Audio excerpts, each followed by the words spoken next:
Round one, fight!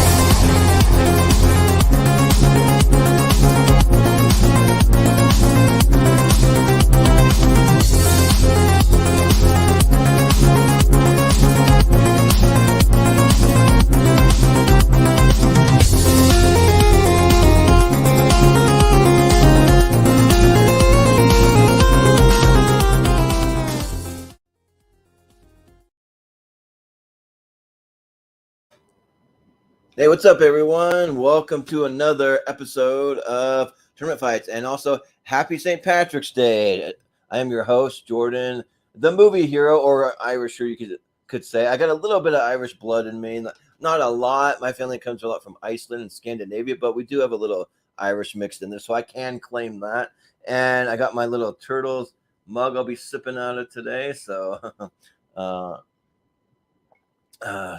yeah, but I need all the green that I can get. I don't have a lot of green stuff, but I got my little bracelet on. I got that. So, but yeah, tonight is going to be best found footage movies. This is a topic that we meant to do last October, but our October last year was so packed we had to shuffle the schedule around, and we're finally now just getting around to it. So I'm excited for this one. It'll be fun because I myself have a decent amount of blind spots, but we got some people on the panel that have seen most of these, so I'm ready for some good suggestions. And I will talk highly of the ones I'd like and shit on the ones I don't like, so it'll be fun. So, but we'll start with my co-host.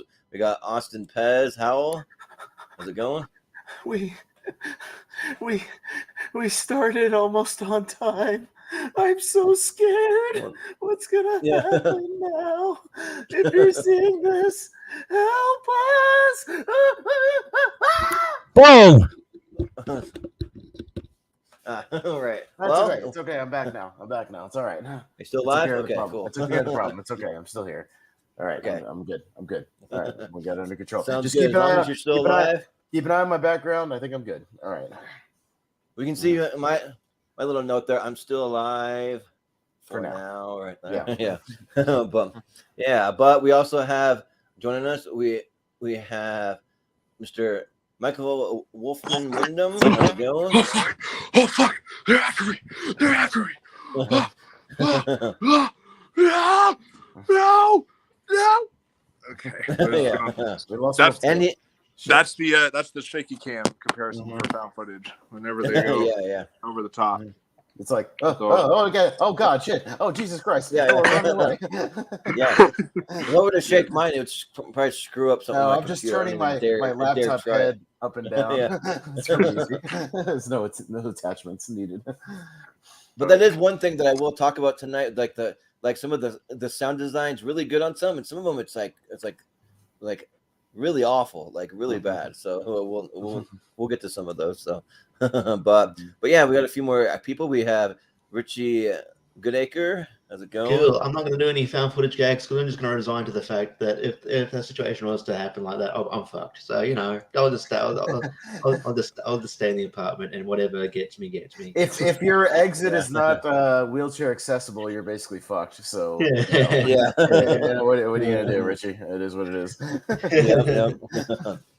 Got your back, Richie. Just tell the ghost. You're really fucking with a handicapped person right now. That's really shitty. I mean, be a better person, okay? Come on, be progressive. Shame. We're gonna cancel you. Shame. Yeah.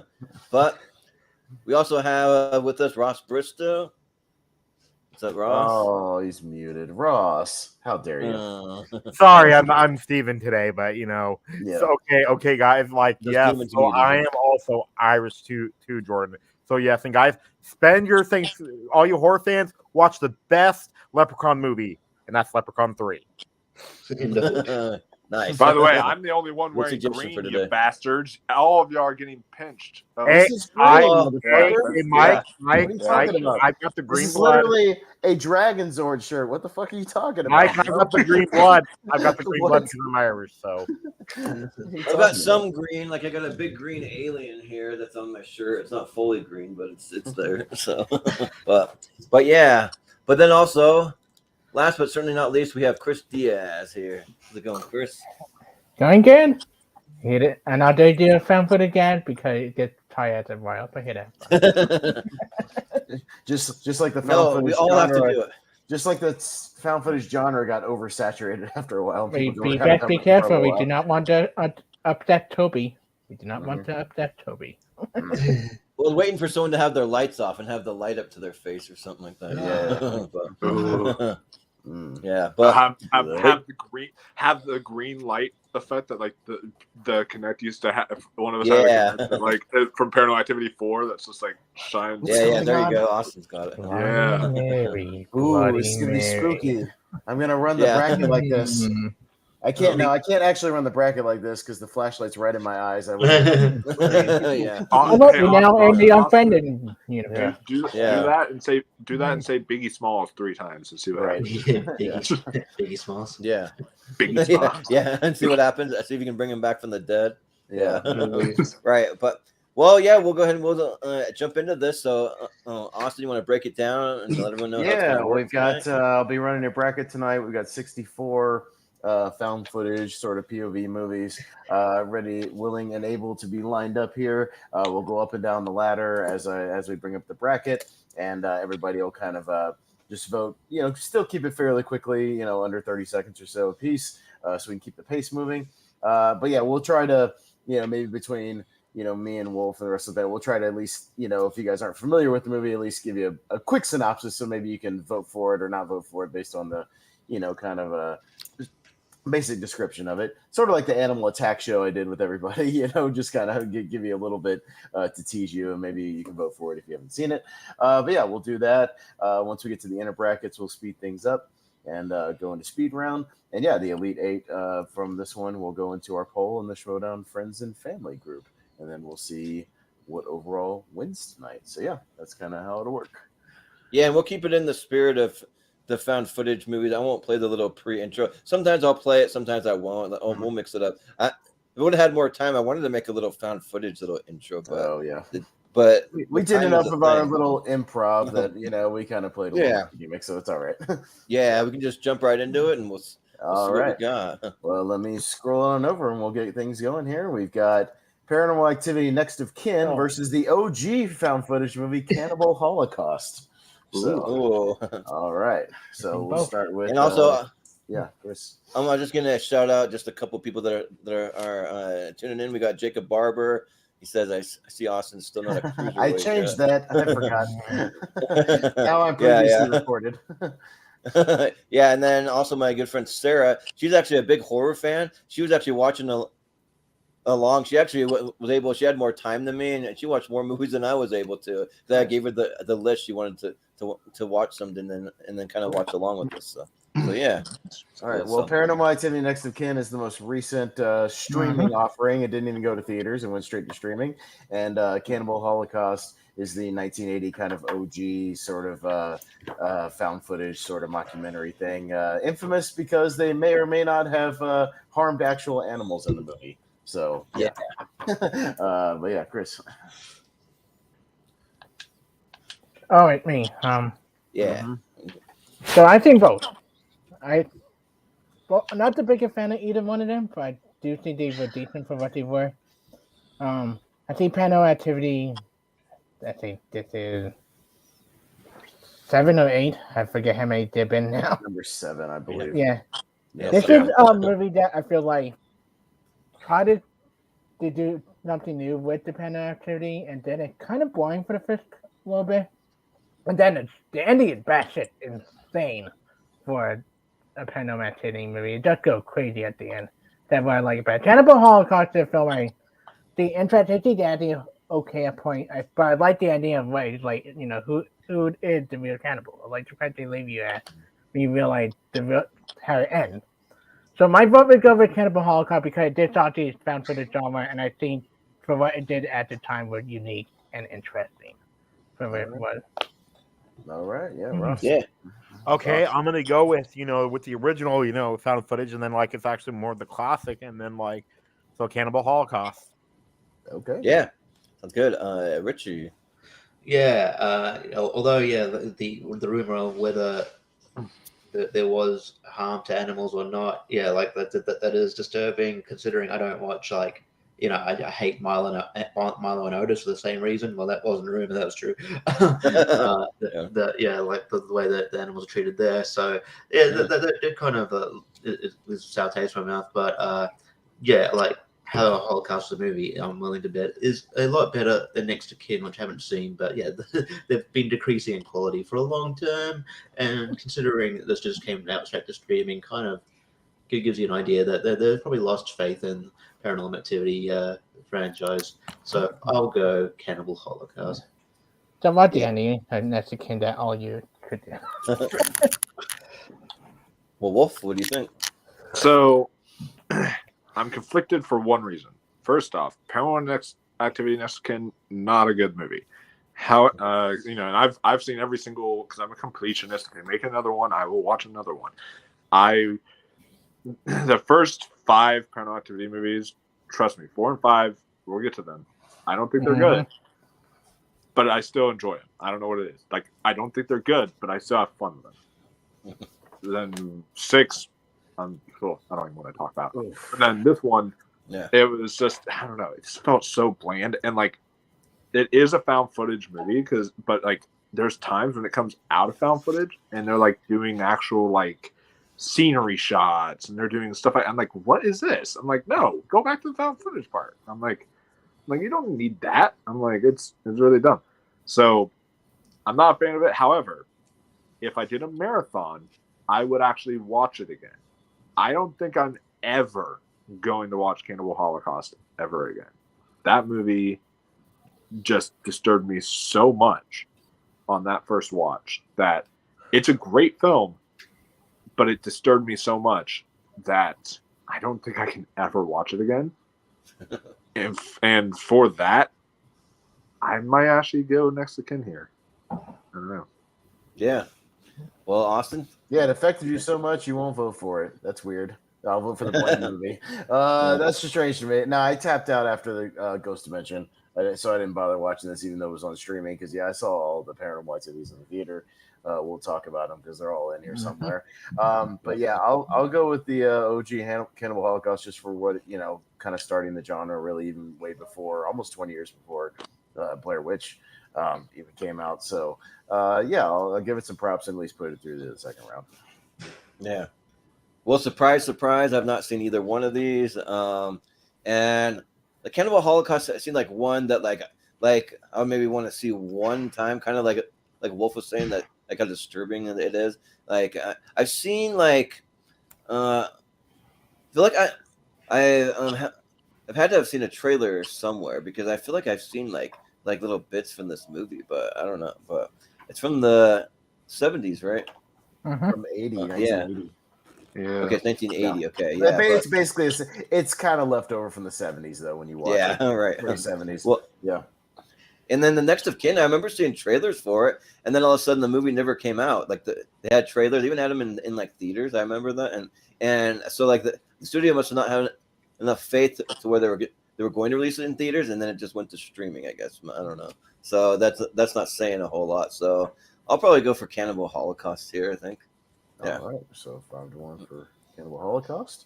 And we'll go to our next matchup, which is Dash Cam, which is a recent. Oh, fuck off. Versus Wreck. Do we even need a vote? No. Fuck Dash Cam. Just move Wreck. When did Paranormal Activity like played in theaters for a week? Yeah. No, which one did it then? I forget. There was one of them that played in for a week. Ghost Dimension was like only a week, and then it was gone. I saw it. Yeah. It had a special deal though in theaters. Yeah. No, we'll just say, Dash Cam has an annoying protagonist, is not good, and Wreck is one of the greatest found footage movies of all time. All right, moving on. All right, Thank God we get rid of Dash Cam. Yeah, it's funny because Sarah, who's watching from the chat, she wanted to watch Dash Cam. I was like, I haven't seen it, but I haven't heard good things. Maybe you might want to skip that one. And then she said that there's 2 of them. I don't know. Like she was saying, there's 2, and she didn't know which one to watch. I don't know if that's true or not. She was finding 2 of them somewhere. She might be confusing Dash Cam and Deadstream. They're very similar. Maybe that's it. Yeah. Yeah. So we'll come back to Rec because it's great. It's the movie Quarantine's based on. It's great. So yeah, there you go. Yeah. All right, we'll move on. All right, so we got Be My Cat, film for Anne, versus Searching. Ooh, okay. All right. I see one of them. Okay, Searching. I love these kind of movies. Like Searching, and then like I got to see Missing, and then like like the other one just looks kind of like unsettling, creepy, and I love that, but not like this. This just looks like it could be like one of like wanted posters. So it's Searching. Mm-hmm. Yeah. Wolf, what do you got? Not me. Yeah. It's, Richie. Sorry. Richie. I zoomed out of my full screen, and for some reason I just saw Wolf like right above it, like glitched out. Yeah, but Richie, yeah, go ahead. What in the high holy green fuck is? It's a Romanian film. I tried to include a few foreign films about a guy putting demo tapes together of women for this movie and then doing horrific things to them. Essentially, That looks like that's the creepiest poster I've ever. Yeah, right. Anyway, yeah. They're nothing. I think Searching will be a front runner to win this thing. Hopefully, Searching is great. It's on my top 128. So Searching definitely, man, that freaks me. That poster freaks me. Yeah, right. Yeah, that's what I said. I'm like, I almost just included it for the poster because it just looks great on the tournament. Even if it doesn't win, it just looks good. So yeah. All right, Wolf. Yeah. So yeah, I'm going to say first off, never seen Be My Cat. This is the first time I've ever heard of it. But yeah, that poster actually makes me want to see it. So I'll actually probably see it now because of that poster. Yeah. That's good poster marketing right there, people. That's have a good poster, entices people, and they'll want to go see it. But I am a dog person. So unfortunately, I will not be your cat. I will vote against it, and will say Searching, because I saw this for our 2018 tournament that we did, and I was like blown away by this movie. It just, the twists, the turns, just everything that happened in this movie was just so unexpected, and I expected to like it, but I didn't expect to love it as much as I did. And so I'll definitely go Searching, and then I can't wait till we get to talk about Missing on here as well. So yeah, it's in here. Yeah. I mean, I wanted to include at least a couple of foreign films. You'll see a couple pop up here and there because there is some good stuff overseas. A little bit of representation, but it's still, even when I made this bracket, I go, oh yeah, it doesn't really have a chance against Searching. Searching's really good. Yeah, one of the best little underrated gems of that year that kind of came out of nowhere and really blew me away. So I think it'll be at least a heavy favorite to make it to the Elite Eight for sure. So yeah. So that picture of the, what is that time? Be My Cat. Yeah, Cat, it almost looks like a like real life version of. You guys might be able to tell me like what the creature is. There's this image of this like girl, but it's like. She has like a Voldemort looking nose, a huge ass smile, big bug eyes, and like long black hair, and it's like the most disturbing. Yeah, the Momo, that's what it is. Momo. Oh, yeah. It almost looks like a toned down, almost real life version of the Momo, almost. Kind of. I mean, the eyes don't bug out as much, but yeah. That image always freaked me out. They made a movie based off the whole Momo urban legend thing. I was gonna say, share my. I'll pull up the Momo real quick if you know what I'm talking about. Okay, I was like, I didn't do anything. No, it's fine. There you go. Pull it up real quick. Yeah. If you know what you're talking about. There you go. Oh, that's creepy. Yeah, I see what you mean. Yeah. That's the stuff of nightmares, right there. All right. Get back to our regularly scheduled program of the tournament fight. Yeah, right. There you go. Bring it up there. Yeah. But yeah, so I've never seen it, Be My Cat, but yeah, Searching blew me away. Like after seeing like Unfriended and seeing some of those other movies where they're just doing everything on a computer, like it just like I don't know, that I was very like turned off by those movies. I wasn't looking forward to a movie like this, but it had John Cho in it, and I like him as an actor, and he's getting good word of mouth. So I actually did catch it in theaters the first time around, and yeah, this movie is great. This movie has like a really cool mystery of like what's going on with him and his daughter, and yeah, It's really, really good. So I will vote for Searching. Mhm. Yeah. Chris. So, Be My Cat, I almost got confused because I would have freaking Anna Hathaway found footage. Maybe I read about on Wikipedia one time. But so I don't know what that is.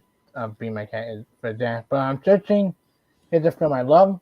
I took my girlfriend to see it in theater because, hey, you want to see something called Searching?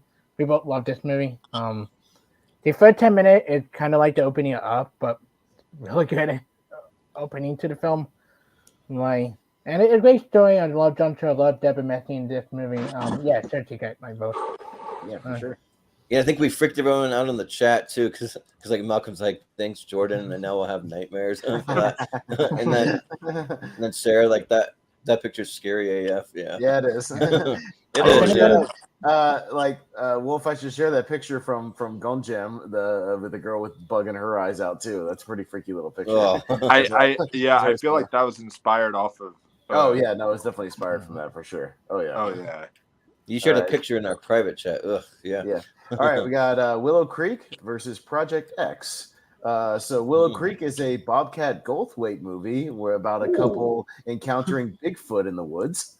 And it's a found footage movie, which is pretty cool. And then, if anybody recalls, Project X was the one that came out in theaters, kind of about that party that got out of control and they damn near burned the neighborhood down. So, yeah. All right, there you go. So, Richie. Yeah, well, I wasn't as big of a fan of Project X as some other people were. I rather like the concept of kind of like it being more of a doing the found footage thing was more of a sort of comedy aspects. But yeah, I wasn't a huge fan. Is Miles Teller in this one? Is it Miles Teller? I can't remember. Yeah, I think there for like a second. I think, which is funny because he's also in that movie 21 and older or over or whatever, and he's one of the main guys. But this one he shows up for just like a cameo. Yeah, but yeah, I love Bobcat Goldthwait.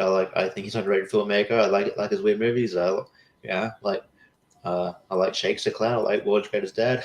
I think they're again weird movies, and I might seek out Willow Creek. So I'm gonna go Willow Creek. All right. Yeah, Ross or no, sorry, Wolf. Yeah, I'm not the biggest fan of Project X, and I'm trying to remember which one it was I watched. It was between either that Troll movie or Willow Creek that I did watch. But if this was about Bigfoot, I think I did watch this one like a while ago. Yeah, and I think I remember liking it. But yeah, Project X, I was not really a fan of. It was just, I don't know. It just felt like there was like a phase where we got these kind of movies, and I don't know, it's just kind of bland. So I'll go Willow Creek. Yeah. I remember thinking Project X was okay. It was at least unique at the time. Every other found footage movie was like sci-fi or horror, and this one was just about like a house party that got out of control. So I thought that was at least unique. But yeah, Willow Creek has excellent sound design. A lot of the tension comes just from them in the tent, just hearing things off in the distance and hearing stuff nearby. And he does great technical work with the sound, and it works really well to build the tension. And yeah, Bobcat Goldthwait's an underrated actual filmmaker. So yeah, I'll give some love to Willow Creek. Yeah. So I've never seen Willow Creek, but I was looking it up. It looks like it's like Northern California, kind of where it took place, like very northern, almost into Oregon. And but Bobcat Goldthwait, like, is he in the movie or did he just direct it? No, he just directed it. Yeah, no, he just directs movies. Yeah, he's in a lot of, he's directed a lot of movies. He doesn't appear in at all. Yeah, right. Yeah, because I was gonna say, like, if he's in it, that'd be weird because he's got that weird voice. Sounds like we gotta get the Bigfoot. I'm hearing weird things in the woods, guys. Yeah, right. But Project X, I'll defend. I actually do like this movie. I think that it's a really unique concept, and just the house party that gets out of control. It's got Thomas Mann, who's from Me, Earl, and the Dying Girl. He's in that, and like I just like like I have no idea what my parents would actually do if I threw a party that got that out of control, where I literally like burned the house down and like almost burned the whole neighborhood down, and like they would like disown me. Like his parents were like very lenient on like based on what actually happened. So yeah, but I think that's fun. So yeah, and like he always has one of those kind of goofy like sidekick friends that's always trying to just like look cool and like get with every girl, but yet he's also like a huge nerd too. So yeah, so it makes it a little entertaining. So I'll go Project X. Yeah. Chris. This is once again similar to one of the top. I've seen Project X. I had not seen Reliquary. I got it confused for a moment for another found footage movie similar to it. Like, but I think Project X is fine. I saw it through Netflix because when you went stuff Netflix back in the day, it was just one of those typical found footage coming age film. You convinced me on Reliquary. I do vote Reliquary. I do check out as soon as we get off this. Okay. Yeah. Mm-hmm. That sounds good. Ross. I've only seen Project X, and I remember really liking it, so I'm gonna go with Project X. Okay. Yeah. Well, it's gonna be 4-2 for Bobcat for All right. All right. We'll Sounds the good. there. Nice. All right. So scrolling on down to Area 51, which is Oren Pelly's one of his follow-ups that he directed after Paranormal Activity, and Chronicle. Jordan's a big fan of this movie. Yeah. So, Ooh, all right. So Wolf's up first. Okay, so Area 51 and Chronicle. I have not seen Area 51. That is one that's on a blind spot of mine. I don't know if it's good, actually, so I don't know if it's a blind spot or not. Is it, Austin? It's okay. It's got a decent, it's like a lot of okay found footage where it's like mostly boring, and then the last 15 minutes it gets decent, and then as soon as it gets really, really good, it ends. So okay. It's like a lot of where when this starts to get like really great, it's like and credits roll. Shit. Oh god damn it. All right, so that's what Area 51 is. Yeah. No, I'll definitely check it out because like some of the other alien found footage movies I've seen are somewhat okay. Maybe not all of them are decent, but some of them are decent. Yeah. But Chronicle. That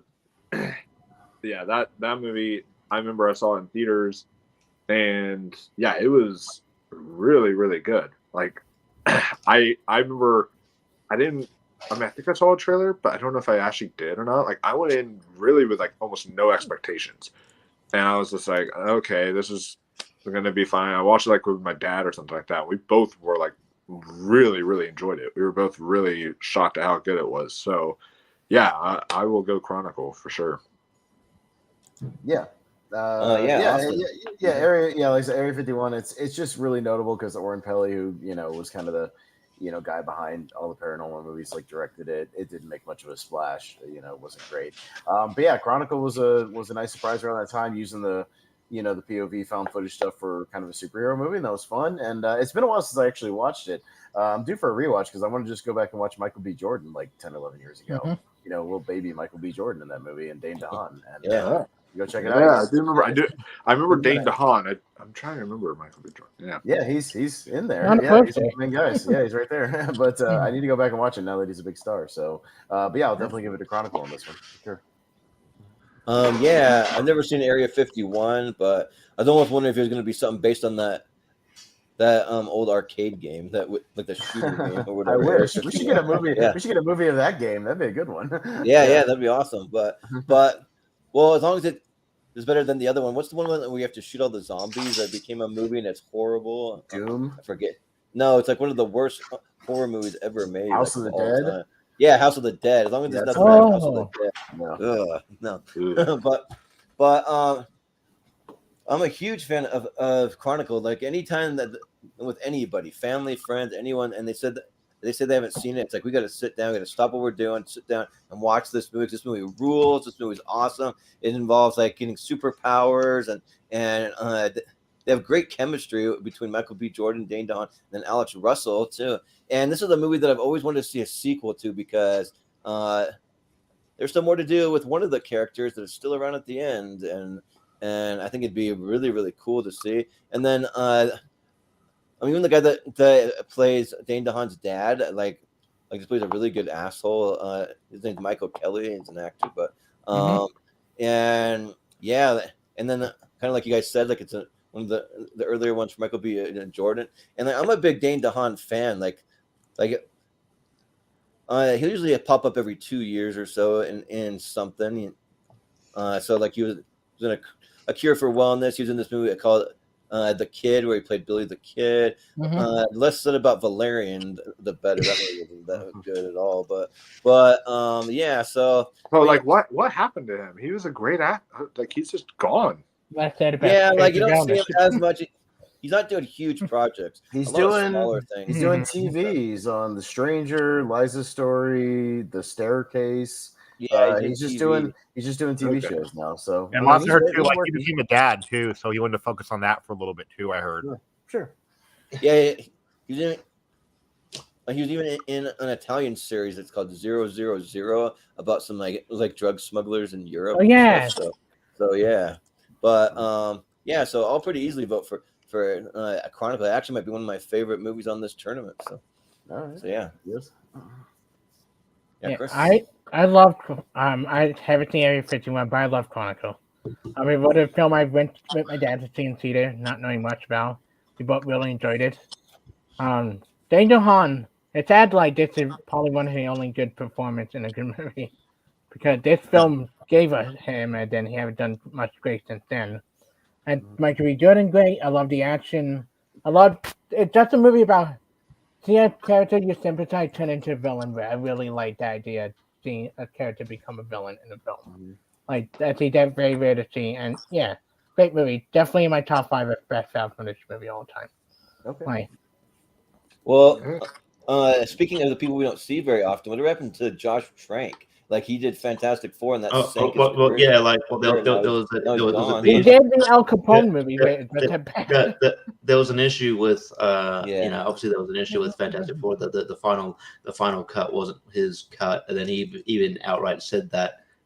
And then he was attached to a Star Wars movie, and then that mysteriously, that he was mysteriously taken off of that, and then the Al Capone movie sort of took a while to came out, wasn't received well, and then so I don't know what he's doing there. Yeah, I think it's just like he's kind of sick of studio interference. I would be if I was in his, because I think Al Capone had studio interference. Fan Forstick had studio interference, obviously, and then obviously the studio interfered from his vision of Star Wars. So it's like it was just I don't know.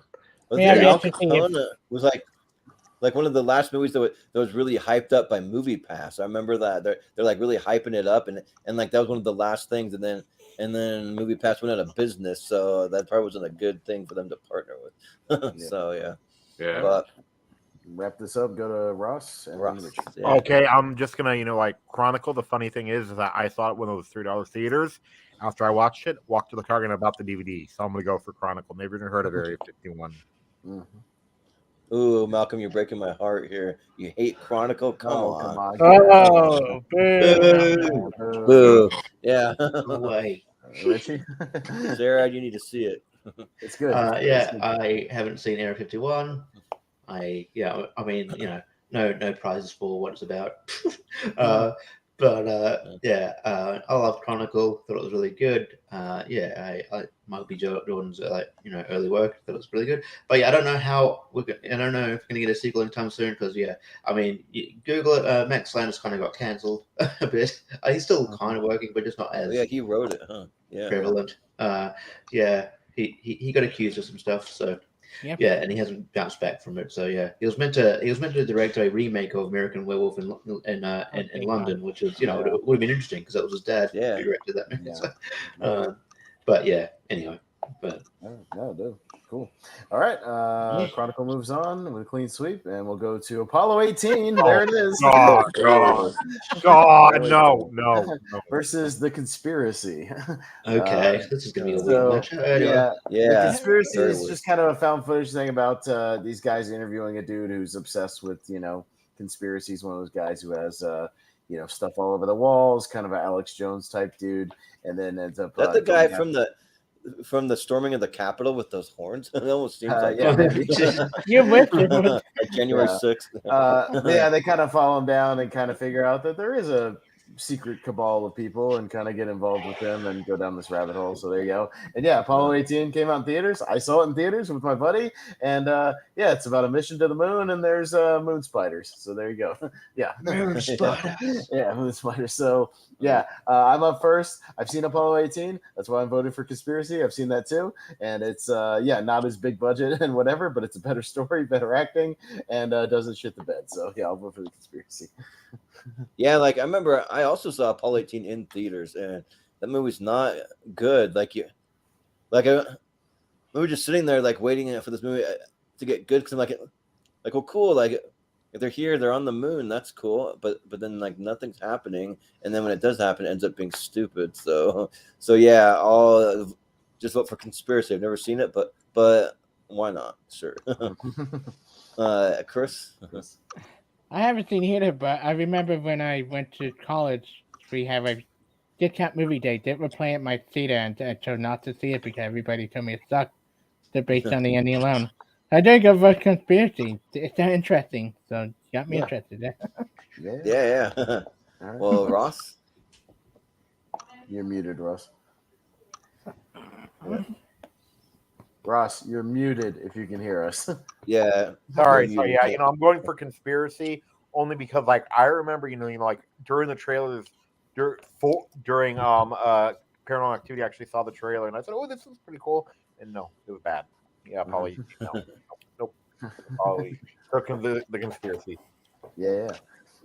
All right, Richie. All right. Hang on. Hello. Hello. Hello. Hey. What do you want to vote for? Not Iddy. Not Apollo 18. Yeah. Okay, we're gonna go with the Conspiracy. Yeah. Conspiracy. Yeah. Wolf. Yeah. So I know I've seen like a lot of movies on here, but the Conspiracy is just one of those that is a blind spot, but it's on Shudder, so I can. Yeah, that's where I watched it. So I can definitely watch it. I might watch that or Gunjam or however you say it after this stream is done. Gunjam. Yeah. Gunjam. I'll probably watch that after the stream is done. I'll watch one of those two. But yeah, Apollo 18. God, this sucks balls. This movie was atrocious. Like I said, like it's so forgettable that when I watched it, I don't even remember if I finished it. Like that's honestly like how bad it. Like I'm trying to remember because I remember there being a point that I wanted to like tap out several times, and I'm trying to remember if I actually did or not. I was in the damn theater. I remember us being alone in the theater. I do remember that we were making fun of it the whole time and having a good time, laughing at it. Oh man. Yeah, this movie is bad, man. So I'm the Conspiracy. I'm reading up on it right now, and it sounds really interesting. So I'll have to check that one out for sure. Yeah, imagine if you met Alex Jones and he took you to a place and you actually like got involved in sort of a eyes wide shut sort of conspiracy cabal. That's basically the premise. You sold me on a movie. Yeah, that right there. That's all I needed to know. Yeah, there you go. So, all right, we'll go down to Paranormal Activity 2 versus Unfriended Dark Web. Oh, the bad one. Oh man. See, we might go up against bad movies.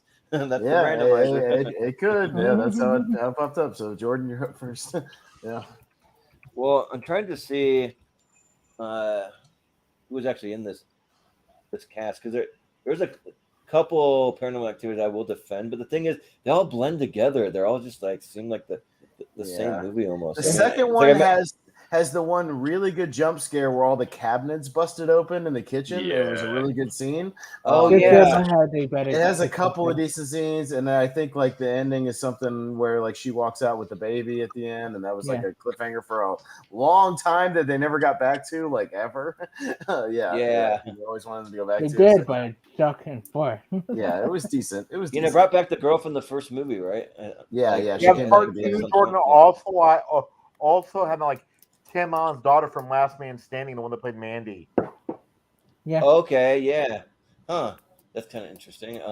Yeah. Well, yeah. I actually do. I kind of like some Paranormal Activity movies just because they seem like more like something that could actually happen in real life. So like that's what kind of like gets me about the movies.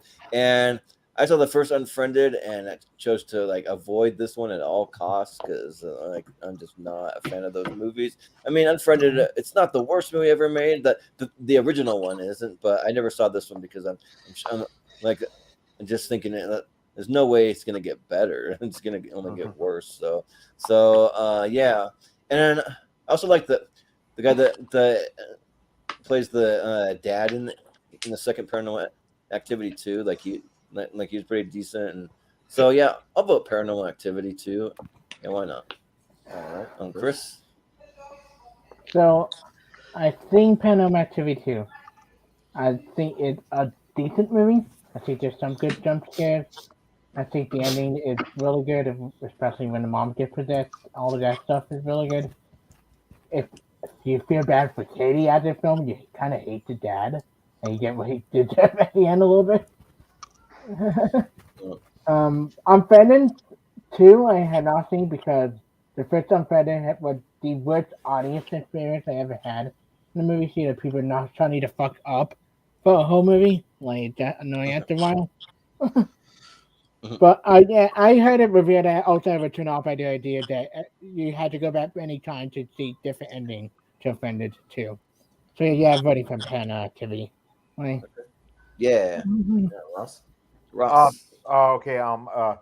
Paranormal Activity 2. I just never got around to the second one after I heard it was bad because you're talking. I actually really liked the first. So, but yeah, I'm gonna go with Paranormal Activity 2. Okay. Yeah.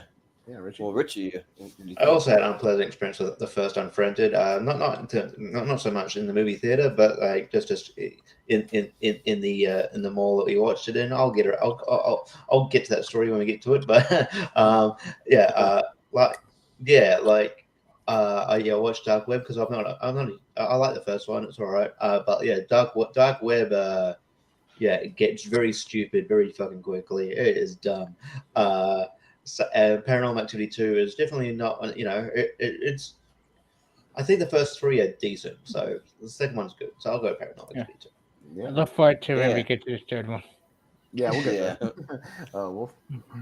So yeah, like I said, the Paranormal Activity franchise, for the most part, is a guilty pleasure of mine. I actually do think though the first 3 are genuinely good movies. I think the first 3 are all genuinely good. And then it goes downhill after that.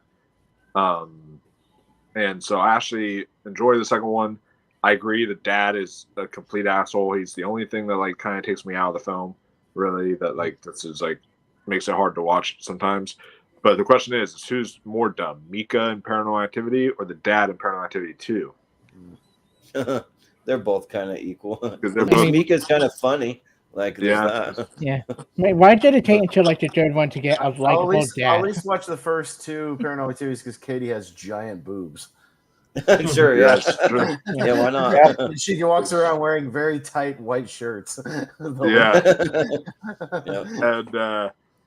And Dark Web, like, yeah, I'll also admit the first Unfriended is a guilty pleasure of mine. All right. Yeah, is it kind of dumb? Sure. But like I enjoy the hell out of that movie, other than the ending. Like the ending I think is ass, but like everything else I enjoy of the first Unfriended. So I watched this one thinking, oh, I'll enjoy this one as well, and I did not. This was not as enjoyable. So because of that, I will go with Paranormal Activity 2.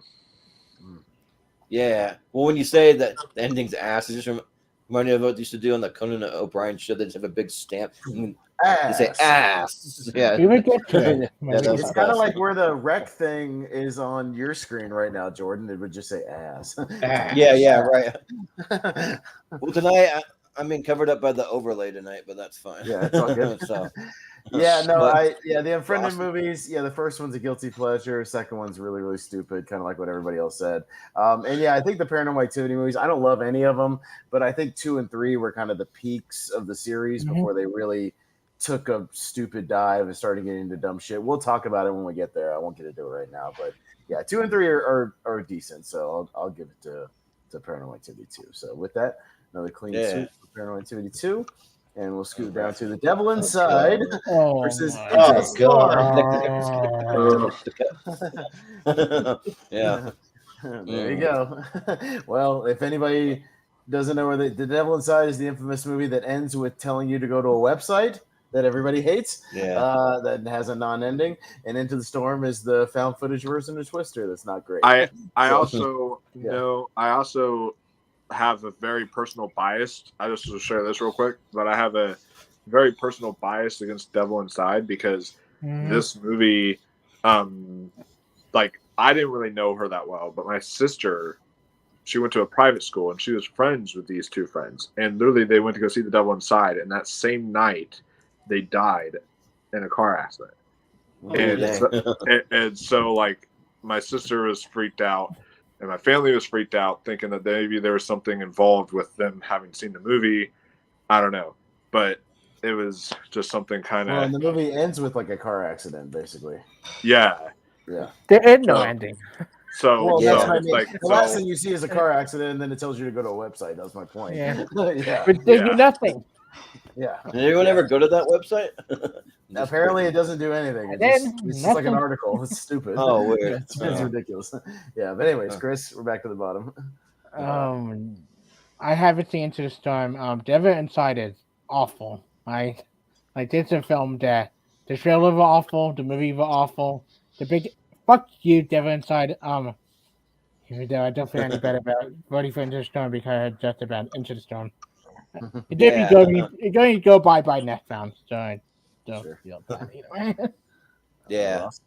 Okay, I haven't seen either, but I'm kind of interested in Into the Storm only because, like, which one was the one with Mila Jovovich? Is that The Devil Inside or something else? Mila Jovovich not in Devil Inside. So. No, it's probably something else. Another like found footage one too. You're the Fourth Kind. Oh yeah, you're right. Yeah. That's on here. That's on here somewhere. Yeah. Okay, I would get those 2 confused. Yeah. But yeah, I'm gonna go with Into the Storm only because Devil Inside. I heard how bad it was. Yeah.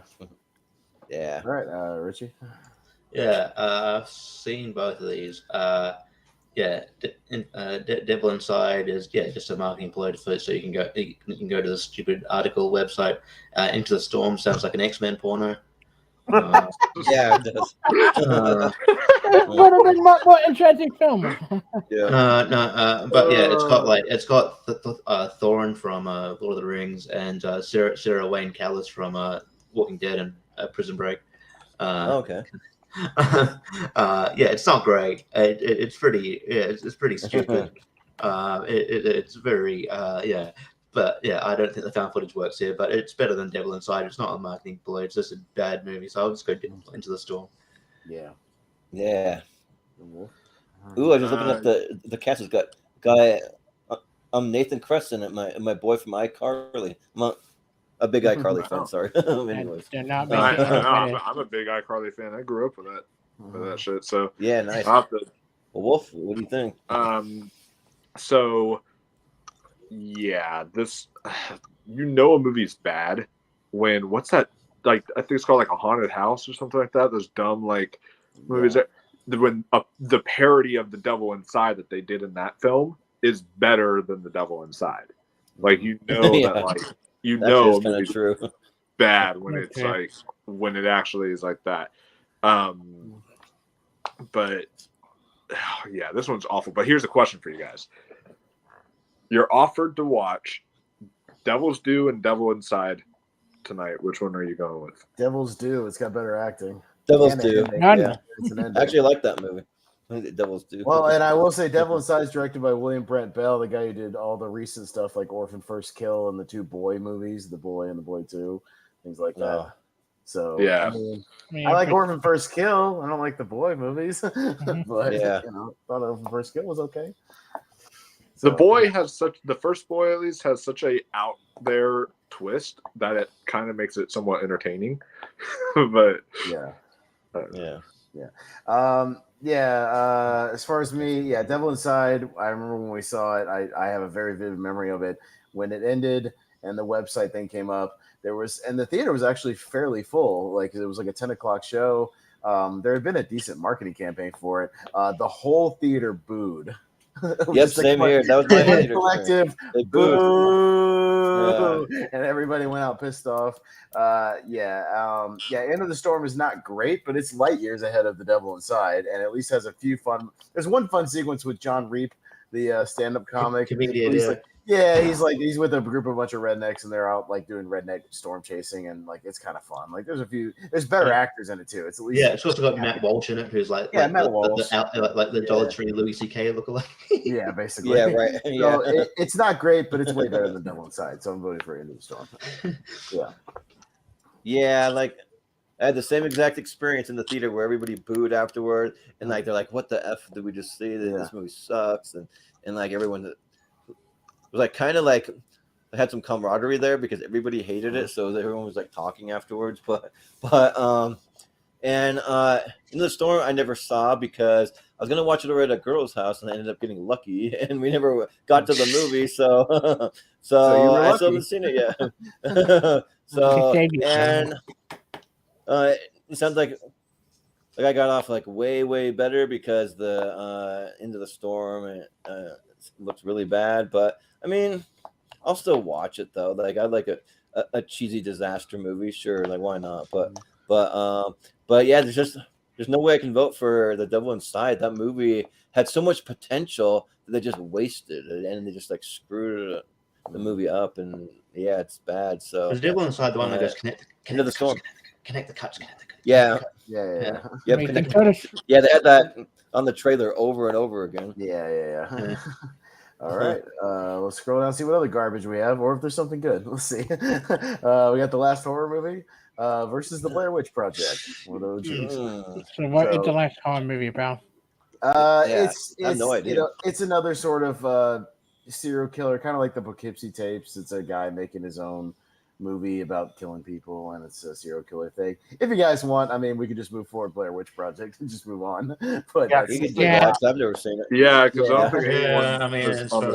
I've seen it. It's all right, but yeah, Blair Witch Project's whether you like it or not, it's an OG. It's a classic. It probably deserves. It's a classic. All right, there's a really good serial killer movie, but I don't see it on any. We'll get back to it. We'll go with Creep.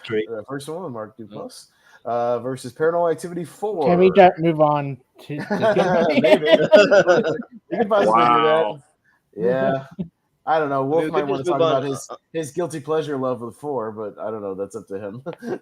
So I mean, I can't technically say that because I don't think she was old enough at the time. But I'm obsessed with Catherine Newton as an actress, and I loved her in this movie, and I liked her further on into her career. But when she got older, well, I mean, that's because I didn't know how old she was in Paranormal Activity 4. So I was like, because at the time I watched it, I was around the same age as her. So, I mean, it was okay for me to like have a crush on her during that time. But now it's like, I don't know. Well, if you guys just want to put the crew through Creep, we can do that and move on. Creep is awesome. Mark Duplass is awesome. Yeah. I was gonna say that I watched it for the first time and it was freaking great. Yeah, I'm a big Mark Duplass fan, and like he really like steals the whole show. I mean, there's not many cast members, and in it maybe there's only 2 cast members. I think just him and the guy. And the other dude. Just him and basically. The guy. And it's good. The ending's like really disturbing. Yeah. And my favorite Mark Duplass movie, though, I think is probably called like Instructions Not Included. Okay. Jordan, you would like that. Like Jordan, you like Aubrey Plaza, right? Safety Not Guaranteed. Yeah.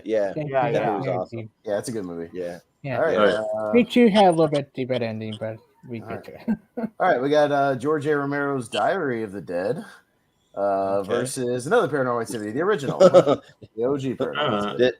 I've seen one, haven't seen the other. Yeah, so we skipped a few things, so we'll go to Ross next. I'm going to go with the original Paranormal Activity. I loved it, and then, like, it's actually technically the most successful film ever made, but like also too like it's set in San Diego, so that's a plus. Yeah. Sounds good. Richie, what do you think? Yeah, I never saw Diary of the Dead, but I might get around to it eventually. Yeah, Paranormal Activity, the first one's pretty good. I do like 2 and 3 a bit better. But yeah, it's all right. Yeah, they're not my favorite ones, but like yeah, it's okay. Yeah, like obviously it caught on to the people to spawn off all these sort of sequels. I mean they were cheap to make as well, but you know, but like yeah, I like the first one fine. It's okay. So I'll go Paranormal Activity, but it's not going to win. Like it's not going to win the whole thing. Yeah.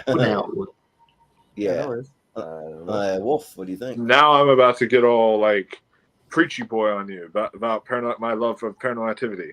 So this film for me, the first Paranormal Activity, to me is one of the scariest movies I've ever seen in my life, because one of the reasons why is I watched it at like 2 a.m.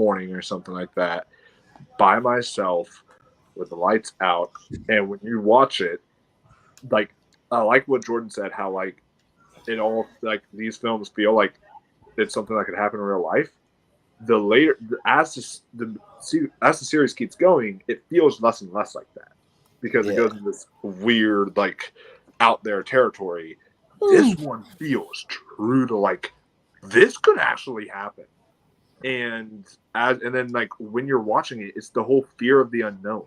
Like the scariest part was not when she's getting dragged or all that stuff, but after she's getting dragged and you just hear her blood curdling screams out in the distance and your imagination's running wild. You're like, what is happening? What is happening? Yeah. Like you were freaking out because you can't see her. You can't be there to try to protect her, you know? And that is like, that's such a scary idea for me. Like that is terrifying for me. And then of course when she drags him up and just the thumping of the stairs, it is so effective on such a minuscule budget.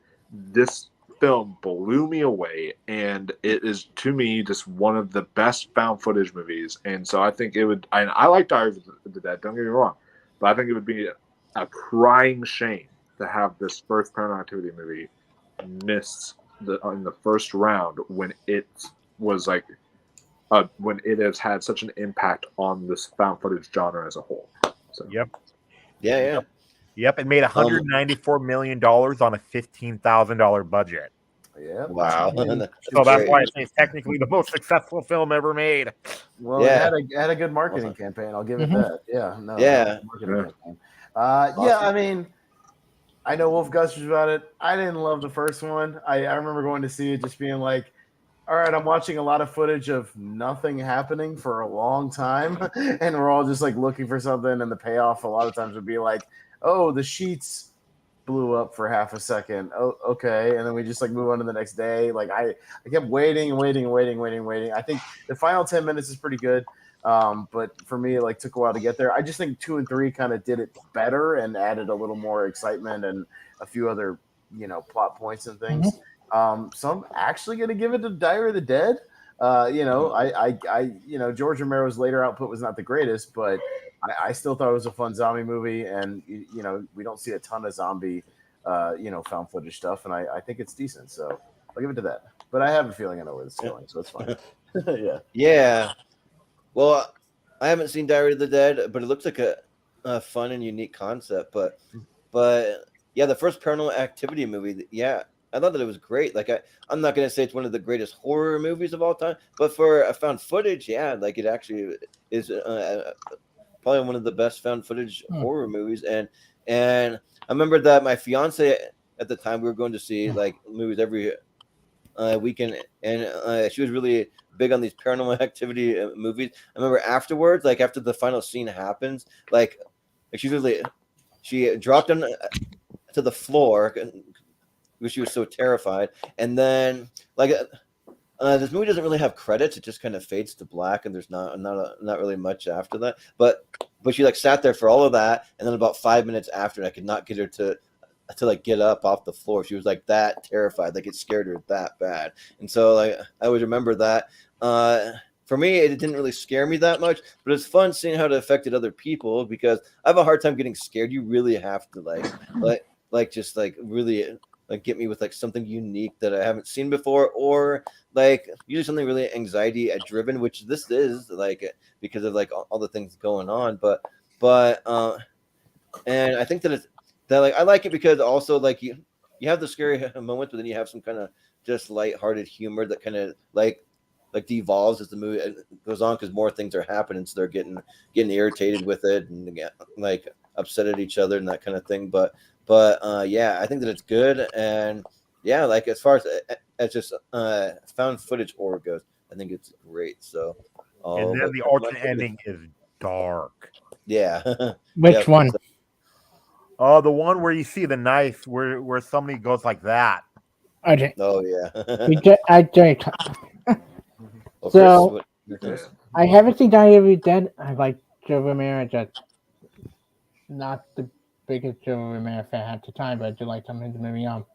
The first Paranormal Activity is a film I think is okay at best, saved by a great ending, depending what ending you get. I think my favorite ending is the one you to only watch on YouTube, where the police coming in at the end and shooting her after she get away from the possession. I think that's horrifying. You know, she finally. I know they even had that. I'll have to go and like check those out. And it's really great. And they just like, and they don't. They accidentally shoot her because they just hear just and the gun go off. I think that was more horrifying that moment. Like, yeah. But I think it's good at best. This is one of my least favorite Paranormal Activity movie. You want to see a more horrifying thing? He did that spin-off thing on YouTube with the dad from number 4, one of the friends at the party. It's you just look it up, the whole Facebook thing, and then turn it to YouTube video. It's the moment he seeing his daughter get possessed, and he watching his reaction. Go watch it, knocking thing out. Horrifying more than the Katie scream. Like that, it's really good marketing play what they did. Like a really good couple of videos. I have Paranormal Activity. I don't love it, but my favorite is the one we do get to later. Yeah. Right, so sounds good. Get down to Europa Report versus Deadstream. All right. Haven't seen it. All right. Europa Report is kind of a cool. It's a found footage thing about a mission to Europa, the Jupiter moon, and it's kind of more of a science-based sci-fi movie with a tiny bit of horror near the end, but it's more of like a sci-fi thriller. And it's actually really well done for the budget. Very, very, very science-based and good stuff. And yeah, Deadstream's a recent one from the last year or two. I know Wolf has seen it.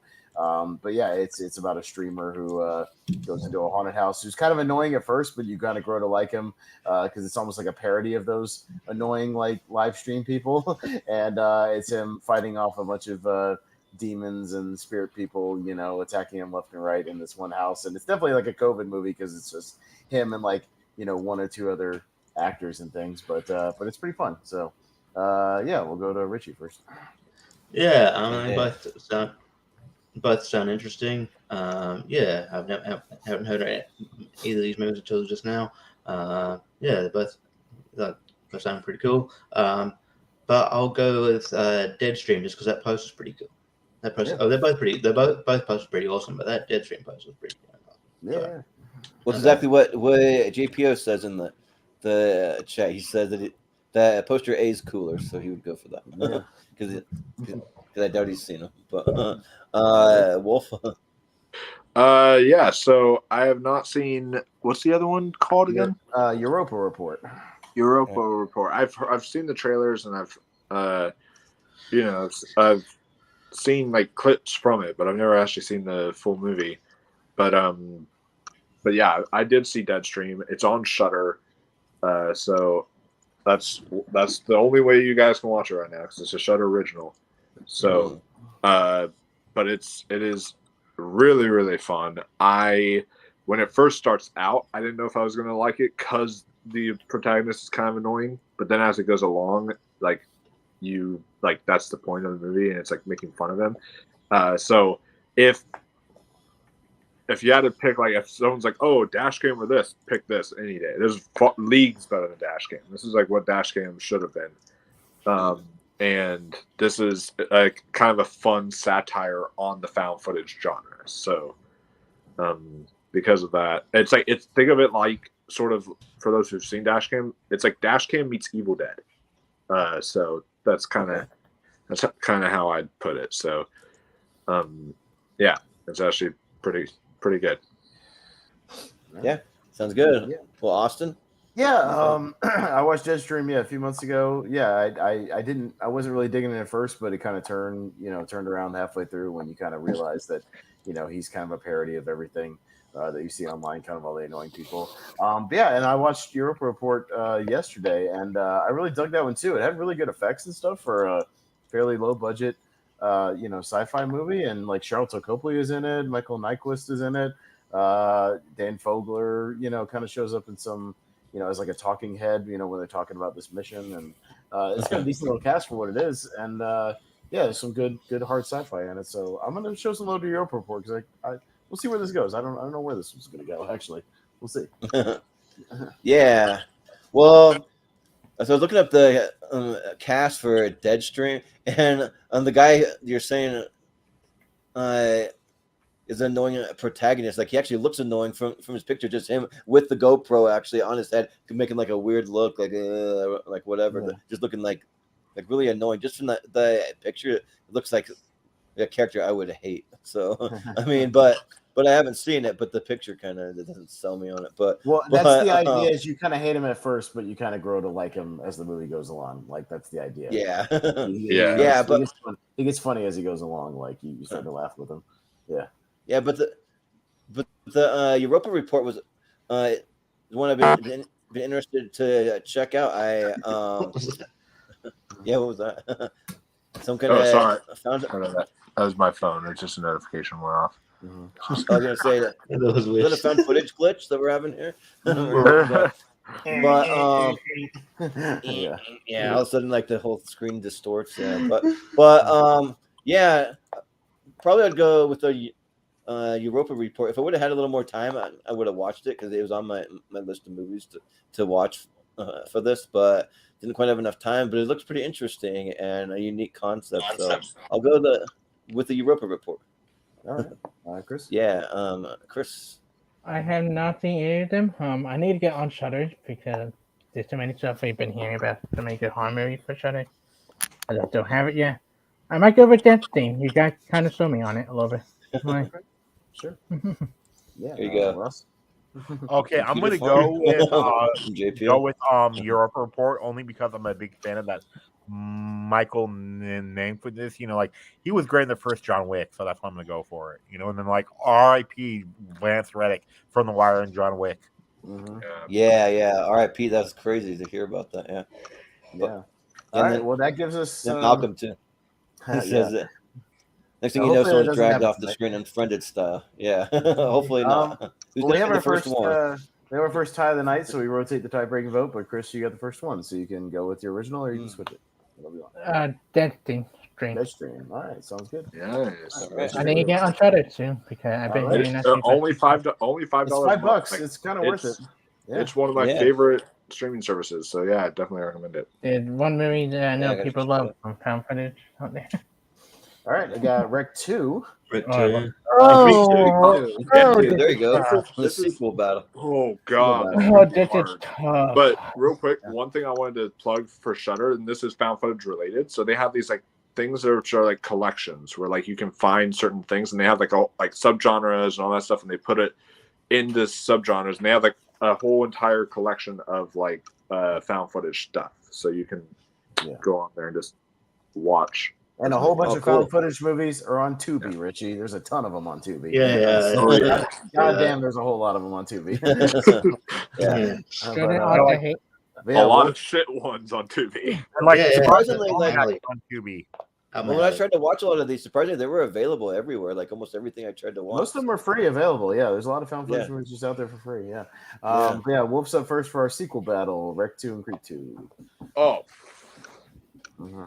Fuck off. I'm first. Okay. Get to the back lineup right here.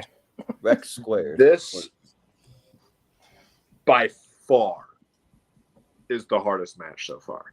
And this might be, we'll have to see how it goes. This might be the hardest match as it goes along. Like, this is, oh my goodness, this is tough. Because Wreck 2, it takes place like literally like what 20 minutes after the first right Wreck? after the first one, like pretty much. I think it's like literally like exactly after the events of the first Wreck, and then Creep 2. I'm trying to remember how long that takes after the first one again, but I think like a couple months later. I think so, but it's very. Both of these are very interesting. But the only reason why I will go Creep 2 is because it's a sequel that I feel is actually better than its predecessor, while Wreck 2 is very, very, very good. Like very good. A very good sequel. But it is just not quite on the level of Wreck. Just barely not quite there. It's like Wreck is still, in my opinion, the greatest found footage movie ever. So Wreck 2, it's still really good, but I'll go Creep 2 here. Yeah. I'm pretty much right in line with Wolf. Like Wreck 2 is a good follow up. It's really solid. But yeah, I think I probably like Creep and Creep 2 on the same level, but they're both like really good. So and a lot of that is obviously due to Mark Duplass, like, and his character and his performance is great. So I'll give it to Creep 2. Maybe we'll get a Creep versus Creep 2 matchup. We'll see. So I hope we get a good one. Well, okay.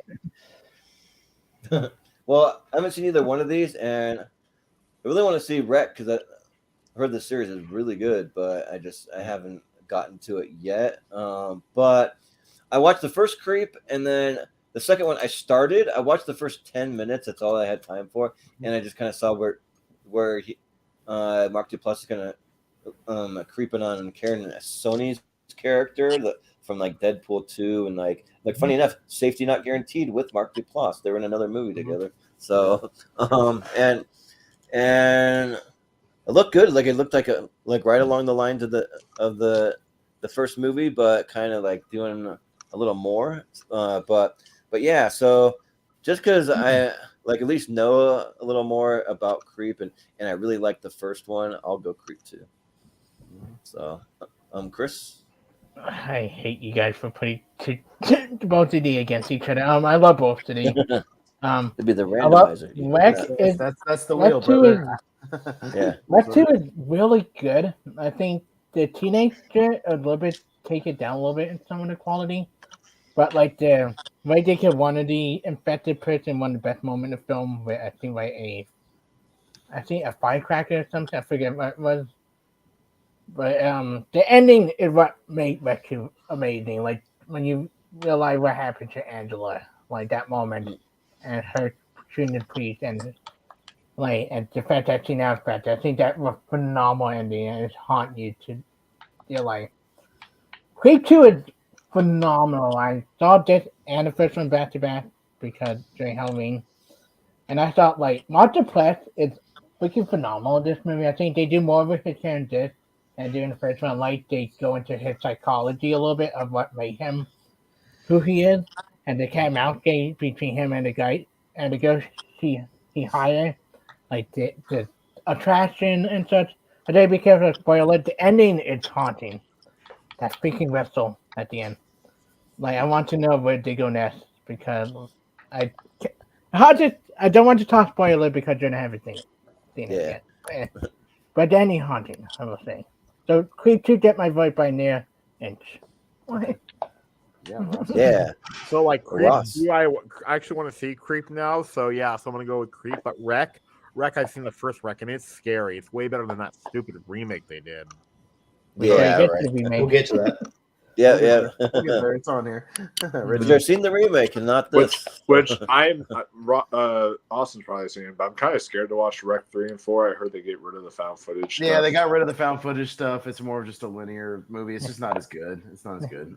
Yeah. One's like on a boat. Like it's weird. Yeah. It's Wreck 3 have it moment, and the ending of Wreck 3 is good. I will say. Yeah. Richie? Yeah. I'm sort of on par with what I've been saying. Wreck 2 is really good. It's a worthy sequel, but yeah, I think Creep 2 is if not better, they're on par with the first one, which I can't say the same for Rec. I think Rec is just a bit better than the Rec 2. And I think a lot of that is due to Mark Duplass' performance. I think it elevates it, and I think it's amazing. So I'll go Creep 2. All right. Yeah. All right. Scroll on down to The Sacrament, which is a Ty West movie, versus Megan is Missing. Oh. All right. Megan is Missing is kind of about, again, it's sort of a kidnapping and it has a pretty disturbing ending. The Sacrament is the main guy right there is kind of based on, the whole movie's kind of based on the Jim Jones, like the Jonestown Massacre. I was going to say it looks like Jim Jones. Yeah. It's basically, it's Sweet Dave from The Hateful Eight, the guy who sits in the chair the whole time. And it's him playing Jim Jones, essentially, not exactly, but it's basically the Jonestown Massacre if it was, if you were kind of there, found footage style. And but it's Ty West who directed it, and he did X and Pearl, so it's actually really well done. There you go. I'm up first. I think Megan is Missing is okay. It's got a good ending that kind of really disturbing ending that kind of elevates the movie a little bit. But I like The Sacrament a lot. I think The Sacrament's really disturbing. The guy, I forget his name, but the dude from The Hateful Eight, he gives a really good performance, and it gets really, really wild when they basically do the Jonestown thing where everybody's committing suicide, and it gets really crazy. And I think it's really, really good. So I'm going to go with The Sacrament. Yeah, so The Sacrament would have been another one I would have watched because you recommended it to me, Austin, to check it out. Mm-hmm. So I will eventually watch it, but I just didn't have enough time to get to it. And you say that it's a Ty West movie, mm-hmm. which is cool. I mean, X and Pearl. Even he was involved in VHS too. So I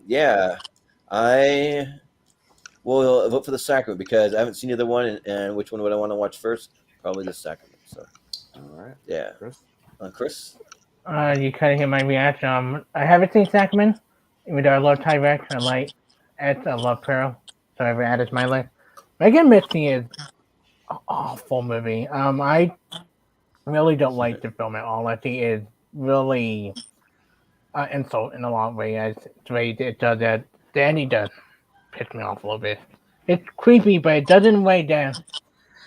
It's hard to invest in a character that thing with this film that kind of the ending doesn't hit home for me. And I really don't want to talk about Megan Missing. This guy's going to get my vote. Yeah, and also, who doesn't love a good creepy cult movie? Yeah, it's a creepy cult movie. Yeah, for sure. Yeah, right. Mm-hmm. Yeah. But Ross? I do want to see. I haven't seen either, but The Sacrament sounds like interesting, only because too, like there's actually a Jim Jones movie coming out starring Joseph Gordon-Levitt as Jim Jones, so I cannot wait to see that. Yeah, but I want to see The Sacrament. It looks really cool. It looks really good. They got to do a movie on every serial killer that ever exists. They're coming. So, Richie.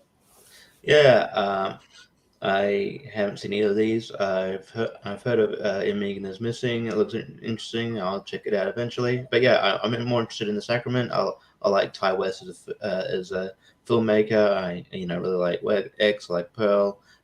Even like him as an actor. He shows up and he's the first guy who gets killed in You're Next. And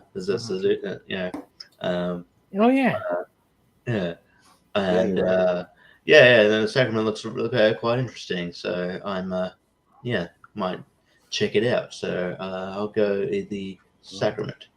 Yeah. All right, and Wolf. God damn, a lot of the movies that we are talking about today are like from 2013, because The Sacrament is in 2013, Afflicted's in 2013, The Den's in 2013. Like, is that just like a found footage year? It was. I mean, the whole early 2010s was very found footage heavy. Like everybody was getting in on it. It was just the trend, at the time. So sure. It was right after. If you remember, Parallel Activity was 2007, and then there was just a slew of stuff. After that. So it was just everybody was kind of the 7 or 8 years after that. There was just a ton of them. So yeah. So I'm definitely gonna have to check out the Sacrament, because that's one I've not seen. But it looks really interesting from the photos and such. and it's on Hulu, I think. Is that what that's saying? I think it is. Yeah, I think it's on Hulu. So, I'll have to definitely check that out. Megan is missing. I have seen, but guys, I gotta get going because my sister's missing. Why is she missing? I don't know. Like, because her name is Megan. So, okay. Yeah. Okay, Yeah. I thought you were legit being serious. No, no. Megan. That's why every time It's the same way. My sister's named Emily Rose, and so when that Exorcism and Emily Rose movie comes up, everyone like talks about her. Yeah, that's a great movie too. That's a great movie. Yeah, it is. And that's why every time I hear Megan is missing, I'm like, wait, she is? Oh shoot, I gotta keep going, guys. Yeah. What do you think about Me Threegan then? I need to see that with her at some point because I showed her the trailer and I was like telling her, I was like, they made a horror movie about you, and it was like funny. So because I actually enjoy Megan is Missing. It's kind of a guilty pleasure. So even though I want to see The Sacrament, I might go Megan is Missing. Sure, why not? Well, fair enough. But Sure. it'll be The Sacrament, and we'll scoot down to Missing, the most recent movie, versus The Den. Oh, good, and two good one. And two of those, like, what do they call it? Screen life movies, where it's like behind the computer screen. Yeah, something like that. Yeah, basically. The Den is it's a kind of a computer screen movie, sort of similar to the Missing and Searching, actually. For anybody who hasn't seen Missing, one of my favorite movies of the year so far. I thought it was really good follow up to Searching, so just put that out there. Jordan. Well, I've not seen The Den, but I have seen Missing, and Missing was great. Yeah, I remember bringing my dad, my brother, and his wife. We all went to go see it, and it was really, really good. And I don't think, like, for me, like, I like Searching it just a tad bit better, but it's really like neck and neck though. Like, it's really close, but it's really good. I think that they kind of, I mean, I can't remember if like some of the like ending scenes are actually on phone screens or if they're on like some kind of video on camera. A security camera in the house. Okay, yeah, because I'm like, they get away from the computer screen, but they're on some other screens and stuff. Yeah, but and yeah, like, it's a really cool twist on what they did with the first one. Like, they like kind of do the same, but they like twist it in a whole different way. So it's really good. And I haven't seen The Den, but if I don't know, like, if it's even like half as good as Missing, I'll check it out. But so I'm gonna go with Missing. Go check it out if you haven't seen it. Yeah, it's good. All right, Chris. I'll be right back. These are both really good movies. I actually do like The Den a lot. Like, creepy movie. Never seen The Den. It's very, I don't want to get into spoiler, but it's very creepy about interacting with people online and just how, like, people go missing and stuff that happen. Like, especially on, like, chat roulette or stuff like that. Something like that. But Missing is a fantastic movie. I like 13 a tad bit more because I think 13 doesn't have an unrealistic ending like Missing does. Missing does go a little bit extreme with the ending with the dad and everything. Like, it's kind of hard to believe some of it. But I think the first half of Missing is as strong as 13 is. I love the guy that helped her out in the other country, and like, I like their interaction together. I like her friend. She's got some humorous moments here and there. Amazing how much you to hack into somebody's Google account. Like, thank you, movie, for telling me something about that. Like, but yeah, Missing get my vote, even though you haven't seen The Den. Do check out The Den. It actually is a really good movie. Yeah. Right. Ross? I do want to see Missing only because I like the actress and, like, she's great in The Last of Us. So yeah, I do want to see though Missing, and The Den I don't know about, so I'm gonna go with Missing. Yeah. And that's not a spoiler because she's in the trailer for The Last of Us. Richie needs a second, so we'll come back to him. Wolf. Sure. So she's also great in Euphoria. That actress as well. But I have seen both of these movies, and Missing. I watched it was like the mystery movie that one night. And Austin and we were texting each other afterwards because we were like, "Wow, that's so good!" And we were like, raving about it.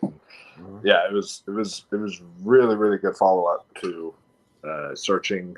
Not quite as good as Searching, and now that I've like had time to process it, I don't think it's like as good as Searching, but it's still close. It's really good. The Den, yeah, that's a movie. Maybe because I watched it on my laptop, and like a majority of the film takes place on a laptop or something like that. But like that film scared me. That film gets into some really dark territory, and there's some stuff that like you feel like, why am I watching this? I feel like this is like I shouldn't be watching this. Like it starts getting into certain stuff like that, and it really, really had an effect on me. And so because of that, I am gonna actually give this one to The Den. I really think more people need to check it out. It's a really, really good found footage movie. Yeah, I'm cool. I'm available. Yeah. And also, I was gonna say, Sarah wanted to know if you can watch it anywhere. Is it streaming? It's on. I think it's available for rental right now on Vudu and stuff. But I did read an article real quick that says it will be going to Netflix eventually. So if you want to wait for Netflix, okay, it'll be on there. Yeah. So Sony has a deal with Netflix where all their movies right now will be coming onto Netflix. That like once they're able to. Yeah. So yes, and two, and then guys, I'm gonna give you like everyone here like Mike knows about it. It's this site I use to find out where movies are streaming. It's called justwatch.com, and you type in a movie and it tells you where it's streaming. Yeah. Nice. That's cool. Richie. Yeah, I love Missing. It's probably one of my favorites of the year so far as well. It's it's probably just below Searching, but not much. It's, maybe if I watch it again, it may be on par. But yeah, it's really good. That Airtasker guy, he definitely. I hope she paid him a lot more money, man. Yeah, right. It definitely earned. He definitely went above and beyond. Just like. I mean, I see what Chris is saying about like the sort of certain twists, but when you think about it, it's like it's kind of it makes you think about like the kind of logistics of that. But I still thought it was really kind of cool. There's just like the little intricate details and stuff, like when he's the Itasca guy's like that she's asking him to type in Instagram and he types in wrong because it's like his English is not his first language, so he would type in Instagram wrong. I don't know, just like this dude's bleeding and you type in like typing in an address and obviously he's bleeding out, so he's gonna type it in right. I'm like, oh, okay, yeah, that would happen. So I don't know, just like cool details about that. So I'll go Missing, but the Den looks interesting. That post is very very creepy. So I'll definitely check that out. But Missing's great. Definitely a star-making performance from Storm Reid. I'm good. I'm glad. I'm hoping to see what film she does next. And I want to see these type of movies every couple of. I wouldn't be mad to see these type of movies every couple of years. I think that'd be kind of cool. I don't need one every year, but about every 3 years they do one of these. Yeah. Or maybe do it like the TV show. They kind of like their universe kind of joke they did. It was I'm not a TV guy. I remember that. Yeah, I'm a movie guy. But now I'll keep it short. I'm voting for Missing, my favorite movie of the year so far. So yeah. But Chris, you had a good point though that like it's way too easy for a teenage girl to like access like her mom's bank account and every single like site that she ever had access to somehow. It's a little too convenient. Or have her best friend imitate the guy and date. Right. See, that's the only flaw that I have with Missing is that like at least John Cho in the first film, like he actually kind of struggles. He's like, I don't know. He's like, well, how do I do it? He's struggling. It actually feels like he doesn't know fully what to do on certain things, while she just seems to be like really fluent in all things technology. So I don't know. Yeah, but that's the generation. They're more fluent in that stuff, I guess. All right, we got Hell House LLC versus The Fourth Kind, which was mentioned earlier. I have not seen it. All right, Chris. The Hell House LLC. I'll just say real quick. Yeah, it's about these guys who kind of set up a haunted house in an abandoned kind of hotel. And of course, some things actually start to go wrong on opening night, and some things come alive, and there's a big disaster, and people die, and all kinds of stuff. And then, that fourth kind is that weird one with Mila Jovovich, where there's like the half and half, like recreation with the found footage stuff. Yeah, it's that kind of blend of the two. So. Does that have to do with aliens too a little bit? Yeah, Or am I thinking of something else? Yeah, it's an alien thing. Yeah, they kind of abduct people and stuff. Yeah. One of those things. But anyways, Chris. I haven't seen either. I just look at Hell House because that's interesting. Good review. I just been told to avoid the first kind by a bunch of people, so I go for Hell House. Yeah, sure. All right. Ross. I'm gonna go with Hell House. I've seen the fourth kind, and I do not, and I remember a little bit, but I remember like it looked interesting, but then like everyone said stay away, so I did. Yeah, so I'm gonna go with Hell House. Yeah. Richie. I'll keep it short because there's vacuuming going on. So the fourth kind I thought was boring, so I'll go Hell House. That's interesting. Yeah. Well, Wolf. So my friend Ross knows him, but my friend Robbie Sobel, he loves the fourth kind, and he's been recommending that to me for the longest time. So I have to apparently watch it now because he's like, "Have you seen the fourth kind yet?" Like he loves that movie. So, so I will see that at some point. But I have seen Hell House LLC, and this film is really, really good. I've noticed this trend with found footage though. That so I love like the first ending, the ending in the house. I'm not going to spoil what happens, but like the ending in the house is really good. But then they have this like little thing, and Austin knows what I'm talking about, where it's like almost like a second ending, and it's like you didn't need that. Like, what is that? That was so stupid. No, I just needed the finale and the actual haunted house. I didn't need. I was like, And I've noticed a trend with found footage movies where they'll do that. Like they'll actually have like a decent ending, but then they're like, "Here's one final jump scare," or something like that. Yeah, they did that in the movie Creep. Like at the end of it, and it's just sort of like, it's like, come on, like you didn't need that. That was a great ending earlier. It's like, so, and I actually have seen both the director's cut and the theatrical cut. The director's cut shows you what actually happened in that house, so it's actually interesting. It gives you more of a vivid detail of like what actually happened. So I recommend both versions if you end up watching them. Just avoid the sequels. The sequels are not good. So they're all of them are on Shudder, so you can watch I think all three of them on there. But yeah, Hell House LLC is excellent. So I will go with that. Yeah, I'm not a fan of the fourth kind. Saw it in theaters. I was kind of bored. Hell House was one I watched this past week. I heard good things about it. Yeah, it's cool if you like kind of people, even just interesting, setting up a haunted house, kind of making the dummies, setting up the scares, getting the actors ready to go. Some good stuff there, and then the actual chaos at the end is pretty fun, and what they do. So I'll go with Hell House, and I'll avoid the sequels because I heard there was 2 sequels on Shudder. And heard they weren't good, so I'll just avoid those. I like the original one. Well, I haven't seen Hell House LLC. Is another one you recommended, Austin, but I just didn't have enough time to get to them all. But I have seen the fourth kind, and it's all right. Like I do actually like it. I mean, it's got Mila Jovovich. It's got Will Patton in there. Got Elias Koteas in there. So that's decent because like kind of like the fourth kind, it's like there's different levels of like these alien abductions where there's like a first, second, third, and fourth, they get progressively worse. And then when you get to the fourth one, it's like the most deepest, darkest, evil thing that your mind can possibly ever imagine. And it puts people into like a kind of like a what's the like almost like a catatonic state where they can't move and they're just like paralyzed with fear. But and like it's all right. I mean, and because I've seen it, like I would vote for it. So I'll go for the fourth kind. Yeah. All right. Well, a little for that, but it'll be Hell House, and and that'll be it for this side. So we'll say just time wise, we might turn up the pace just a smidge for this other side, just a smidge, and just a tad. But I'll still try to give you a quick description. I'll make it fast.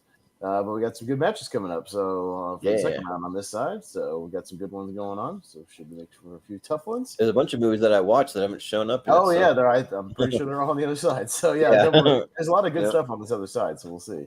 This other side might be the harder one actually. Yeah. All right, got VHS 94 versus VHS. Oh, wow. Wow. Okay.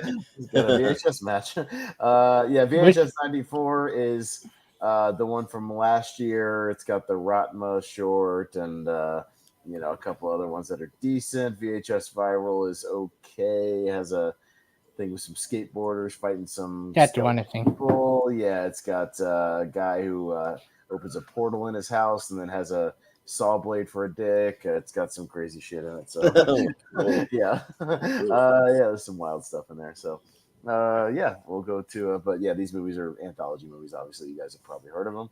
But yeah, so technically number 3 and 4. Ross, you're first. I haven't seen either, but I do want to see them. So VHS 94 sounds interesting because 94 was a great year for movies. That's the only reason I got.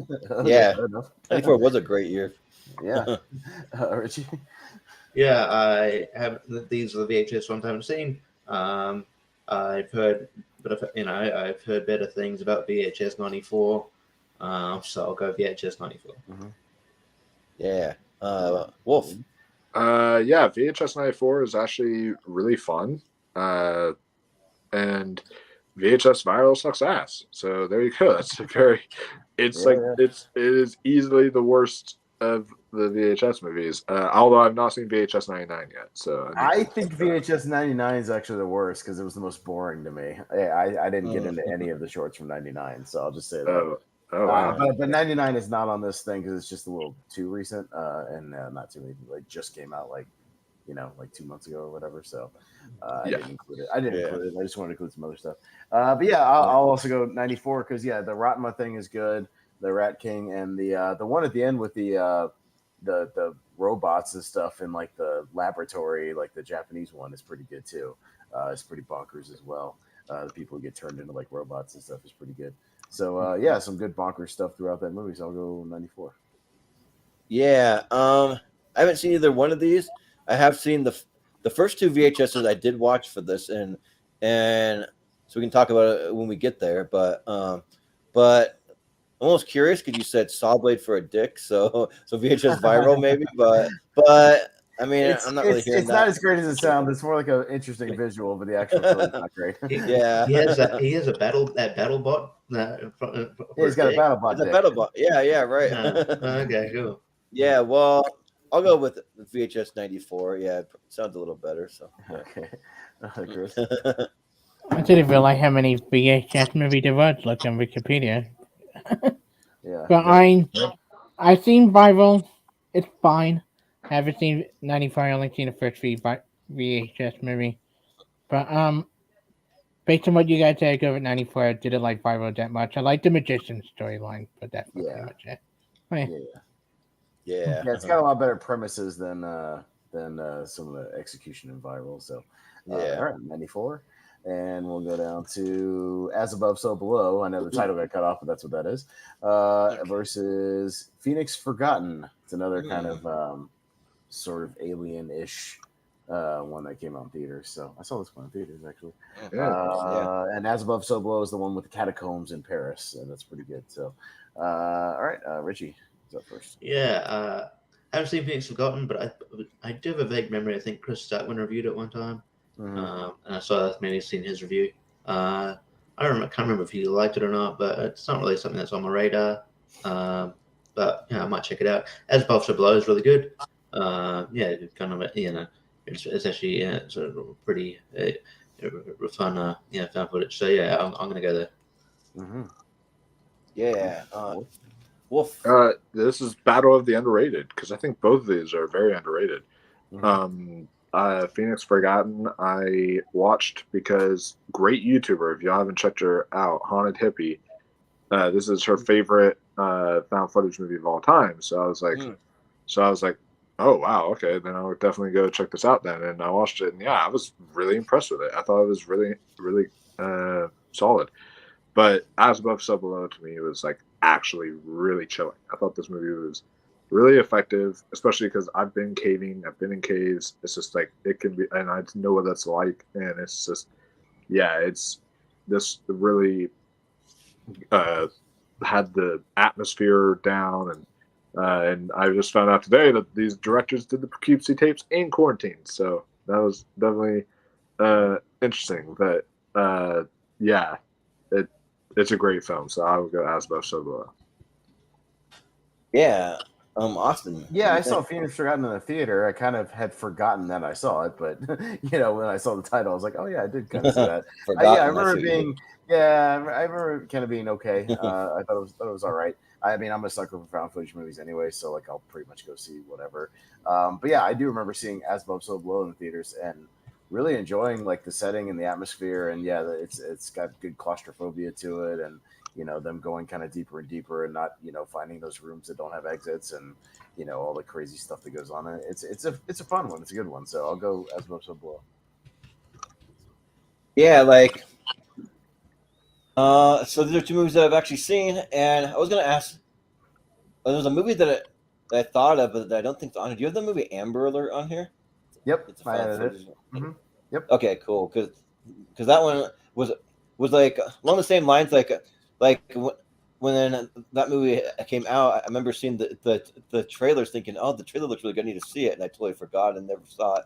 I did the same thing with the Phoenix Forgotten. I remember like it was like one of the few last movies that I remember like an actual voiceover where they're like back in 1997, 3 teenagers from Phoenix that like went missing and like blah blah blah. Like they're like saying that, yeah, and the movie's pretty good. Yeah, I actually like it. Like it's kind of like you go out on a wild ride with these 3 teenagers that like see some lights over the Phoenix, and then there's some alien stuff involved, and yeah, it's good. But As Above, So Below, though, this movie like terrified me. This movie was really really good, and I remember reading that the story's not true, but the setting is those catacombs do exist under Paris, so that's crazy to think.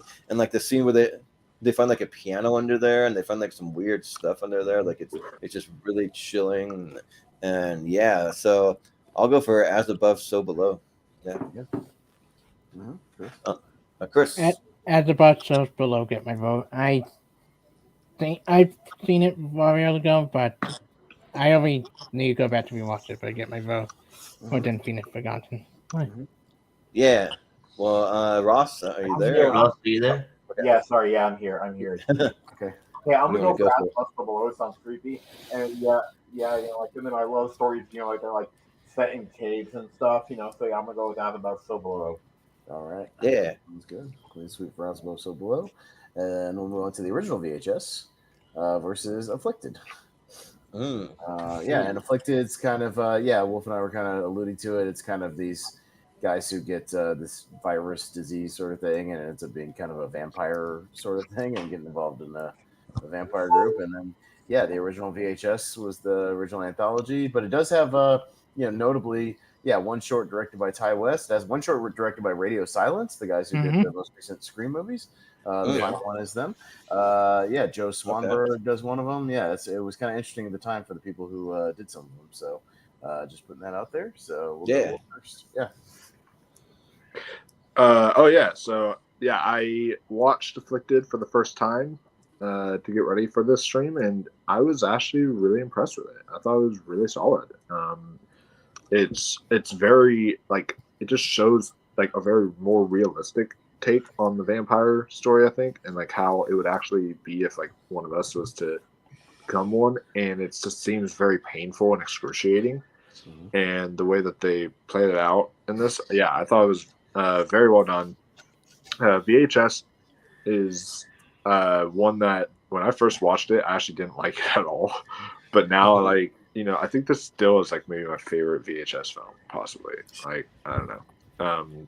Just because there some of the shorts in here I really dig, and some of them not so much so. Like I think the first one I wasn't really a fan of, but all the other ones I pretty much enjoyed. But yeah, because maybe it's just because I just saw it and I was a really big fan of Afflicted, I will go Afflicted here. All right. Yeah. Yeah. Awesome. Yeah, I like the original VHS a lot. I think it's got a good mix of different types of shorts. VHS 2 is still my favorite, and for a reason we'll talk about. For a reason specifically, we'll talk about when we get to it.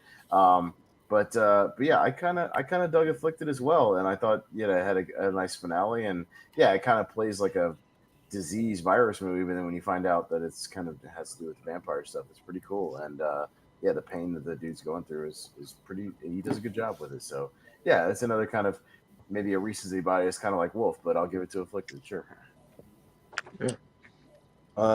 Yeah. So I have not seen Afflicted, but I have seen VHS, and the thing that I have to say about these VHS movies is they really like mess with the sound, like the sound in these movies. Either like it's just, and also like the erraticness with like the blurring of like the tapes. Like for me, it doesn't look really real. It looks like they're just adding a bunch of blurs, and like sometimes the audio will be like really quiet, and all of a sudden it's like blaringly loud, and then it's like making all these noises all over. And like I get what they're going for. They're going for like the old VHS style kind of look, but just doesn't really like play right for me. Just like it's annoying to me after a little while. But I mean, I try not to just let that like take away from the like the actual different segments that they have. Like I thought that it was fine. I probably like the last segment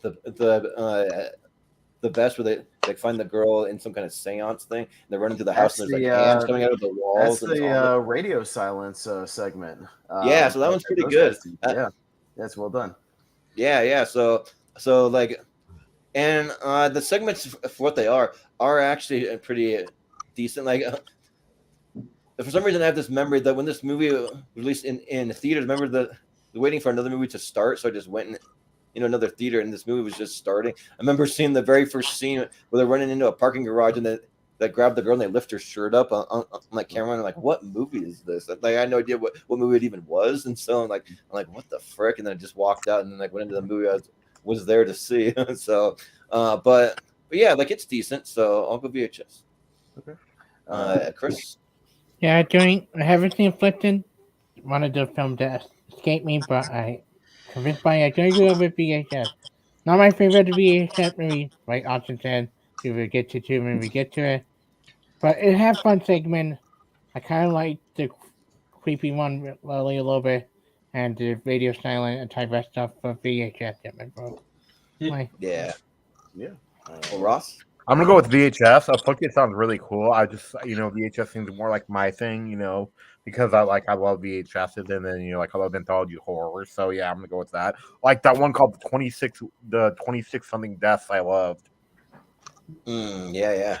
Have you heard of that one, Jordan, or no? I've heard of it. Which one is that? It's called the ABCs of Death.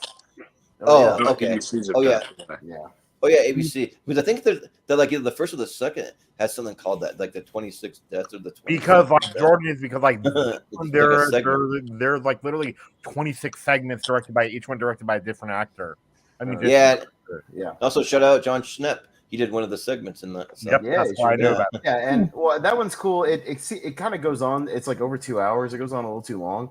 But if you watch it in segments, it's not bad because each one is literally only like 5 minutes. So I mean, if you're not into one, you just wait literally 5 minutes and another one starts up. So it's that was another one of my issues with VHS. I wish the segments were a little longer.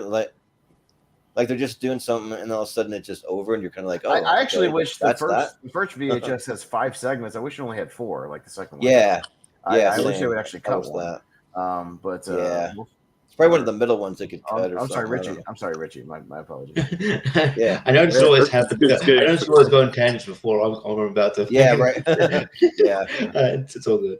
I was just looking at where I could watch Afflicted, but it's not like on free things. It's on Showtime, over here. I had to pirate it, honestly. I have. Just make your own streaming service, Showtime. Just do it. Yeah. Like they do have one, but it's like also connected to every other streaming service. So yeah. But yeah, that looks really interesting. I'm definitely keen to watch it eventually. But VHS, I'm a sucker for anthology films, and I've seen VHS 1 and 2. It's not as good as 2. But I do like VHS, and it's when I first sort of got introduced to Ty West and Radio Silence. I didn't know they were Radio Silence at the time, but it's like, oh, okay, these guys. Okay, so yeah, I really enjoy it. So I'll go VHS. All right, VHS moves on. All right, and we'll go down to End of Watch. Versus the Pyramid. All right. That might be easy. Well, so just move in End of Watch or what? Yeah, we probably could. I'll comment one thing quickly about the Pyramid. I watched it on an airplane actually, and it's like if you watched As Above, So Below in a pyramid, it's like the same movie but way less quality. I'll just put it out that way. Okay. Yeah, it's not good. But End of Watch is good, so we'll just move on to End of Watch. Yeah, Pyramid's not great. It was fought for it to be here. It was perfectly fine for an airplane watch for like to kill 80 minutes, but other than that, no. So yeah, I see it's only available to rent, but yeah, it's not even free. It's not even worth renting. Probably. Yeah, it's not even worth renting. I don't know if you guys have seen the British TV show that was pretty big in the UK and here, called The Inbetweeners, but one of the Inbetweeners is in Pyramid. Okay. Nice. All right. We got Gonjam, Haunted Asylum, versus The Final Prayer, which is a tough matchup for me. I'm glad I get this match because what the So Gonjam is a Korean found footage movie. It's actually one of the most successful horror movies in Korean history from a few years ago. There's supposed to be an American remake coming soon. Just FYI, which they'll screw it up, I'm sure. But yeah, it's very good. There's some very scary stuff in it. Like legitimately, I was watching it earlier today, and like some of the imagery and like some of the scares were legitimately creepy, and some of the imagery. Like I posted one of the things in the chat. I'm sure you guys saw. Yeah. The images right now. And the way they use it in the movie when she pops up on the screen is legitimately scary. And the final prayer is along the lines of the Momo. A little bit. Kind of that. Yeah. And then the final prayer is about these guys kind of investigating a church and some weird things going on there. And it's kind of most famous for its ending scene. I won't spoil it too much, but it involves a tunnel turning into a stomach. I'll just take it that, and it's really yeah, and it's it's a really bonkers ending. I would just say even just look up the ending; it's pretty crazy. But yeah, I'm up first, and I'm gonna go with Gonjam. Yeah, it's those Koreans, man. They know how to make horror movies, and they know how to do scares, and they take it seriously. And it takes a little while to get going, but it's like they're doing a web show, and they're trying to. They're staging some of the stuff, and then of course it gets real. But the last 30 minutes is absolutely bonkers and legitimately scary. So I'm gonna go with that. Yeah. Yeah. Mm-hmm. I haven't seen either one, but based on that, like, I want to see something that's legitimately scary, like that's like really, really will like stay with you. I'm a big fan of Jordan. If you watch this movie in the dark and crank up the sound, I guarantee you will get unnerved 100%. Yeah, because I was watching it on my phone, just laying in my bed, and I was getting freaked out, much less on the big screen or anything. Yeah, well, I'm a big fan of also Korean cinema too. Like, most of what I've seen from Korea from movies has been really, really good, and hopefully if they're doing an American remake, it'll be close to as good, but so I definitely want to check it out. So I'll vote for the Gonjam or however you say it. Gonjam. Yeah. Yeah, but Chris? I have not seen either one of them, but you told me Gonjam. How do you say it, Gonjam? Gonjam. Yeah, the Gonjam. So where can I find it to watch? So it is on. It's like a lot of these. It's free in a couple places. I watched it on Peacock, but it's also on Tubi and YouTube for free. Just up there. Oh, cool. Okay. And also, I'm going on YouTube right now too. And also plugging in Shutter for again. It is also on there as well. So there you go. It's everywhere. So yeah, go check it out. That's the great thing about these found footage movies.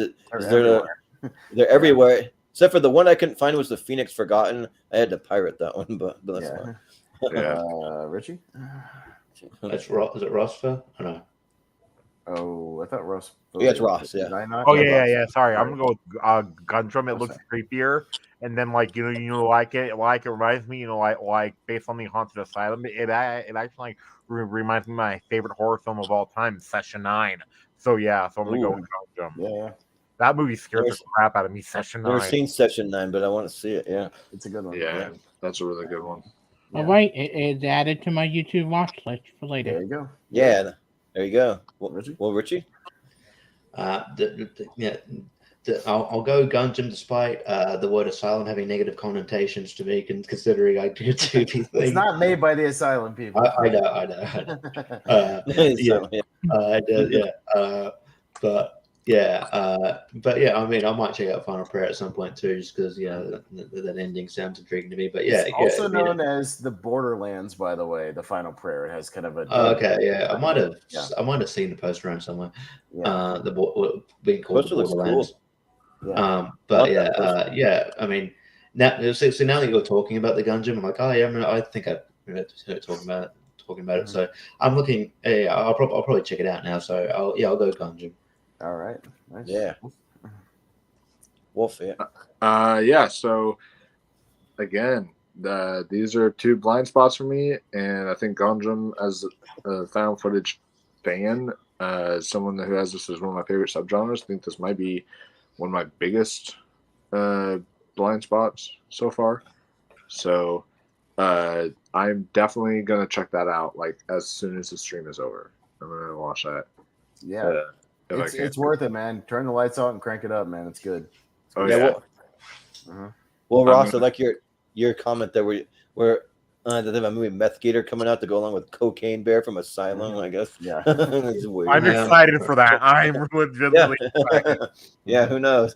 Oh boy. Is he gonna have those teeth or Hey, not? well, I just want to say I always like when I can sell a movie into the next round. All right, sounds good. Yeah, right. Yeah. I sold Final Girls into winning that 2015. Yeah, it's won the whole thing. Oh, for Half sure. of us hadn't seen it. All right. That, yeah. All right. Well, speaking of, we got VHS 2. Oh my God. Let's move on. No. The one Plus, too, like I was gonna say that, like VHS 2 actually has the first YouTuber I really ever followed, and that was Cool Duders in it. Okay, nice. Well, I would just say VHS 2.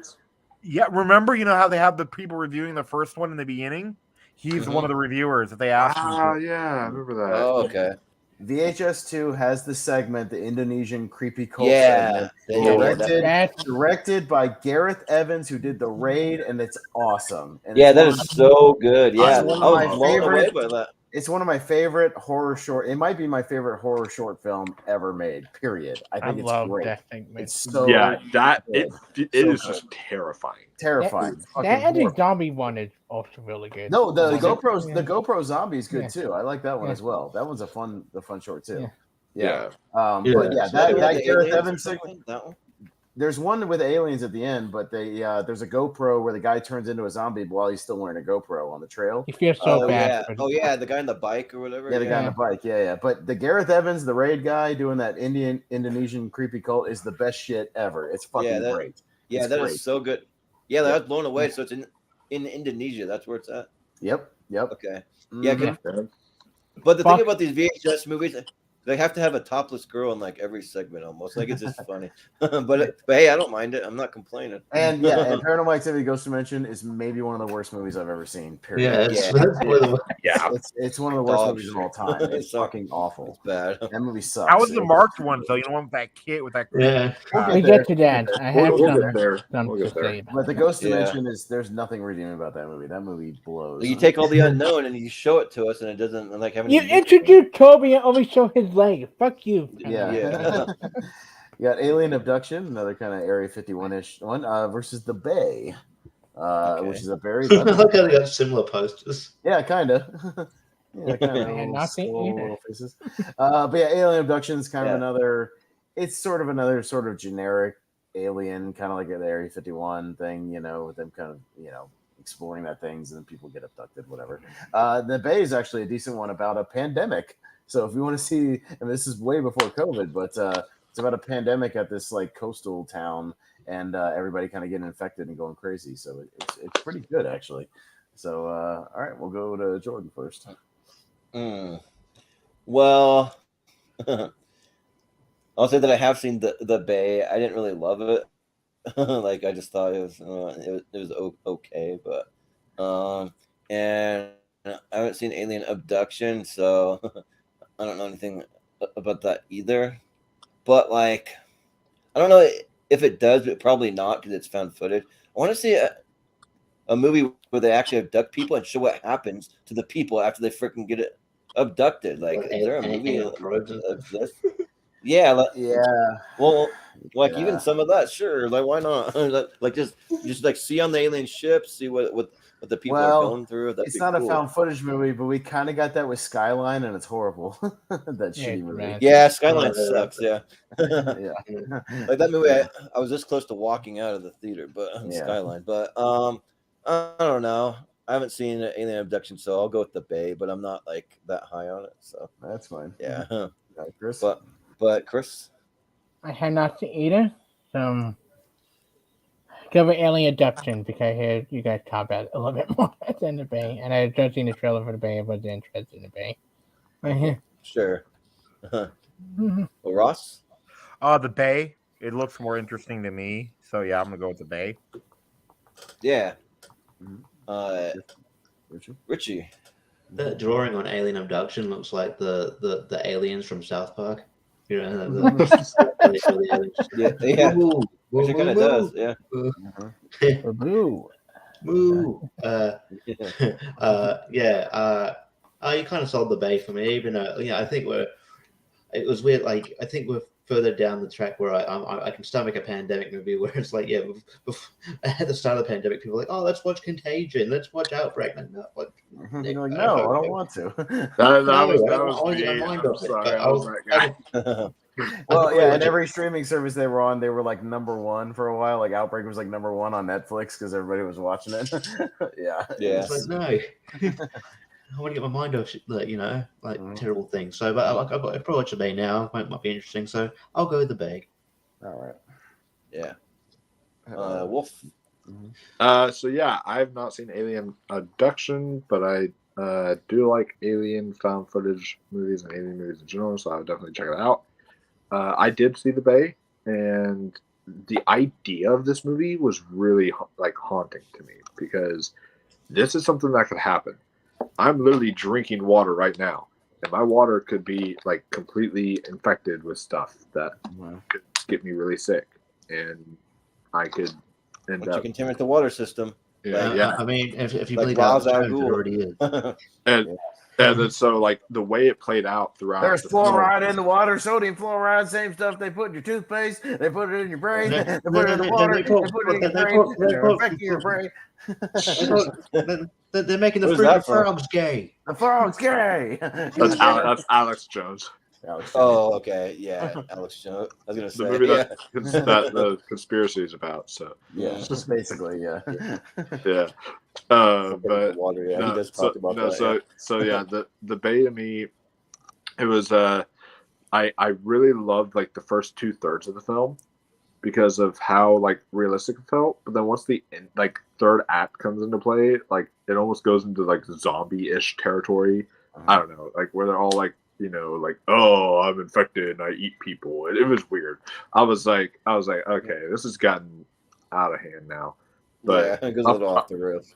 But up until then, it was actually really, really good. So, yeah. Yeah, from the director of Rain Man comes The Bay. Not directed by Michael Bay, guys. It's directed by Barry Levinson. Yeah, the director of Rain Man. Hey, Levinson did a found footage movie? Yeah, that's his movie. Yeah. What if everyone got infected and they all turned into Rain Man? That'd be like really freaky. Come on. Right? 82. Exactly 82. Yeah. Right around 1957. Gotta watch Jeopardy in the Wheel. Gotta watch Jeopardy. 7:30. Wapner. Wapner. I want my pudding cup. All right, got One Cut of the Dead. The Japanese movie versus Cloverfield. All right. For anybody that's seen One Cut of the Dead is a zombie movie, and it's like a found footage movie, but then they kind of go behind the scenes of the actual found footage movie, and then they kind of go back to another thing. Like it's a pretty creative little movie, and Cloverfield's Cloverfield. So everybody's seen Cloverfield. So Chris. Yeah. I haven't seen One Cut of the Dead. You told me on it, so. I think Cloverfield is not the worst Cloverfield movie. I don't know if that would be the third one. We just talk about Cloverfield Paradox. I like 10 Cloverfield Lane a lot more than this, but I do like Cloverfield for what it was. I think the monster was really creepy. The train chasing scene is the most creepiest scene in the movie. And they on the ground, like I told you. So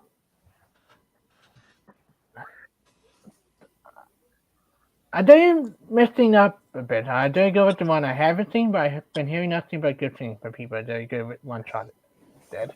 Okay. All right. Yeah. Ross, what do you think? Well, this is okay. I'm gonna go with Cloverfield, but this is probably gonna age me. I remember, like, when I was graduating high school in 2008, I actually got the PS3, and this was the first Blu-ray I actually ever got for my PS3. I got that and Rambo on the same day, and then the first Uncharted game. So yeah, I'm gonna go with Cloverfield. Nice. Yeah. That's a good trio right there. Yeah. Richie. Yeah. I haven't seen the other one, but I love Cloverfield. It's great. I watched it again recently. The only gripe with it is sort of the same gripe as I have with like Scream 6. There is one scene, right, where there's like, they're looking for this dude's girlfriend. They find her. She's impaled by this thing. Like like a railing? Like on rebar on a railing, yeah. Right, yeah, and somehow she survives this. Yeah. How the fuck? How the hell are you doing here? and it's nice and rusty too, so she would definitely get tetanus right afterwards, even if but yeah, it is a really well done movie, and T.J. Miller acts like I imagine T.J. Miller would act in this situation. But anyway, yeah, Cloverfield's great. So yeah, I'll go Cloverfield. All right, Wolf. Yeah. All right. If any of y'all are watching this, hear me out. We are 20 away from 1K subscribers. So Shudder, sponsor me, you sons of bitches, because I'm gonna say One Cut of the Dead is on Shudder, so you guys can watch it there. I'm gonna keep on advocating for that streaming service that is on Shudder. You guys can watch it. It's really, really good. And then Cloverfield is also really good. I really enjoy Cloverfield quite a bit. This is like one of the first found footage movies I actually watched when I was getting into the genre. So I quite enjoy it. But yeah, I'm going to give it to this one that I feel not enough people have seen. And it's a fun satire of like the found footage genre and a fun satire of like the zombie genre in general. And that's One Cut of the Dead. I really think this is a ton of fun and is very, very well done. So highly recommend that for anyone who's a zombie fan and found footage fan. Yeah. It actually mixes like fake zombies from a movie with like real zombies. So yeah, it's like they're making a zombie movie and then real zombie outbreak happens like while they're making the zombie movie. It's fun. Yeah. Yeah. No, I'll definitely advocate for One Cut of the Dead. Like, I think it's worth checking out. I like it a lot, and it's a lot of fun the way it kind of bends all the genres. But like I kind of alluded to, Cloverfield is one of my favorite theater experiences I've ever had. Like when we originally saw the midnight show of it, we just had an absolute blast. It's the closest thing we got to a decent Godzilla movie here in America, for a long time. like a kaiju movie. I like the intensity of it. I like the POV aspect. I just got in the mail not too long ago my new 15th anniversary 4K steelbook of Cloverfield, which is great. Love it. Yeah, really sexy. And it's good stuff. So yeah, I love me some Cloverfield, man. So I gotta go Cloverfield. Yeah, well, for anyone who knows me, I'm not a big Cloverfield fan, but I do feel like I am pretty open to giving these movies another watch and see if I can appreciate them more. Because the thing that I appreciate about a lot of found footage movies is that they don't show too much. You only see what you need to see, and the rest just kept a mystery, and it kind of adds to the horror. But for whatever reason, like this just didn't work. When it's a monster movie, I want to see the freaking monster. I don't want it hidden. I don't want to wait till the one shot at the end. I don't want to see what everyone's scared of, and then just waiting like people are like running in terror, and it's like I want to see what they're running from. But at the same time, though, like I'm willing to give it another shot and like see if I can appreciate it more, because like I didn't like it when I first saw it, but I'll try it eventually another time. But and Yeah, One Cut of the Dead's great. Like I think that it's awesome. It's another Korean movie, right? I think, and yeah, I really like how they do it. Like it's really cool to kind of see it like they do like the behind the where they're actually filming. Then you see the behind the scene that in the real zombie outbreak happened, and then you're like trying to piece together like what's real and what's fake, and then it kind of blurs the lines on purpose, and you have to try to figure it out. So I think it's a lot of fun. So I'll vote for One Cut of the Dead. But you reminded me, Wolfman, because we passed 200 subscribers. So I actually have the winner of our giveaway. You have to wait until the very end when it's my turn to do plugs. I'll announce who the winner is, and then I'll announce it one more time at the beginning of Tuesday's episode, which will be our next episode. So I'll announce it twice, and I just need to make sure this person has 4K capabilities to be able to play the box set that we're giving away for the Dawn of the Dead. So yeah. All right, but back to this match, we have a tie, and it goes to Ross. So I'm gonna go with Cloverfield. Oh yeah, I'm the same one. Ross. Well, they'll be, and plus too, like Jonathan Voico from the John Campbell show. People are always joking around about like how he directed this movie because he looks like Matt Reeves. No, yeah. But I do want to bring up though, like for all you who are interested in Hell House, obviously, just what Jordan mentioned, like I prefer the theatrical cut because I like that about found footage movies where they don't show you everything. And the director's cut shows you everything that happens in the house at the end of the movie. So it's like, yeah. If you want to see it, it's out there. But got the Chernobyl Diaries versus Grave Encounters. So yeah, Chernobyl Diaries. That's another one I saw in the theater at midnight, kind of around the same time, Apollo 18 and those movies were coming out. It's not bad. It's like, they go into Chernobyl, they're exploring, and there's some mutated people running around, and it's, whatever. And Grave Encounters, to me personally, is kind of a diamond in the rough, like little gem. It's kind of similar to Gun Gym. It's like a kind of a webcam YouTube group going into like an abandoned hospital or wherever it is, an asylum or something. And there's like weird time loop stuff, and there's doors that go to nowhere, and they can't get out, and all kinds of crazy stuff happens. And it's a lot of fun, actually. It's a good one. So very similar to Ganja. Make a good. I'm looking at an image from it, and it looks really creepy. Yeah, it's really creepy. Yeah, there's some good stuff in it. I think it's at a hospital. But we'll go to Ross first. Grave Encounters actually looks really creepy to me, so I'm going to see it. Okay, cool. Yeah. I was hoping you'd. Anyway, I'm good now. Let me go off on a tangent before your turn. That's right. Well, and again, Grave Encounters. The amazing thing about these found footage movies: free on Vudu, free on Prime, free on Pluto, free on Tubi, free on Crackle, and free on Freebie. Awesome, free everywhere. Just like all these other movies. What is Freebie? I've heard of it. Freebie's it's its own thing, but also if you watch something on Prime, a lot of times it's linked to Freebie, so they'll start the Freebie stream on Prime. It used to be IMDb TV, like it was a it used to be IMDb TV. Oh, okay. Okay. Mm-hmm. I haven't seen either of these, but I've heard the Chernobyl Diaries isn't great, and I've heard better things about Grave Encounters, so I'll go Grave Encounters. Wolf. So sponsor me. Grave Encounters is on Shudder, so you can also watch it there as well. So and Grave Encounters 2 is on there if you guys are interested, but it's not as good, so I don't recommend it. Well, Grave Encounters 2 is weird because Grave Encounters is one of those movies where the original Grave Encounters exists in the world of Grave Encounters 2, where they reference the movie. So it's a little weird. Yeah, it's like Blair Witch. Weird. Oh. Yeah, where they exist, they acknowledge the existence of the first movie in that one. Or like in Halloween 3, right? Yeah. He's just like watching the original Halloween on TV. Mm-hmm. Yeah. It's a little bit more in your face in Grave Encounters too, but yeah. But Chernobyl Diaries, I watched that when I mentioned this in the chat, but I watched this when I watched the amazing HBO show Chernobyl, and I was interested in the history and all that stuff. And I was like, "Oh, okay, I'm like into Chernobyl now." And so I turned on Chernobyl Diaries. That is not what Chernobyl was. That is not that show. So that was not good. Very different. And Grave Encounters is actually great and really creepy and has some really effective moments. So I will go with Grave Encounters. Yeah.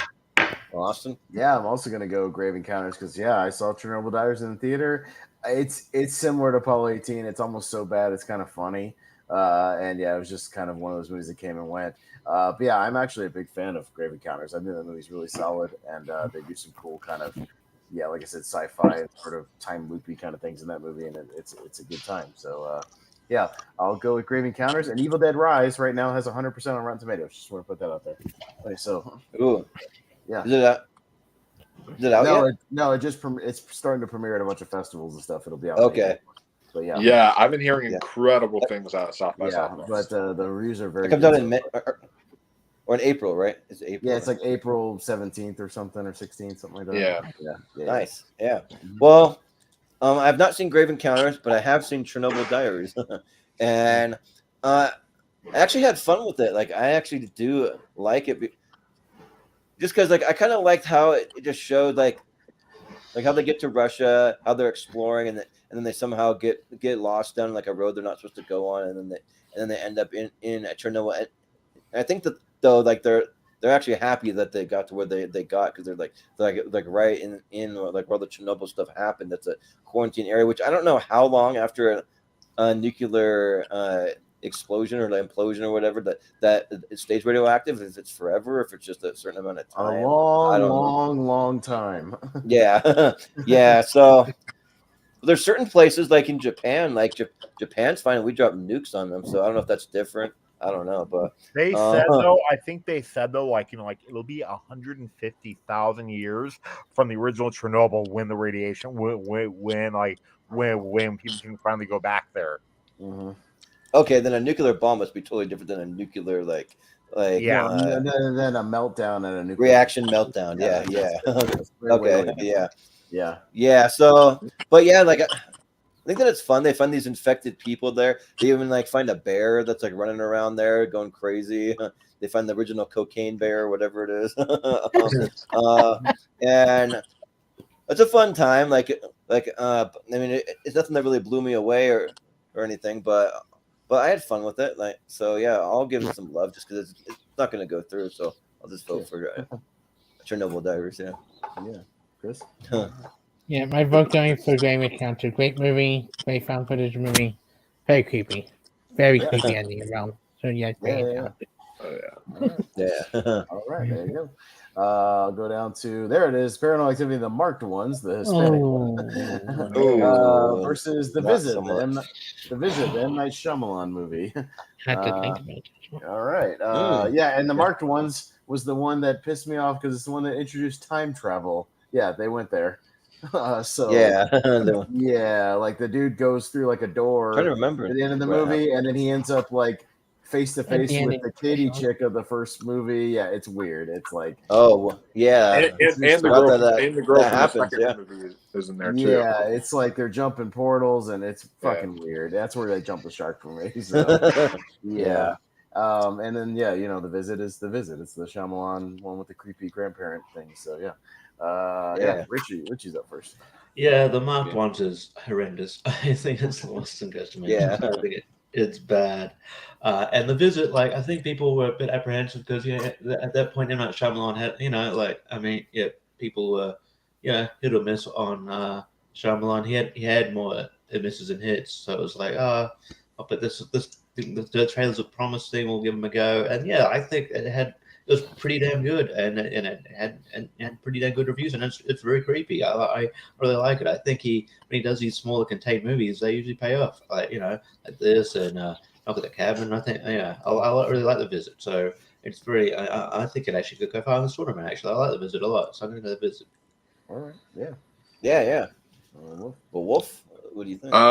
So I agree. All right, the marked ones is really bad. But like Austin said, Chernobyl Diaries. It's like hilarious. I think this movie. I laugh. Like this movie is so bad. It's ridiculous to me, and I like. That's why I actually consider it a guilty pleasure. It's not as much as like I actually can get enjoyment out of 4, but like this one, I get entertainment out of, and just how ridiculous it is. So like that's why I don't completely hate this one. But yeah, they did jump the shark. This is what I meant by it stops becoming as realistic as the first film as they go along, because it's just and then The Visit was actually a very underrated Shyamalan film. That's something that like when it came out, I was like, oh, okay, Shyamalan's on to something here. Like I wasn't ready to say he was back yet because he made a bunch of dog shit before this movie. I wasn't quite ready to say he's back. I wasn't ready to say he's back, but I was like, oh, okay, Shyamalan, yeah, I see you. And then it was a split that I felt like he made a comeback. So, yeah, this was, I thought that The Visit was really solid, so I'll go with The Visit. Yeah. From Austin. Well, yeah, I pretty much said my piece about the marked ones. Yeah, that's where they completely jumped off the rails for me. When you're introducing portals to other movies in the series, that's weird. And The Visit, I thought it was nice and creepy, and it had some funny moments too. And yeah, it was well done. I'm always rooting for Shyamalan, so yeah, I'll go with The Visit here. Yeah, like I totally forgot about the marked ones. Like this is the worst one because like not only is it like really bad, like it's boring too. Like it's just boring. Like I don't know. Like I feel like maybe you have to speak Spanish as a first language or like more fluently to appreciate it a little more. I don't know, but like it didn't really resonate with me. So and yeah, like it's just not that good. Yeah, and the ending's weird. Like, I get what they're going for, some kind of twist to tie them all together, but it just didn't work. But yeah, The Visit's great though. I actually really like it. I think that it's a creepy moment, especially when the grandma's like calling after the one kid underneath the house too. Like it's really creepy and I really like the guy that plays the young boy. His name's Ed Oxenbould, and like I really like when he's like rapping and like trying to act cool, and at the end he goes back and he's doing his little rap song and stuff. I actually had a lot of fun with that, and yeah, it's a really cool, creepy concept. I've always been creeped out by old people because I worked in home healthcare and nursing homes, and I've seen old people creeping around in the middle of the night before, and like I've had a lady like sneak up on me who wasn't able to speak, and like I'm the only one in this nursing home, and they had me just prepping meals because all the residents are asleep. There's about 15 of them there. They're all sleeping, and I turn around and like she's literally like an inch away from my face, and I screamed like literally screamed out loud like this lady with no teeth is just like hunched over there, and like whoa, like she really like creeped up on me there, but. So yeah. To be fair, when I'm old, I'm totally going to do that to fuck with people. Why not? I'm not getting in trouble. I'm old. Yeah, right. Totally should. And also, I grew up with some older neighbors, and like one of the ladies would like creep around outside in the middle of the night for some reason, and like you'd see this hunched over shadowy figure like, just walking around and do crazy shit, Jordan, and be like Leo. Just when you get caught, just go, I'm old and confused. Yeah, sue me, sorry, yeah, but yeah, I'm gonna vote for The Visit. The Visit's pretty good, yeah. Chris. Shout out to my friend Chris Manner. You still won. The Visit is amazing. Like we said, since 2015. I don't hate the Mark one like a lot of you guys do. Just to mention, way worse than the Mark one. I like they finally had to go to let's shoot the motherfucking old ladies to try to stop put end to this. Somebody did one thing right in all of these movies. And there's and you go on YouTube. There's some interesting thing about the latest thing they cut out in the movie, alternate ending, with what they made a much better ending than what we got for this movie. Involving an exorcism at a church. Look it up. Interesting. I love The Visit. I started when I was starting to work at the movie theater. I started working at the movie theater. I started with fun. I started with funny. It was creepy. I think the performance by the two mental asylum people that pretend to be the grandparents are great. Especially the granddad is really creepy and funny and creepy as well. Danny is great. That twist, one of the few twists that got to me for night John movie is becoming when that twist happened. But yeah, I love the visit. And not top tier found footage movie, but I would put it to the next round. Right. Yeah. Yeah. We'll just say that like I've seen one too many naked old people that I do not want to see that again, and that's in this movie. But it's creepy though; it does creep you out. Okay, the visit, Paranormal Activity, the Mark ones I remember. I like the Blu-ray cover, and that's it. Yeah, good poster. That's about as far as it goes. Yeah. All right. We got Quarantine. There it is. Yeah. And Paranormal Activity 3. Wow. Okay. So, yeah. I'm just gonna throw it out there though. Sarah said that the first time she saw the visit was she was staying in the room next to her grandparents for added effect. Yeah. Yeah. There you go. Yeah. Wolfman. But first. Me first. Okay. Yeah.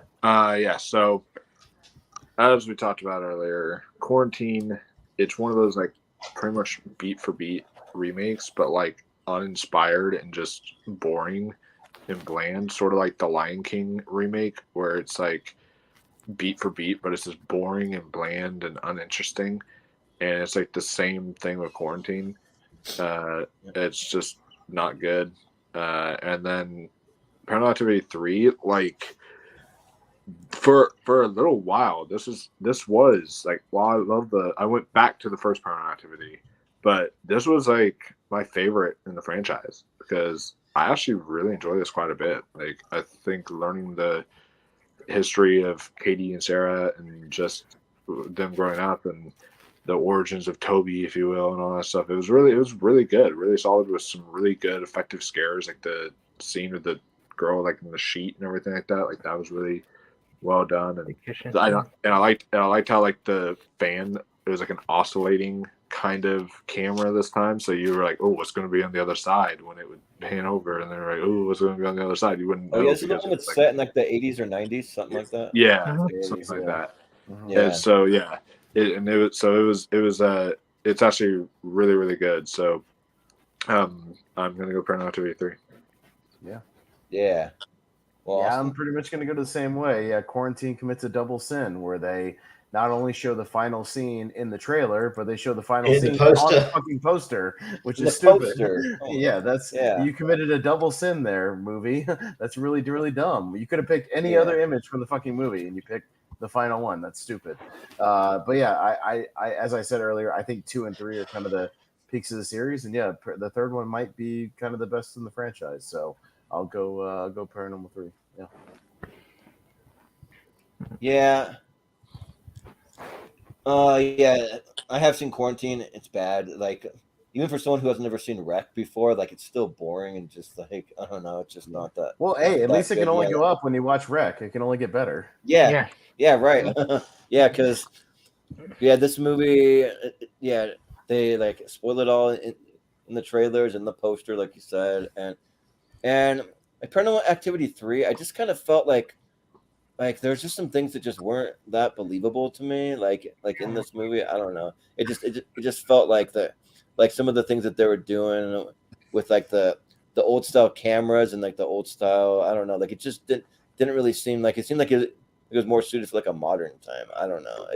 That's just how it felt for me. And so like I'm not a huge fan, except for the scene where it's the oscillating shot, like you said. You see the sheet there looked like a ghost or something standing there. That scene got me. Like that was pretty creepy. But so it's tough. I mean, I'll give Paranormal 3 a pass. I'm probably not going to vote for it that much more, but I'll vote for it here.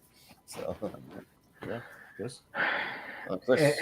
And you guys noticed me earlier. Maybe introduced. I gave one to the middle finger, the other one a thumb up. Quarantine to me is one of the more socially bad horror remake in the last 20 years. Everything I love about Wreck, the character, the jump scare, the scenario, the ending, and Lillian. I love the girl from Dexter. I do. She was so miscast Angela.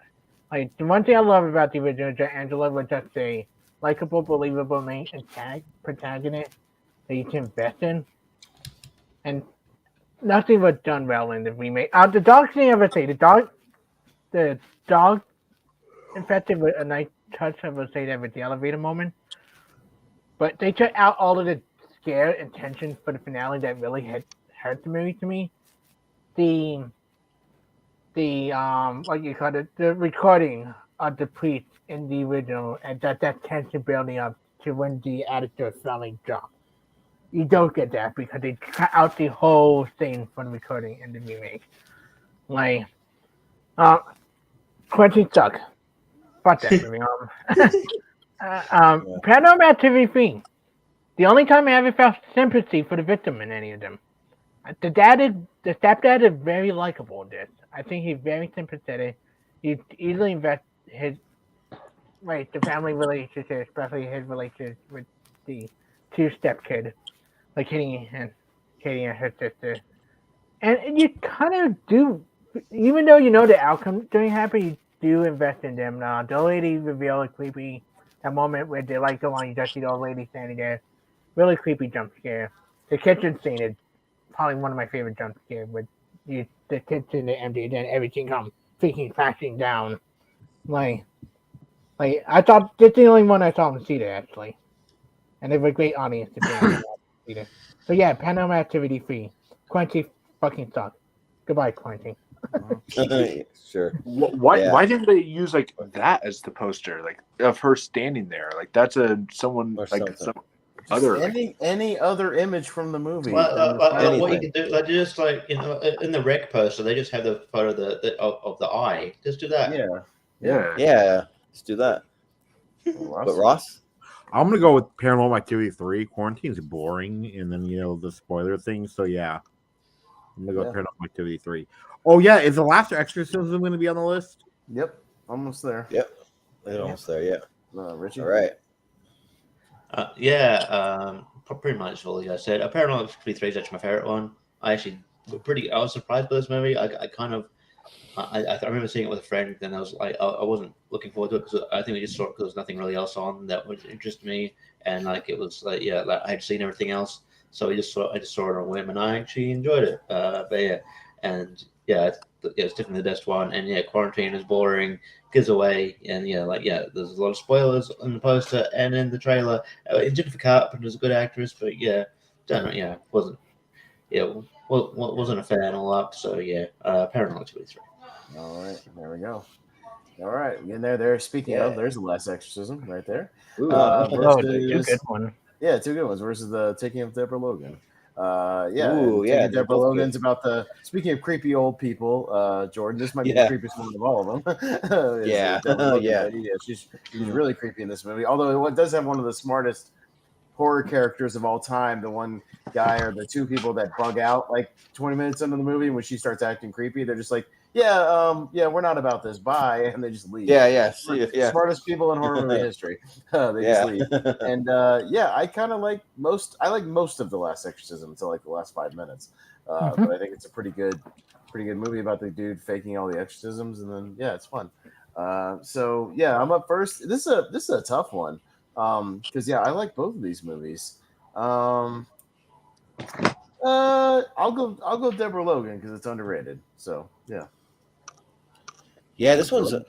Does Deborah Logan give you PTSD when you watch it? Yes, like absolutely, yeah. This is a tough matchup because I actually really like both of these. So, and also The Last Exorcism, there's a sequel that's actually pretty good. I actually enjoy the sequel a lot. It's just like they take some of the same cast members, but the same girl that gets possessed, but she moved to New Orleans, and so now they're trying to investigate some stuff that happened. The Last Exorcism, Part 2. The last Exorcism. So like it's no longer the last, I guess. Part 2. But, and I think there's a thing where like the priest ends up getting possessed. Like, I'm sorry if that's a spoiler. I don't know, but I mean it happens. But gosh, like, I mean, I really like Deborah Logan, but remember that I was pleasantly surprised when they had a sequel to The Last Exorcism, and like I wanted to go back, I wanted to see more, and remember the first one being really good. So I'll actually go The Last Exorcism. Okay. Yeah, Chris. I like both of these films. Last Exorcism to me is a phenomenal film up until when they go back to the house after the meeting with the boyfriend. They got pregnant. Her. I think the performances are really good as Last Exorcism. I think they're one of the stronger performances for a found footage movie. I think the one to play the priest is really good, and you do invest in his story. He does, even though the ending is crap, he does have a good arc with that ending of him finally believing again. You know, what he died a better sense of tension. But I think she is so good.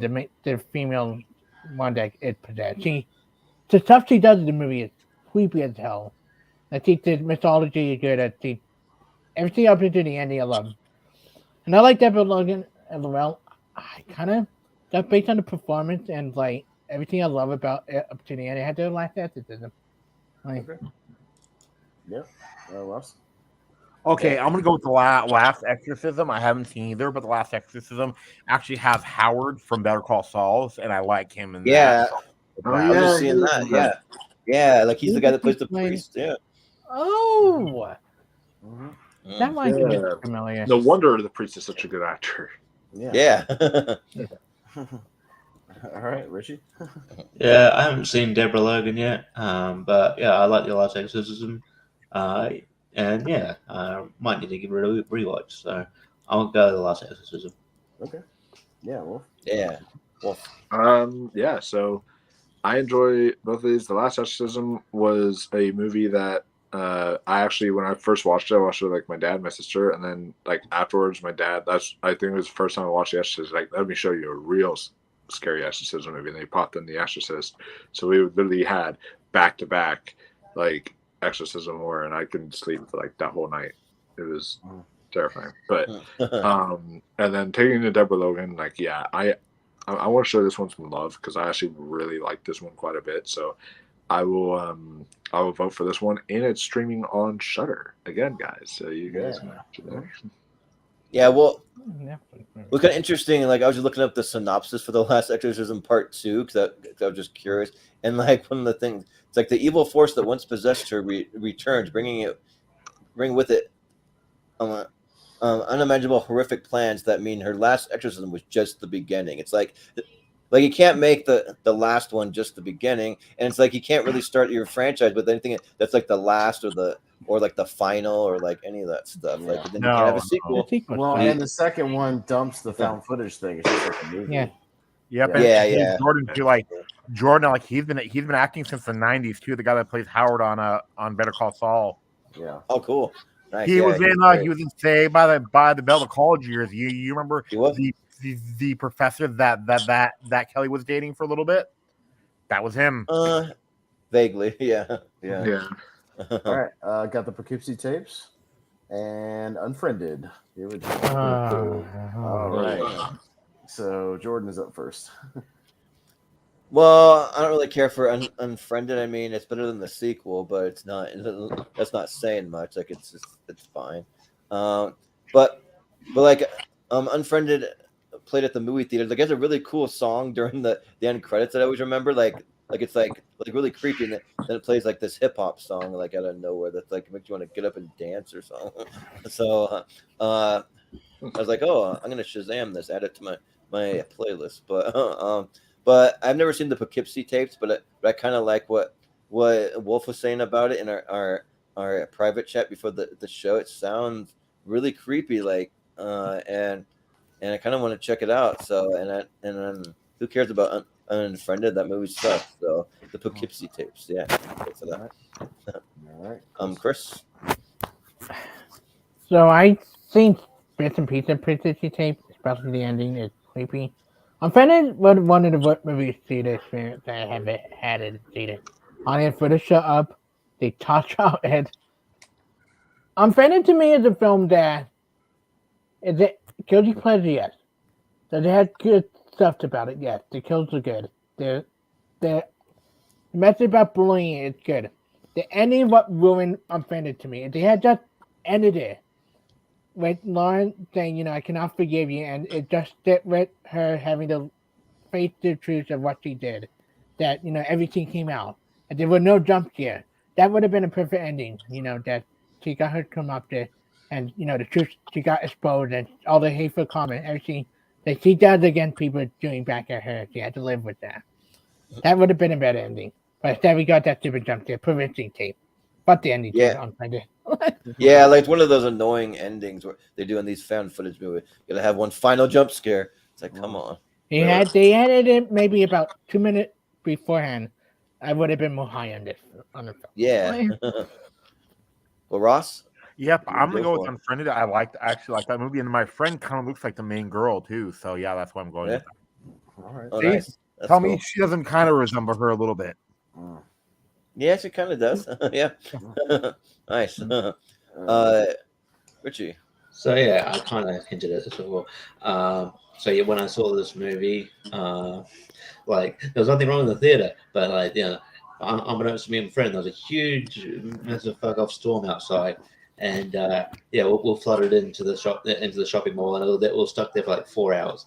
And then some dude was like, no, I can get through it, and tried to be a hero in the car park, and his car submerged and he fucking died. So really? Oh shit! Shit! Yeah, you like living your own real life. Yeah, that was an interesting time. It kind of overshadowed the movie a bit, but I watched it again. I like the idea of it was revolutionary at the time. I like the idea of it's all on a computer screen. I thought it was kind of clever. I like that idea, and I thought it was kind of well done the way they did it. Like, I think the problem is sometimes with horror movies you make the character so unlikable that you don't care if they die. I don't like any of these characters. I mean, I guess that it's the idea of bullying. They're supposed to be kind of unlikable, but I don't know. You got to make them somewhat. It's sort of like the the issue I have with bodies, where they're all terrible people. I don't care if you die. I don't care if you did it. But I liked it enough. I thought it was good. So I'll go Unfriended. Okay. Yeah. Well, Wolf.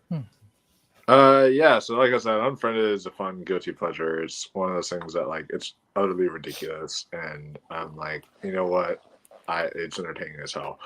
But the Poughkeepsie tapes, I saw it today to get ready for the stream. I've had friends recommend it to me, and yeah, this film was really unnerving and really terrifying. I literally watched it this sometimes, and I had to look away because I felt like I was watching something I should not be seeing. This is a documentary about this guy is doing all this crazy tortures and mutilations and stuff like that to these people, and it's just God, the way it's filmed with the grainy camera and the way the guy's performance and everything, it's just it really, really unnerved me, and I don't know if I can see it again because of that. I don't want that experience again, but it was really, really good. So I will go with the Poughkeepsie tapes. The ending of that movie thing is though maybe I'm not going to change my vote, but I don't really like too much torture in movies. I don't like things that are gross. I just I don't mind being scared, but when you get to gross stuff, I'm like, no thanks. but Austin. Yeah, it's not really gross so much as just unnerving and disturbing, and the situations and the screaming, and just the sound design, and the fact that they treat it like a true crime kind of documentary thing, and then they go to the footage, it's really creepy. So I think it's better than Unfriended, so I'm gonna go with Poughkeepsie. Yeah. All right. We're almost there. We're gonna go to Devil's Due. Speaking of Devil's Due, there it is. Versus Troll Hunter. Oh man, this isn't hard for probably some of you, but for me, it kind of this isn't hard at all. This is easy. Devil's Due is the one where the chick is pregnant with the devil baby or whatever, man. And then Troll Hunter fucking rules. That's all I'll say. It's the Norwegian troll hunting found footage movie. It's great. Chris. I haven't seen all of Troll Hunter, and Devil Due sucks, so I didn't go with Troll Hunter. But stuff I do like it. Yeah, I'm here, Tori. I'm here. Yeah. Okay. Yeah, but Troll Hunter, I want to see. Devil's Due doesn't sound really my thing. But I think it was Matt knows. who recommended Troll Hunter, but like he recommended that you actually now like put the English dubbing on only because he says like the Norwegian language is so weird. He said like it's like these like deep clicks. So like he said Troll Hunter, and he said it's an amazing movie too. Yeah, I can see that. Yeah, but Richie, what do you think? Yeah, similar to Chris, I haven't seen Troll Hunter, but Devil's Dew's anus. So Troll Hunter. Man, I don't get the hate for Devil's Due, but it's fine. Wolf. So I looked it up. I think it was Willow Creek was one of. I don't know why I get Troll Hunter now, so I'm confused. But it was. But I have seen clips from Troll Hunter, and I've seen like the trailer and stuff like that. I do really want to see it. So I'll probably get around to it sometime. Right now in the background, I have Devil's Due playing because I'm due for a rewatch. Ooh, there you go. Sure.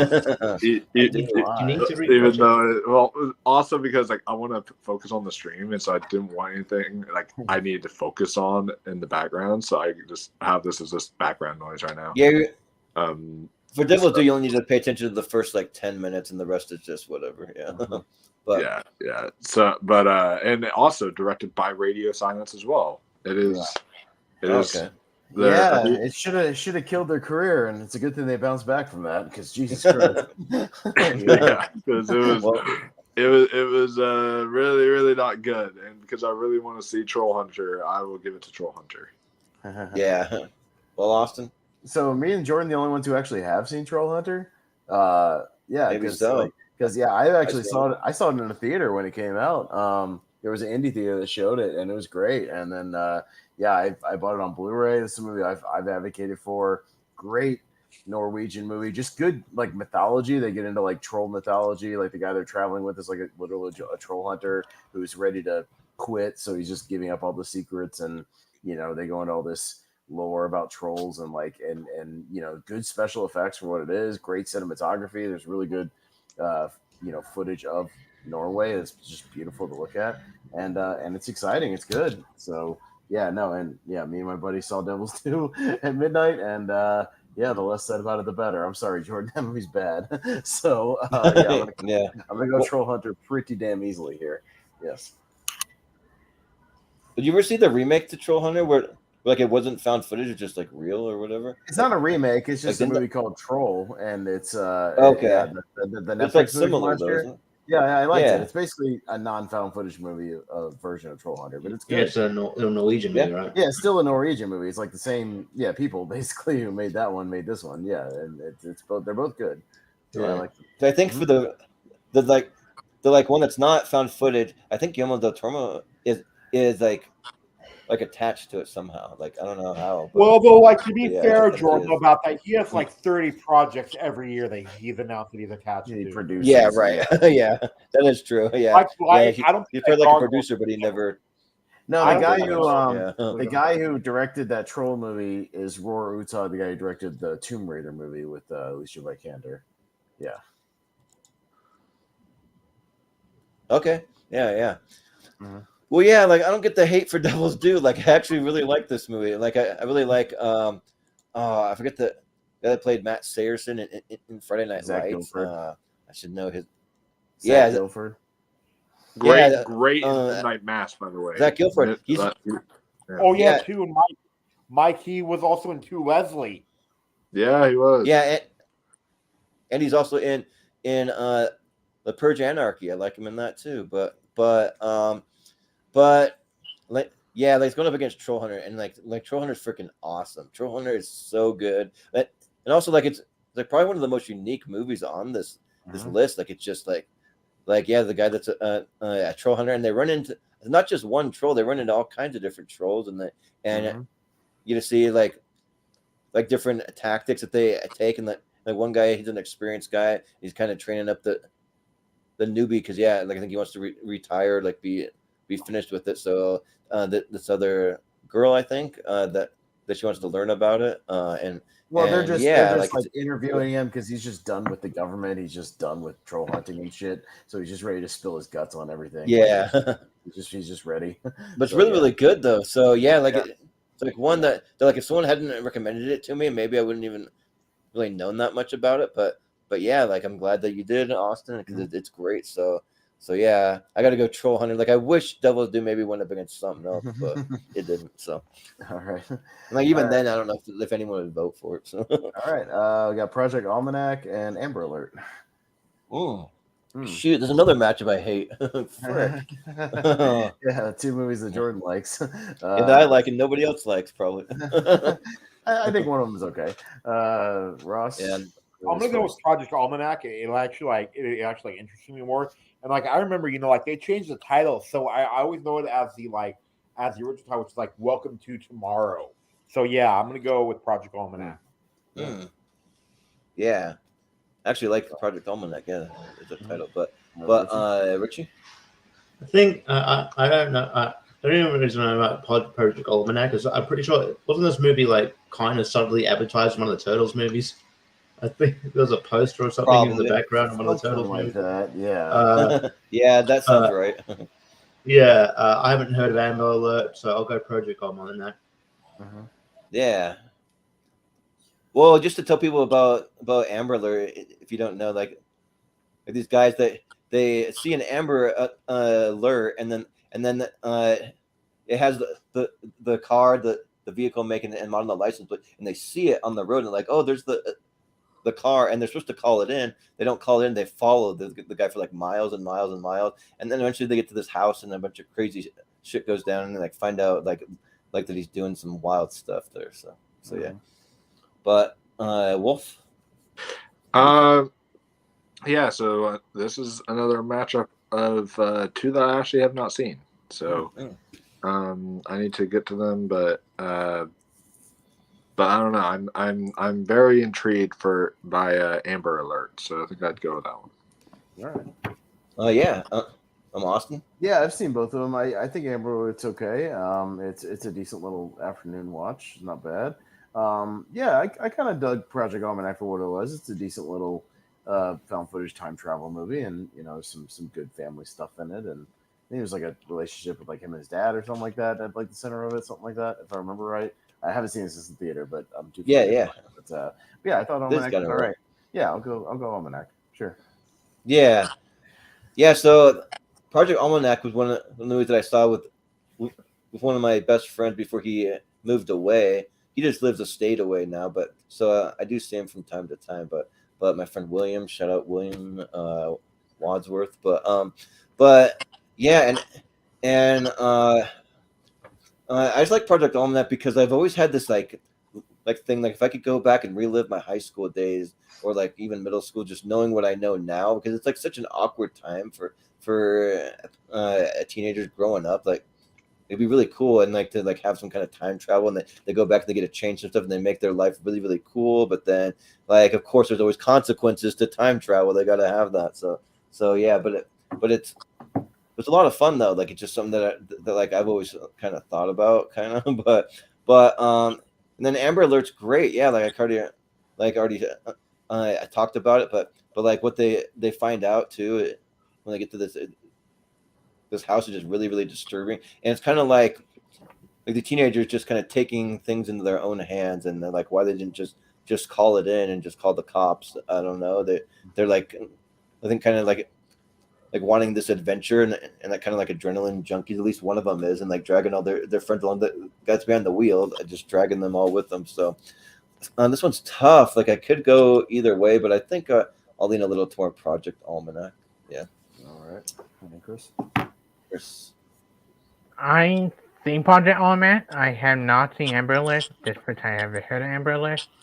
I tried looking it up. I couldn't find a Wikipedia page for. I think Project Almanac is goodish. I think I like the father's storyline of it. I like what they were trying to do.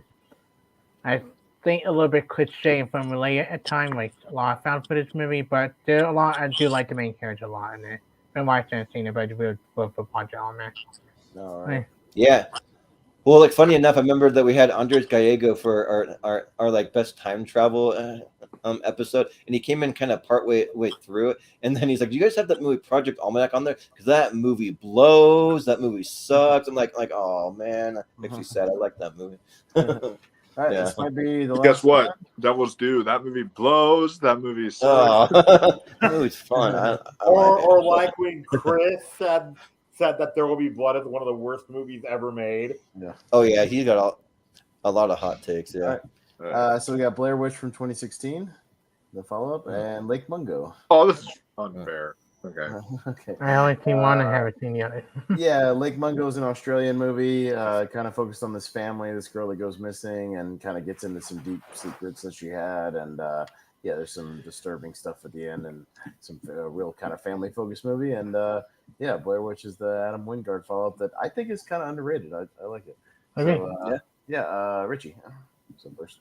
Yeah, you'd think I would have seen like Mongo given it's Australian film, but I haven't.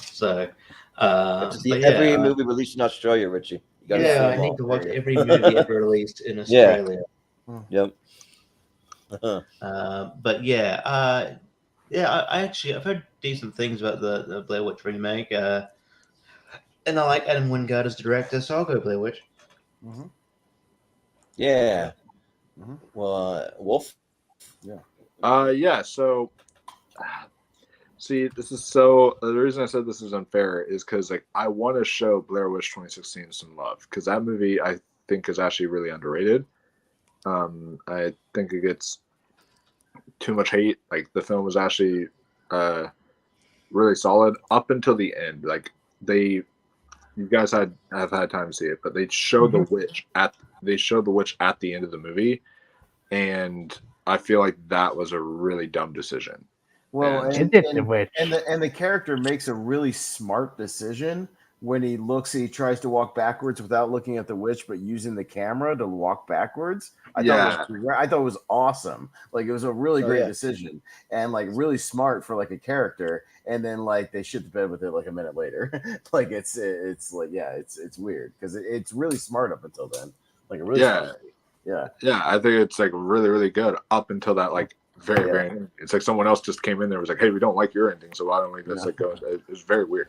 But yeah, Lake Mungo is like such a good film. And if we want to play the director's game like Austin likes to do, this director literally is the definition of a one-hit wonder. He literally only directed Lake Mungo and nothing else. It was in 2008. He directed nothing else after Lake Mungo. And it's very interesting because it has gained a huge cult following for me and several other people who love it. So yeah, I will go Lake Mungo because it's one of the best found footage movies, like top 10 period. I'd say, but like, yeah, it's definitely unfair. Yeah.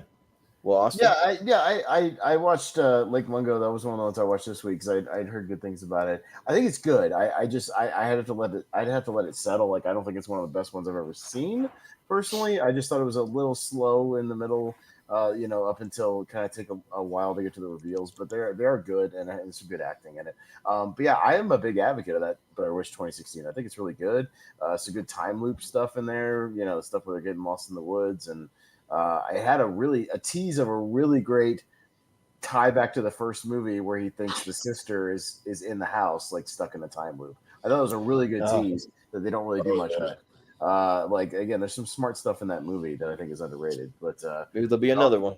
I'll go Blair Witch because I kind of like that movie. Again, final minute aside, I think when you still nail about 95% of it, I can still recommend it. So yeah. I haven't seen either one of these, but from looking at the synopsis for Lake Mungo, it looks a little generic to me. Like it just sounds a little generic, but it's like the girl drowns and then she comes back and then like crazy things start happening. So they have to hire someone to figure out what's going on, and then she has like a secret, like something like a double life or like whatever's going. So it sounds all right, but. And the Blair Witch, like I didn't see it because like I like the first one so much that like since this one is like basically a remake, like I didn't want it to like ruin my experience of the first one. Which I mean, that is kind of like not the greatest attitude to have. Like I admit that because it's like you can still go back to the first one, but it's like when they show certain things, I heard that they showed the witch and like other things. It's only for a second, but it's your ending. The ending's pretty important to your movie. So I mean, I don't know. I'll probably see it someday. Like I'm not running out to see either one of these, but I'll probably lean more towards Blair Witch here. All right, Chris. Yeah, Chris. So I had not seen Late Mongo. I added to my watch list because look at the reviews been great. You guys convinced me, but I will watch it soon. Blair Witch is a film I am torn about. I think there are good aspects to it. The thing I hate about this movie is the fake jump scares. I think that really started to piss me off during the middle of the movie, where they do fake jump scare and did fake jump scares. Like, especially when they fool around, it gets really annoying at times. But I think the beginning half and the ending half are the stronger aspect of the movie. I like the setup with them going to the woods. I love the house stuff. Whether that is the witch or the header, that is the question, because there's been some back and forth about who that is at the end. Like, but I like besides the ending, I love the chase in the house. I love the scene when she's crawling through the tunnel. Like, it's creepy and intense.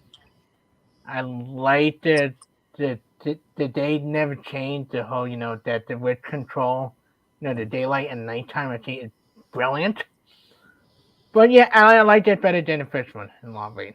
Like, so I go with Blair Witch, even though I do want to see Late Mongo. Actually, what you guys said about it, jump right up about it from some people. Yeah. Well, Malcolm. Yeah, I agree with Malcolm here. It's a hot take. They're well, not really. I think they're about on par for me personally. I like kind of like both of them about the same. Just me yeah. Yeah, I enjoy them both personally. But Ross? Yeah, Ross. I'm gonna go with Blair Witch only because I've never heard of Lake Mungo, but I'm not the biggest Blair Witch guy. I like the first one, and then Book of Shadows is probably one of the worst movies I've ever seen. So yeah, I'm gonna go with Blair Witch. Well, and Jordan, personally, just knowing your taste, I don't think you'd like Lake Mungo. I'm just putting that out there. You don't think? Yeah, okay. I don't think it's your type of movie. Yeah, it's. Yeah. I mean, what you talking about? They know Blair Witch 2. Yeah. Is that 2? Is that Blair Witch and Blair Witch Project? All right, here's where we're at. We're running a little long, guys. So this is the speed round time, and I'm gonna hold everybody to speed round rules. So I will. Literally 10 seconds or less. I need everybody to just. I got to get going soon. So so we need to actually stick to the speed round rules. So. Yeah, I do too. So let's speed it. We'll speed it up, stick to it. So, all right, let's get over here. I don't, but I'll go quick. We'll go quick. But, I don't know, Jordan. Maybe, all right, Wreck and Cannibal Holocaust. Wolf, go. All right, Wreck. I'll go Wreck. Let me tell you all about these movies, you guys. I'll go with Wreck. Yeah. All right. Chris.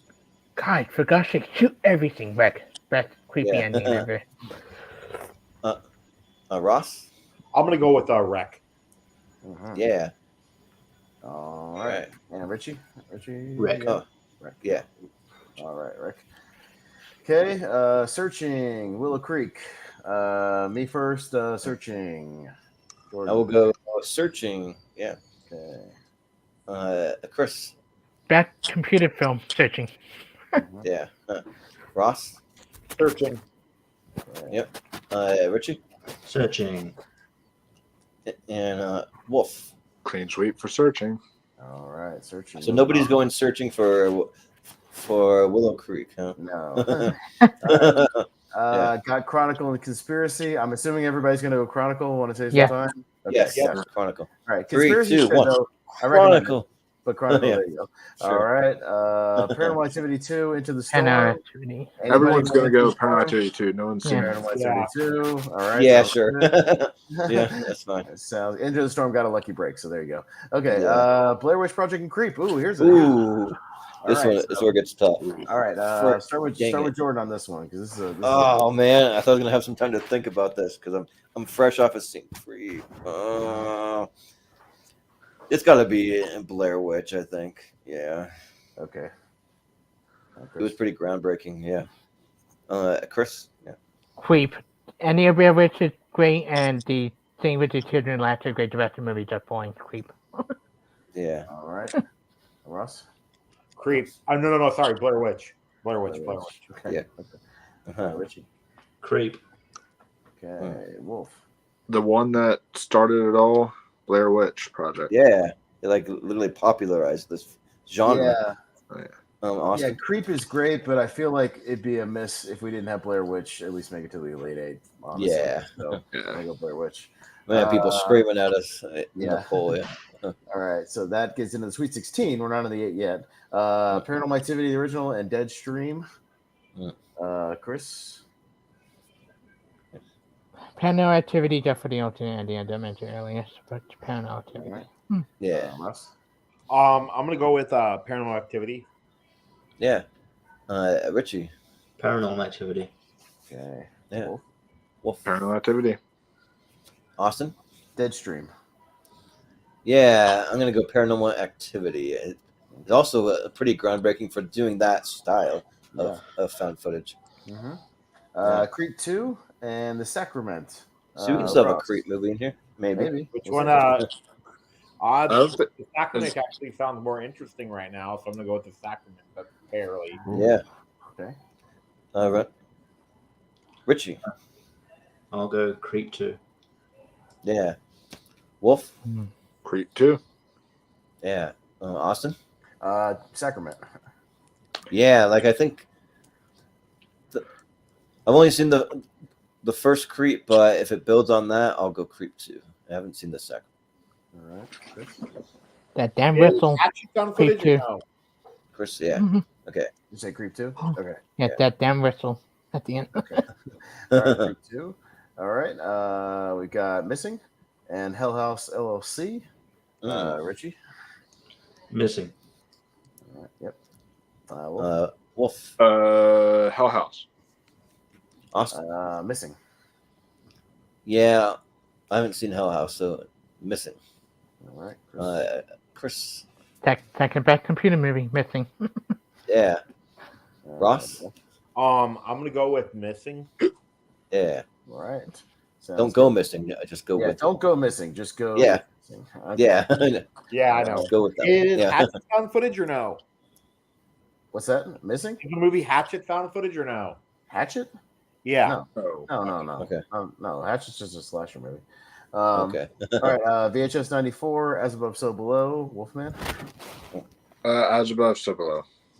Yeah. Ditto for me. Jordan. Yeah, I'll go As Above, So Below. Okay. Chris. At the box so below. Mm-hmm. Ross. As Above, So Below. All right. And Richie.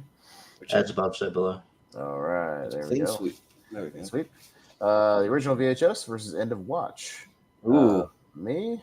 VHS. So we never really got to talk about End of Watch. We'll keep it very brief, but I just think that the chemistry that they have, Michael Pena and Jake Gyllenhaal, and then the ending's really powerful. The ending gets me every time. So and you're really with Jake Gyllenhaal for this ride. So I got to go End of Watch. All right, Chris. End of Watch, Andy hit me every time we watch it. Yep. Ross. End of Watch. Okay. Yeah. Richie. End of Watch. All right. And Wolf. End of Watch. All right. Moving on. And What? going to Gonjam versus VHS 2. Oh, this is going to hurt me. Oh, man. Especially just because of what I've seen of Gundam, it looks like it's similar to that short in VHS 2. Yeah, it's similar to the Indonesian thing, yeah. It is. All right, Okay. Jordan. Yeah. Yeah, I haven't seen Gojam yet, but yeah, VHS 2. Especially that segment. But I even like the first segment though. They kind of play out like a video game too, though. The way that it's shot too, I actually kind of like that. So yeah. VHS 2. Chris. But that segment along with the zombie with the GoPro VHS too. Mm-hmm. Yeah. Ross? I'm gonna go with the Gundam, the Godzilla sounding one. Sure, yeah. Not Gojira, it's Gundam. I know, but Gojira, yeah. Not kaiju either. Yeah, VHS too. Okay. Yeah. Wolf. I go Gundam.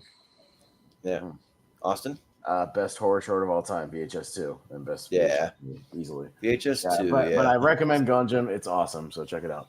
I'm glad I at least made it once. I got the Bay versus Cloverfield. Chris. Cloverfield. Okay, Ross. Cloverfield. All right. Cloverfield. Yeah. Wolf. Justice for One Cut of the Dead, the Bay.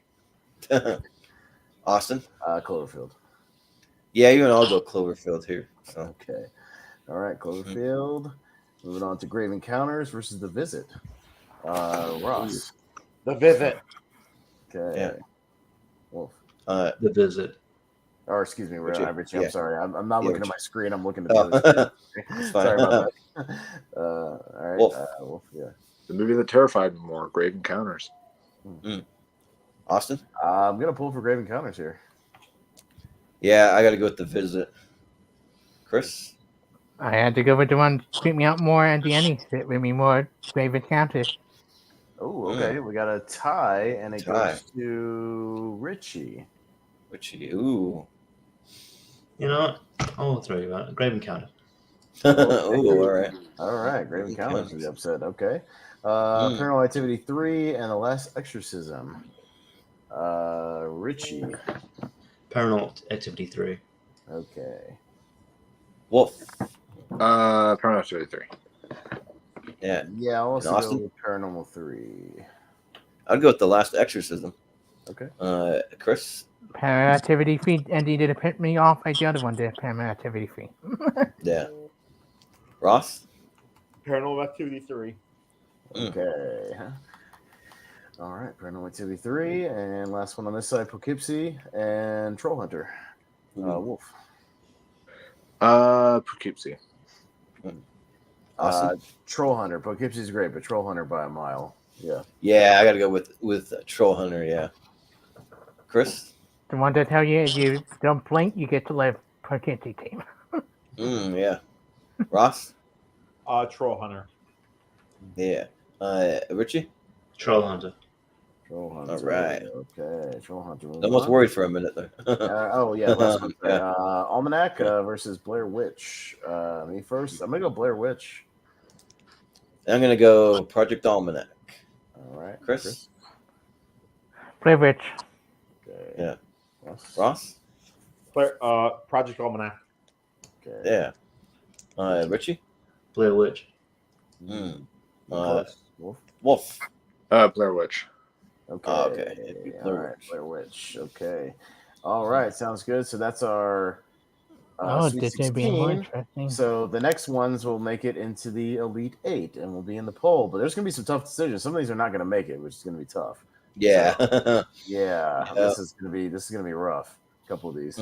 So we shall see. Oh no! Oh, Red is searching. Right off the bat for the Elite 8. This is not good. Okay. Best computer movie or best found footage? Best found footage movie. Yeah. All right. So Jordan, you're up first. Searching and Wreck.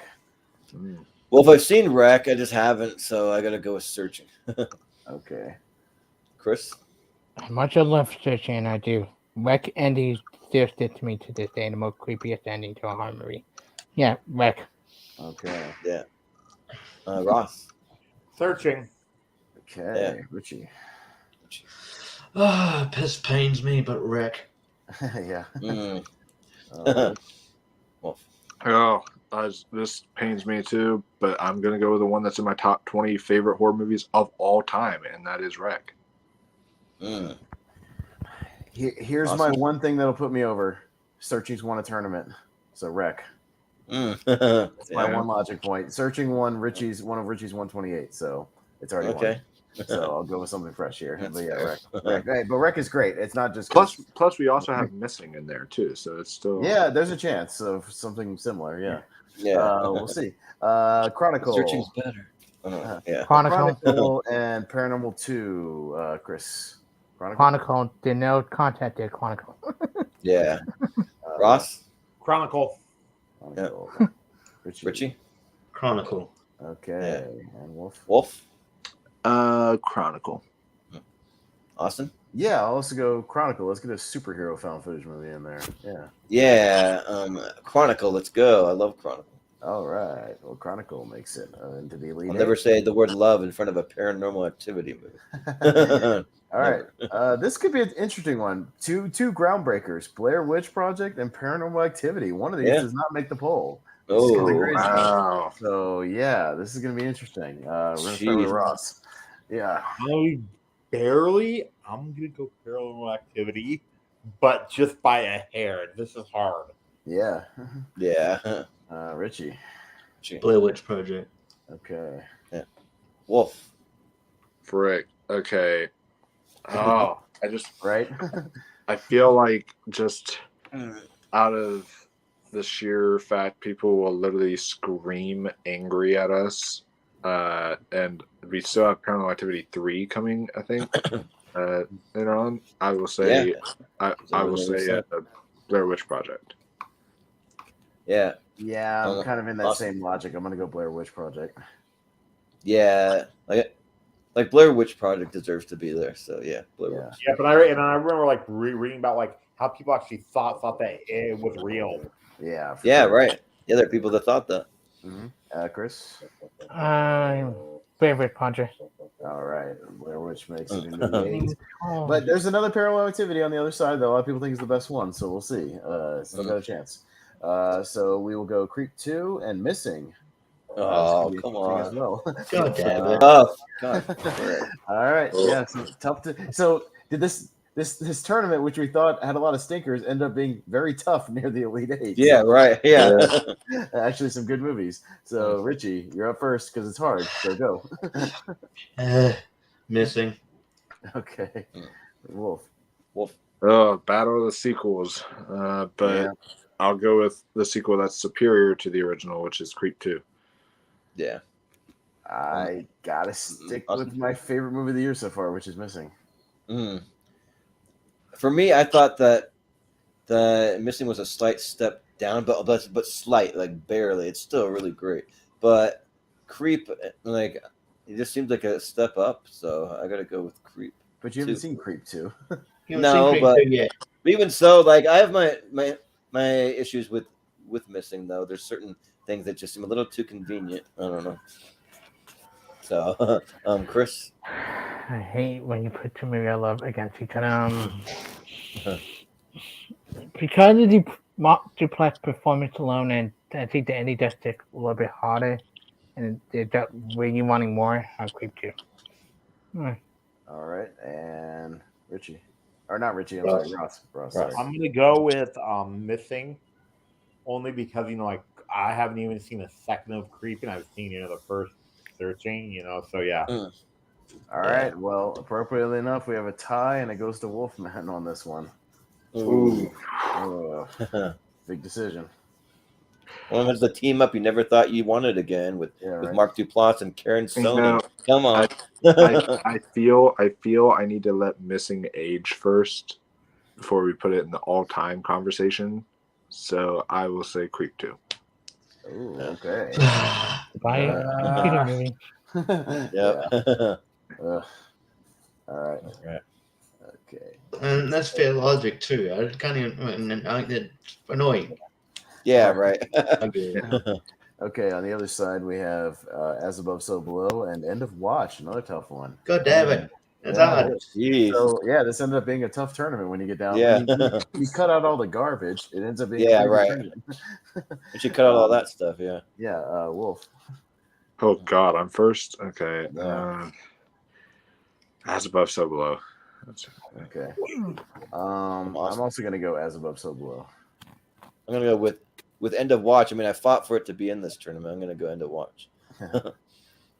Chris. Taking all my companion, the ending, and a lot of the performance. Take out the drug dealer stuff, and then watch get my vote. Yeah, that ending, ooh, it's so good.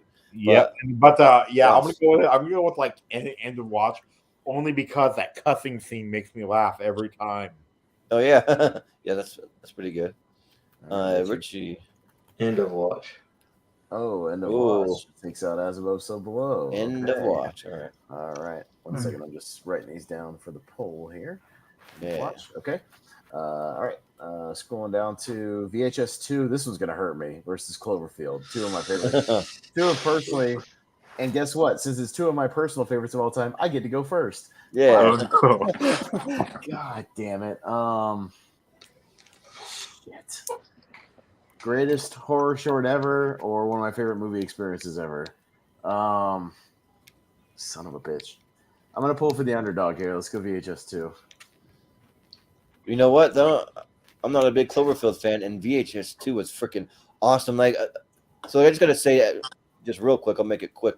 But so like I was watching VHS 2 earlier today while I was getting ready, and that Indonesian segment came on, and like I stopped everything I was doing, and I was locked in. I'm like, holy shit, this is like incredible stuff. So yeah, VHS 2. Okay. Chris. Down to Dawn of the Scene, and probably one of my favorite anthology horror movie on VHS 2. Yeah. Ross? I'm gonna go with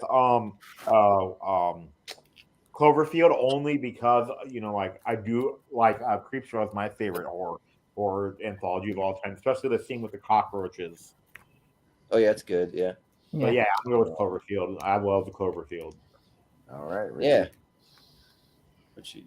Make it interesting. I'll go Cloverfield. Put it on. Wolf. All right, Wolf.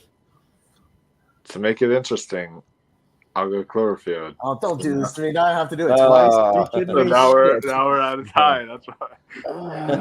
You're gonna make me do this twice. Oh, do I flip? I don't know. Oh, fuck me.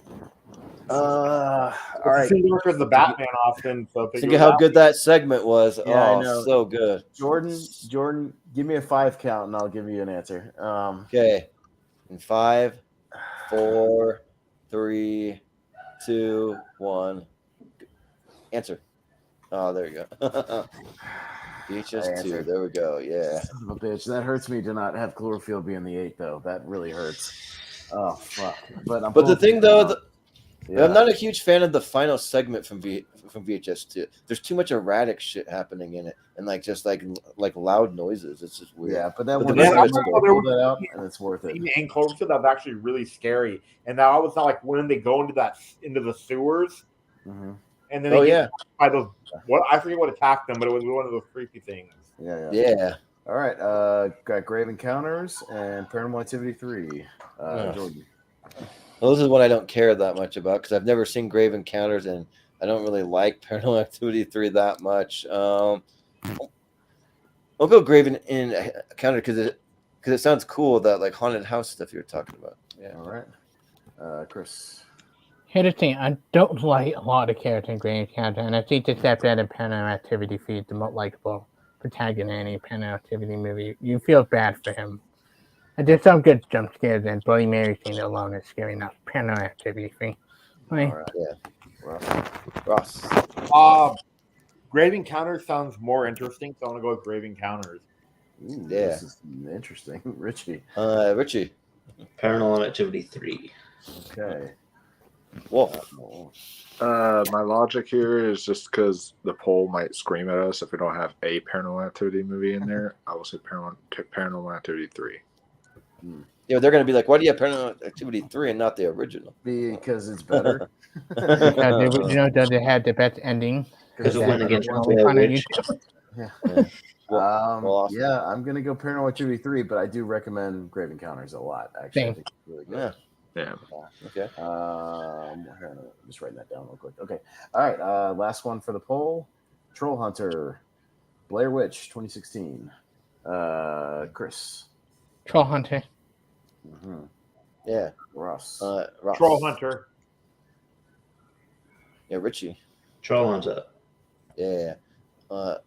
Wolf. Oh, I would have gone Blair Witch. But... Yeah. I'm Austin. As a movie, Troll Hunter might be my favorite one on this list, honestly. Like the short from VHS 2 might be my favorite short, but like this Troll Hunter might be my favorite movie in this tournament, honestly. So yeah. Troll Hunter is awesome, and it's a lot of fun. Like it's like horror, but it's also like an adventure. It's like a mystery. It's a bunch of things. So yeah, I'll go for a Troll Hunter. All right. It's a fantasy. It's like all that top 8. All right, we got our 8. Activity 3, Troll Hunter, Creep 2, End of Watch, VHS 2, Wreck, Chronicle, and Blair Witch Project. That's a solid list still. Solid list. Yeah. I like it. Be in the poll in the Elite 8 that you can vote for in about 24 hours from now over in the Schmodown Friends and Family group. So you can find the poll over there. Yeah. All right. On Facebook. All right. So here we go. Going to the final 4 here. We got Wreck and Chronicle. Ross. Chronicle. Oh, yeah, this is a tough one. Richie. Wreck. Okay. Wolf. Wolf. Wreck. Austin. Wreck. Well, I know the final I want to see, so I got to go Chronicle. Okay, I got you. Chris. That female scene at the end of the movie alone. I'm not getting that now in my head anytime. Sorry, Jordan. Come on. Oh. Hey, it made the poll. When you see the movie, you would know why I'm talking about that. They not the league image. We made the poll, but I want to see it in like our all-time episode all-time coming up. Tournament. Yeah. I got you. All right, got Blair Witch Project versus Creep 2. Richie. Blair Witch. Wolf. Yeah. Sorry, Creep. Blair Witch. I'm Austin. Yeah, I'm glad Mark Duplass got some love on this episode. I'm gonna go Blair Witch. I'll give him some love because You haven't seen the movie? I haven't seen it, but I've seen Creep 1, and that's one's not here anymore, so I can't vote for it. So I gotta vote for whatever's left. And like I really like what they do with the first one. I did see the first 10 minutes. That it doesn't mean a lot, but yeah, I'll vote for Creep 2. That's funny. Chris. Let me say this. Blair Witch ending is good. The children laughter scene is great. Creep 2 had much better acting and a lot better stuff than in Blair Witch. Creep 2. Yeah, better acting. I would agree. Okay, I'm gonna go with Blair Witch. Oh, Blair Witch. All right. Close. Oh God! So I just realized what the next matchup is. Oh my fucking God! Oh yeah, End of Watch. Fucking God! End of Watch. VHS 2. Yeah, this is a tough one. Well, Wolf, you're freaking out, so you get to go first. Oh God! Okay. Yeah, this matchup's rough. Oh God! Okay, VHS 2. You just can't dwell on it too long. VHS 2. Oh man, like I love both of these. Oh man, I just can't. Oh, man. Like, do I use the logic that like I need some more time because I just saw VHS 2, or is it like recency bias that like I just saw it and it was great? Yeah, let's go with VHS 2. Okay. I don't feel confident about that, but Chris. I just felt chaos into it. As much I love VHS 2, I love the performance and the watch a lot. I go and watch like one movie that made me stop at the end. Right. Yeah. Ross. Oh, I'm gonna go with End of Watch. Ooh, it's getting interesting, Richie. Yeah. I'm sorry, Jordan. I'm gonna make it difficult for you. End of Watch. Oh, come on. Oh, because he's got the tiebreaker, Jordan. So where are you gonna go? Awesome. One thing on the movie compared to the whole movie. Yeah. Well, like it was literally a razor thin margin. So you know what? I'm gonna flip it. Let's go End of Watch. All right. Yeah. Okay. Yeah. All right. Got Paranormal 3. And I fought for it to be in this tournament. So all right. Yeah. Paranormal 3 versus Troll Hunter. Me first. I'm gonna go Troll Hunter. Oh, this one's easy. Troll Hunter by like 10 bazillion miles. By a Norwegian mile. Yeah. By Norwegian kilometer or whatever they do over there. Yeah. Chris. Yeah, I feel good. We already got Paranormal 2 in top 8. Troll Hunter. Yeah. Ross. I'm gonna go with Troll Hunter because it sounded more interesting. So I have to ask Richie really quick.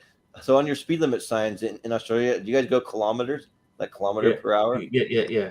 The whole world goes kilometers except for America. Yeah, that's what I thought. I wasn't sure if there's anywhere else in the world that does it. Yeah, just like my dad though, he thinks that we should start going to Celsius. Do you know why?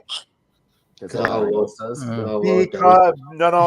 it makes more sense though, because freezing is 0 degrees. It's not 32.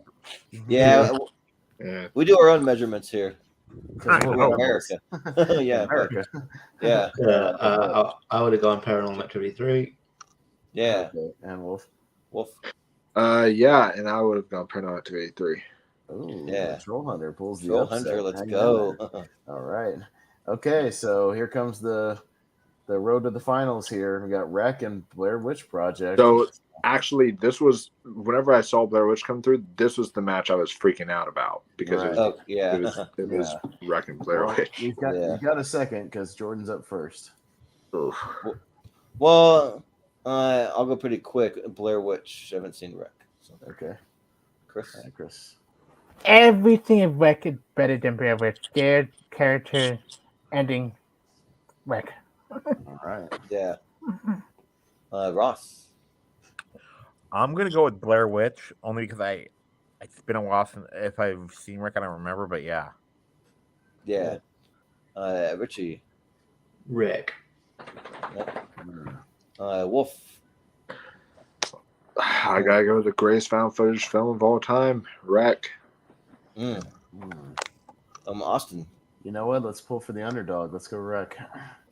Wow, I guess you need to see Wreck. Yeah. All right. All right. Chris will be up first for End of Watch and Troll Hunter. Two kind of non-horror. I mean, Troll Hunter has horror elements, but it has elements. It's more of like a sci-fi fantasy kind of thing, mythology sort of movie. Yeah, like hunting movie. I don't pull for the underdog here. I think Troll Hunter already got a lot of love. I took over End of Watch, and did you only my opinion alone? Like, well, who's to say which one is the underdog? I don't know. They're both kind of underdogs. I would think. Yeah. Ross. End of Watch. Yeah. End of Watch. Wolf. Just because it was right beside me. End of Watch. Ooh, okay. God damn it! It's the closest I was ever going to get to Troll Hunter. Yeah, I know. Fuck. That's the closest. I'm with you, though. Yeah. It could still, though, if you guys create a foreign film tournament, that's the way you could win. Yeah, maybe. Well, because you guys had never seen Troll Hunter, and if you had, you'd be voting for it. Yeah, you would. this is easy. All right, well, we'll see. It's easy for me, too. It's our finals, Wreck. In a different way. End of Watch. We'll start with Ross. End of Watch. Have it ever fought for this movie? Yeah. Richie. Wreck. Wolf. So the reason I voted End of Watch was so Wreck would have an easier time winning. Oh, come on. Because the movie I haven't seen is gonna win it. Because Wreck. Boom. There you go. Well, it'll be like when Pig won, Jordan, right? So yeah. Like I'll go back and watch it. Or like when the raving about it, just like Pig. Or the Final Girls, and then you watched it. Yeah, and then I watched it. Or like when King of Comedy won. Remember how easy that one was? Yeah. Jordan, you got to officially vote though. So I'm going to End of Watch. But. Okay, it still comes down to Chris, kinda. So Chris, what are you voting for? Yeah, but we know what he's voting for. Horror, makeup, ending, character, everything put together to affect the movie for only almost 72 minutes. Wreck. I love Wreck. All right, Wreck. Yeah, Wreck. There it is. Okay. That was a good footage movie for me. I'll go check it out someday. Yeah. Hey, Jordan, though, from Brian, he just posted this news article. You remember how Good Burger 2 was a rumor? Yeah. Not a rumor anymore. They're making it. Well, I'll believe it when I see it. So, yeah, we'll see. All right. Well, there you go. There it is. Yeah. Can I do my plugs first? Because I gotta go. Yeah. No, anybody has to go. Are we also allowed to mention my honorable mention that was on the list? Yeah, but let's get the plugs out of the way first. So yeah. Let Richie go first. So No, it was good. It was just fun. You can find me on I signed up to a lot of Tournament Fights episodes. You can find me there, tier ranker. Can do wrestling trivia. I'm on Rankem on Sunday doing top horror performances that should have been nominated for an Oscar. And Austin's going to be on there, so it's Chad and and Wolf. And Wolf, cool. Yeah, and three of us. Yeah, we're gonna be on Rankem on Sunday. So that's cool. So it should be fun. And so it's fun. And and you can find me at my 2B podcast channel, Mr. Raymond. We upload every Tuesday. So on YouTube. So you can find me there. And other than that, it's been fun. So I'm seeing Shazam. So I'll go there. Oh, cool. You say Shazam, and you can peace out after that. I was saying, right? And our winter rec is on Tubi, so check it out. All right, cool. I will check it out. I've never seen it, so yeah. All right. We'll see you later, Richie. Yep. Well, it's another one where it's on Prime and Tubi. Like a lot of these movies, just available. So check it out. No reason. Whichever one has the least commercials, I'll watch it there. Prime. Then watch it on Prime. I saw it on YouTube way back in the day when they used to put the whole movie bits and by pieces on YouTube. Yeah. I remember it. Especially because the the way the streaming services with the ads do it, it's in the most random moments. So if you got it during the most tension filled I hate that stuff, then it would be Oh yeah, too. Like you got to takes you out of the movie. Oh, you gotta be careful too. It's because okay, cool. YouTube has Silence of the Lambs with ads for free. If you'll look, it'll say TV 14. So it's the TV cut of movies RoboCop TV 14. Oh, the TV cut, yeah. Oh, but they do have Rec 3 and Rec 4 on there, and I've never seen that. So yeah. Tubi, it has ads, but it's honestly the best one with ads for me personally. Because they're very brief, they're very sporadic, and just the selection on Tubi there's a shitload of movies on. Yeah, because they also have The Client on there, which is an underrated movie. Every stuff. So let's get. You need to do it there's some streaming service out there that shows all the ads up front, and then you don't get interrupted anymore. It might be Hulu. I can't remember. There's a couple of them that show. There's a couple of them that show some at the front, and then one or two ad breaks in the first half, and then there's no more the rest of the movie. Which one though? Nice. Okay, now which one though incorporates the ads into the running time? One of them does. I forget which one though. I don't know, but so the movie's an hour and 40 minutes, and there's 20 minutes of ads. They'll say it's 2 hours. I forget which one that is. But it actually helps though, because then you know how long you're going to be sitting there. So yeah. But all right, well, let's wrap things up with some plugs, and we'll get out of here for tonight. So Chris, plug. Where can we find you? You can find me anywhere, YouTube, Facebook, anything on. Are we allowed to mention my honorable mention that quickly? Quickly, sure. Yeah. If you got Mon Pig about serial killer documentary, following a serial killer around trying to find redemption. Phenomenal. Whole movie with Nathan Petrelli for heroes. You have not seen it yet. Really disturbing mother, father, and children movie. Really good found footage movie. Exhibit A is really good. The one I really recommend, I discovered this a while ago, The Dirty, which is a great, almost kind of late into school shooting, but interesting lot of kids who are bullied that go into school shooting at the end. Really good found footage. Yeah, sounds good. Well, where can we find you? Facebook, YouTube, and anyway, here and there, you'll probably see me again pretty soon. Yeah, anyway. All right, cool. Sounds good. Ross. Find me on Michael's channel. Doing whatever we want. Mm-hmm. Yeah, sounds good. Yeah, and we'll probably have you back on here. So, Wolf, where can we find you? So you can find me on YouTube, Mega Movies. We're 20 subscribers away from 1,000 guys, and I will be getting my Scream spoiler review out for you guys soon. I've just been busy, and tomorrow is going to be the 1 month anniversary, so I might have time to do it, but it might be kind of hard to do it tomorrow night. I'll see. I'll try to get it out for you guys tomorrow night. But yeah, then I'm gonna have Austin on the channel again because we're doing April Fool's Day drinking game. I just have to see which one. I'm gonna watch both of them on April 1st and see which one we do.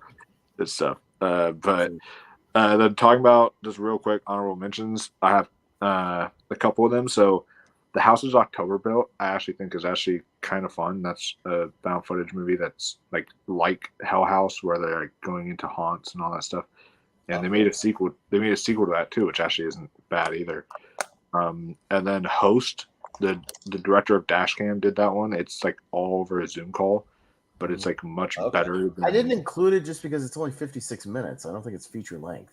So it's not really like a full movie to me. So it's more like a special. So yeah, I didn't include it. Yeah.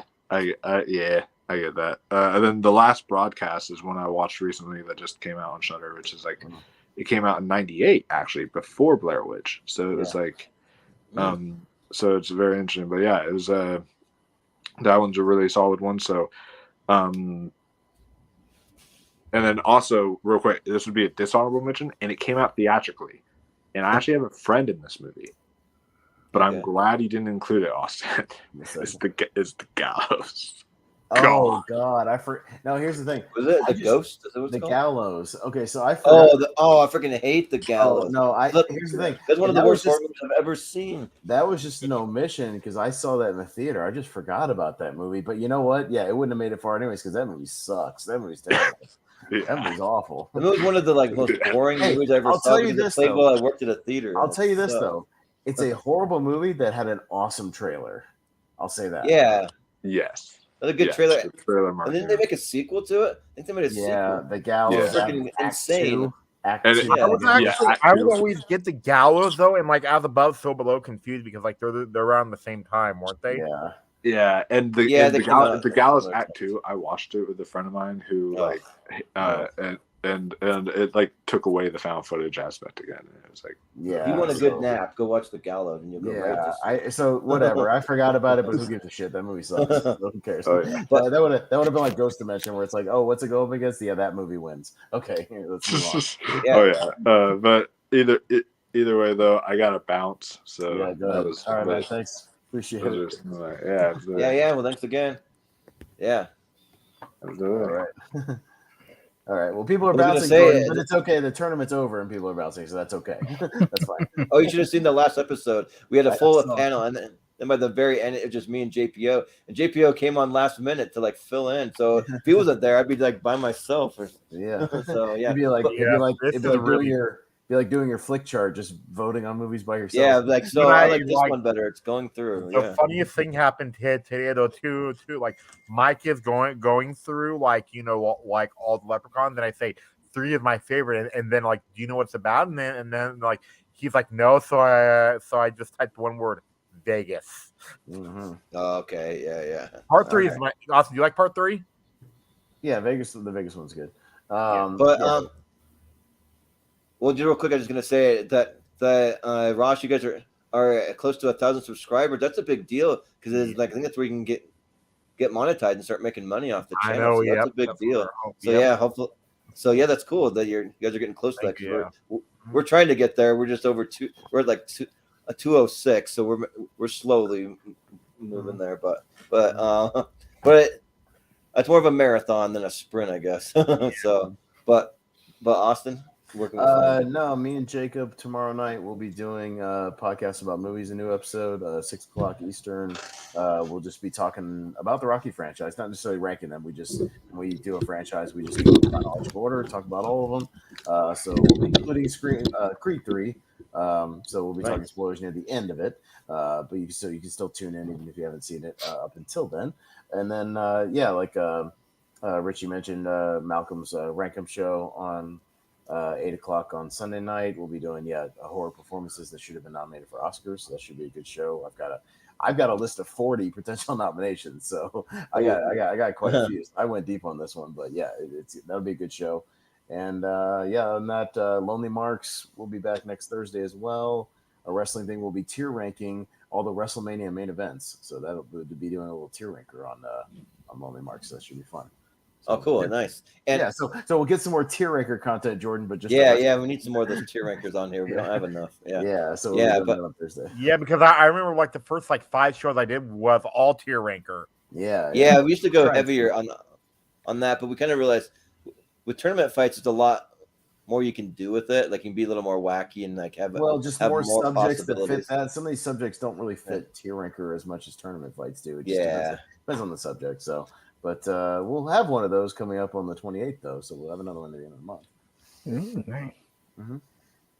Well, also when it comes to building lists, like this one, you're kind of doing it like me, like whether like make a list of like 12 things to put on like rank up, and that come with a list of like 60 and like way too many. It just means if anybody brings up any of the ones on my list, I'll probably just say yes, so it'll be easier for everybody else. Yeah, so that's a good thing. Yeah, there you go. Some of these I only have like 15 or 20, and it's like I'm a little pickier. But this one, somebody says one of the ones, I'm probably going to say yes. So you got to get so yeah, well, easier, but well, for me, I got to make a little announcement because we're doing a giveaway on our channel for the 200 subscribers. So I got to do the little drum roll, and we picked someone at random for it, and the winner is, we got to reach out to him. So if he doesn't have 4K capabilities, then we're going to do another random drawing. But our winner is he's a friend of the show, Brian Nussbaum. So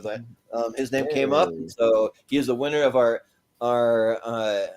Dawn of the Dead 4K box set that Austin has right there. And this is not the exact one. This is my copy, but I have the shrink wracked. Give me yours. Give me yours, Austin. No, this is mine. This is mine. Yeah. So, Brian, if you watch this, if you see it, you can reach out to me. I'll try to reach out to you also, though, just to make sure that you're able to do it. And congratulations. We'll be doing another giveaway when we reach 300 subscribers. We're not sure what it's going to be yet, but it'll be something kind of along the same lines, but maybe up it like just a slight notch, so yeah, but okay, well, that answers that. He is actually tuning in. He says, I don't have 4K, sorry. So well, maybe we'll still try to get you some of Jordan's posters or something as a consolation. Yeah, we can try to do that for you. So if you want any one sheet movie posters, you can reach out to me, and I'll send you some pictures with some options for you. But we'll post some names, and whoever's the first that has 4K has a 4K player or 4K capability. Yeah, so tune in Tuesday where we will announce a new winner. So Patreon. Does this 4K also come with Blu-ray email? I noticed some. This one doesn't. It's all 4K discs. So this is a second site international release. So 4K is region free. So if you have a 4K player, Xbox One X, PS4, PS5, or a 4K player, they'll play on there. It's just you just have to have 4K capability. So like a 4K TV or like whatever that. Yeah. So, but you can also find us on all the social media at Movie Hero 2121. You can find me on my personal Instagram quite a bit, uploading the channel lately at Jordan83616. I've been trying to do some more shorts because I'm trying to get the word out there about our channel. I know that the YouTube that they put you in the algorithm more when you do more shorts. So I've been putting them on a bunch of different platforms. Been doing a few TikToks, a few YouTube shorts, some things on my Facebook stories and things like that. I've been doing a little random tournament over on my Facebook story, so you can go click on those if you want some movie matchups that are just completely random movies that I've seen that I put into a randomizer. I'm just doing it for fun. I'm just doing a little test run before we do some random tournaments and random tier rankers that are coming up on our channel. But and then you can find us over in the Schmodown Friends and Family group on Facebook. Where in about 24 hours from now, we'll have the poll for our best found footage movies, so you can go and cast your vote over there. And then I'll eventually get back to some Snack Hero and some video game streams. I did a little Snack Hero short where on my TikTok where I ranked every flavor of Ghost Energy drink, and I'm all out in front of me, and I ranked them from where's this one rank? From best to worst. That one ranked number 3 on my list, so not too bad. Yeah, okay. So like I'm pretty high actually like every single flavor. My lowest one was obviously the Bubblicious one. But besides that, though, probably the blue raspberry. I got an idea for you, Jordan, too, for that. You should make something, though. For Snack Hero. Look at these, right? Look, these, and guess what they are? What is that? Yeah. Black bean brownies. I had some yesterday, and they were really good. You can't even taste the black beans. That'd be kind of interesting because people have sent me a few recipes to actually try out. So, like, I'm actually down to do that. So, do you know? Do you know? Okay, I can tell you the person right now to get the recipe from Ashton. Okay, cool. Well, yeah, I'll have to reach out. Yeah, and I try them out. I'm always down to try like literally almost anything. So yeah. And then we also have Patreon. If you go to patreon.com/movie hero, we'll have our the Seen and Heard trivia over there. But I found out something though. So our last episode of the Seen and Heard movie trivia got blocked on YouTube. But I looked at what they blocked us for, and like it was something completely random for like that we didn't even use any of it in the entire episode. Like something for like some movie trailer that like just dropped. And I'm like, why are we getting blocked for this? So I'm gonna dispute it and hopefully get it back up on our actual regular YouTube channel. We didn't play any trailers or trailer music. No, we didn't play. That's nothing. That's nothing, Jordan. You know why? Do you remember what happened to Campia when like he was like comparing the two Sonics?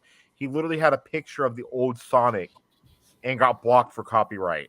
Oh yeah. So it's like really weird. So maybe off air, I'll have to actually tell you like the specific thing we got blocked for because it's really random. Like it's almost something that I'd never even heard of. And I looked it up and like, oh, this is like a recent movie trailer that just dropped. Okay, but that has nothing to do with what we were doing. So yeah. So maybe we'll still be able to have them up there. We'll see. But and then over on the Patreon, we will have some exclusive podcast episode. We're getting ready to do a superhero draft, and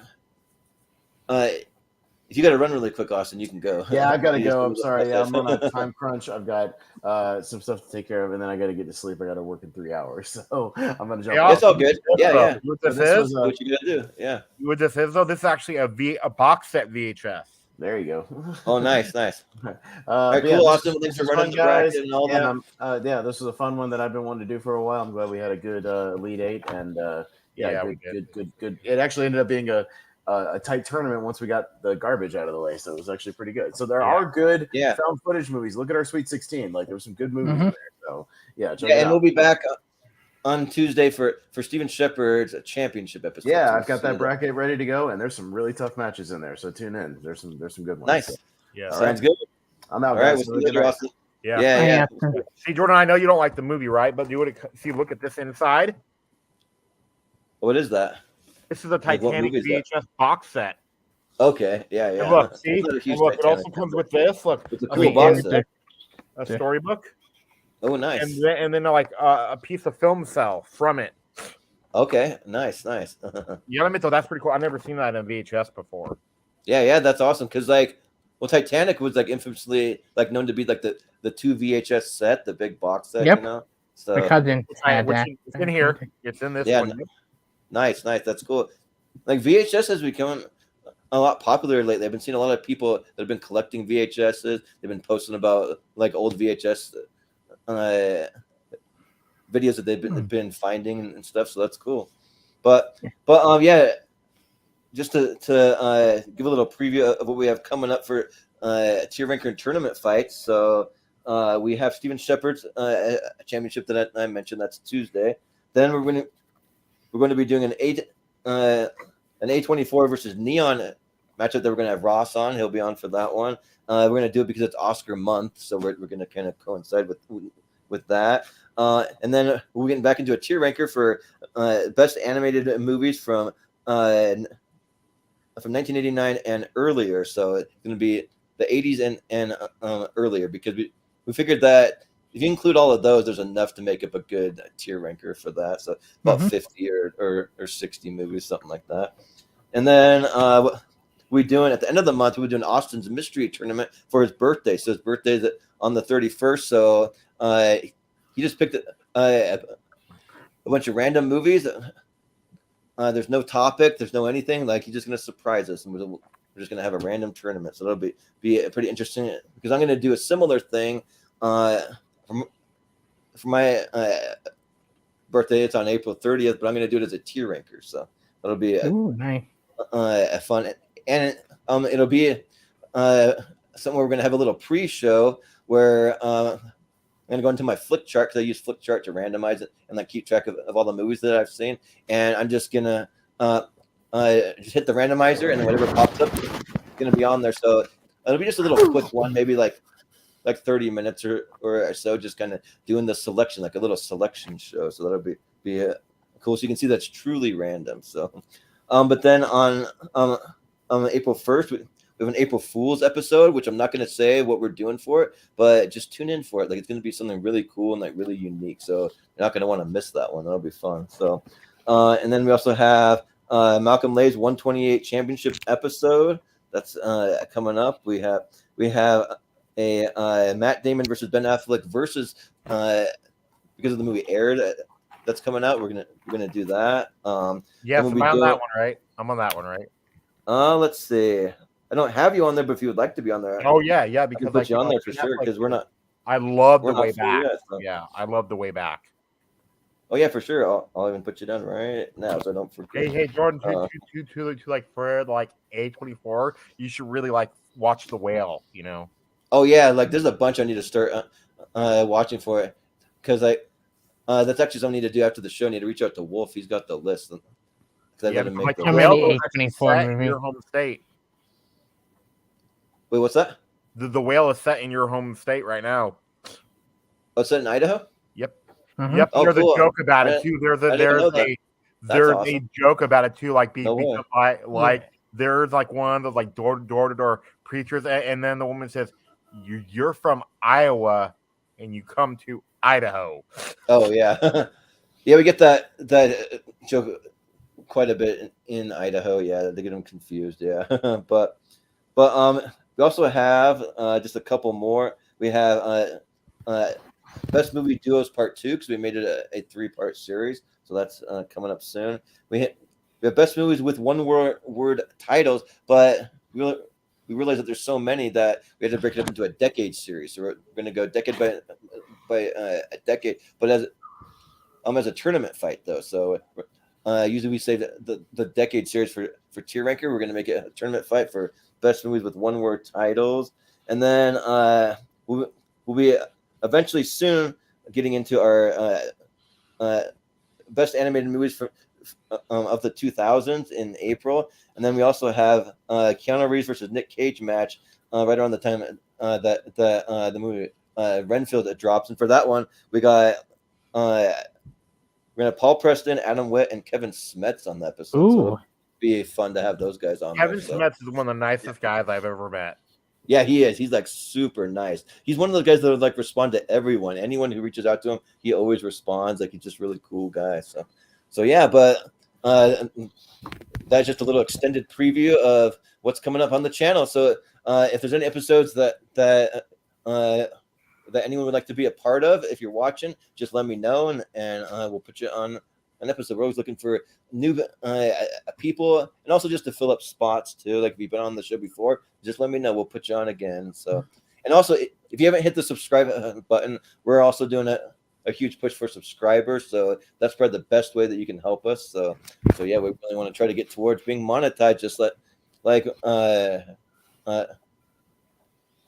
Ross and Wolfman. They're getting pretty close to getting monetized. That's cool. That's a really big goal. So yeah, so subscribe to their channel too, because they're only 20 subscribers away. So go help those guys. We do great content too.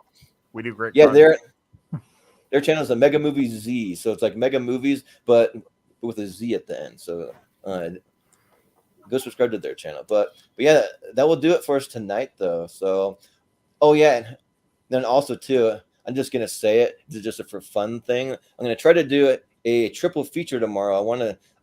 I tried to go see 65, Shazam, and then I want to see Creed 3 again because it was so good. It's so awesome. If you haven't seen Creed 3, that is my #1 movie of the year so far. It's same here. My number 3 or 4. I have to think. Nice, right nice. Yeah, so I'm gonna try. We'll see. Like, I'm gonna shoot for 3. Like, probably only gonna have time to see 2, but if I can do it, I'll do it. We'll see. I've heard that like 65 though is very weird. I've heard mixed things about it, but I've heard that Because, it's like, you seen the trailer, right? yeah, Yeah. They act like I heard like that they act like him like crash landing on that dinosaur planet is like a big surprise that wasn't in the trailer. Oh, really? Like, surprise, yeah. Well, I've heard that it's good. Like, it's not like gonna make the top like 10 of the year or anything, but it's good though. Because I watched like John Campia's Out of the Theater review. I watched like Jeremy Johns, even Austin saw it and he liked it. So, but like no one's saying best of the year, but they're saying good.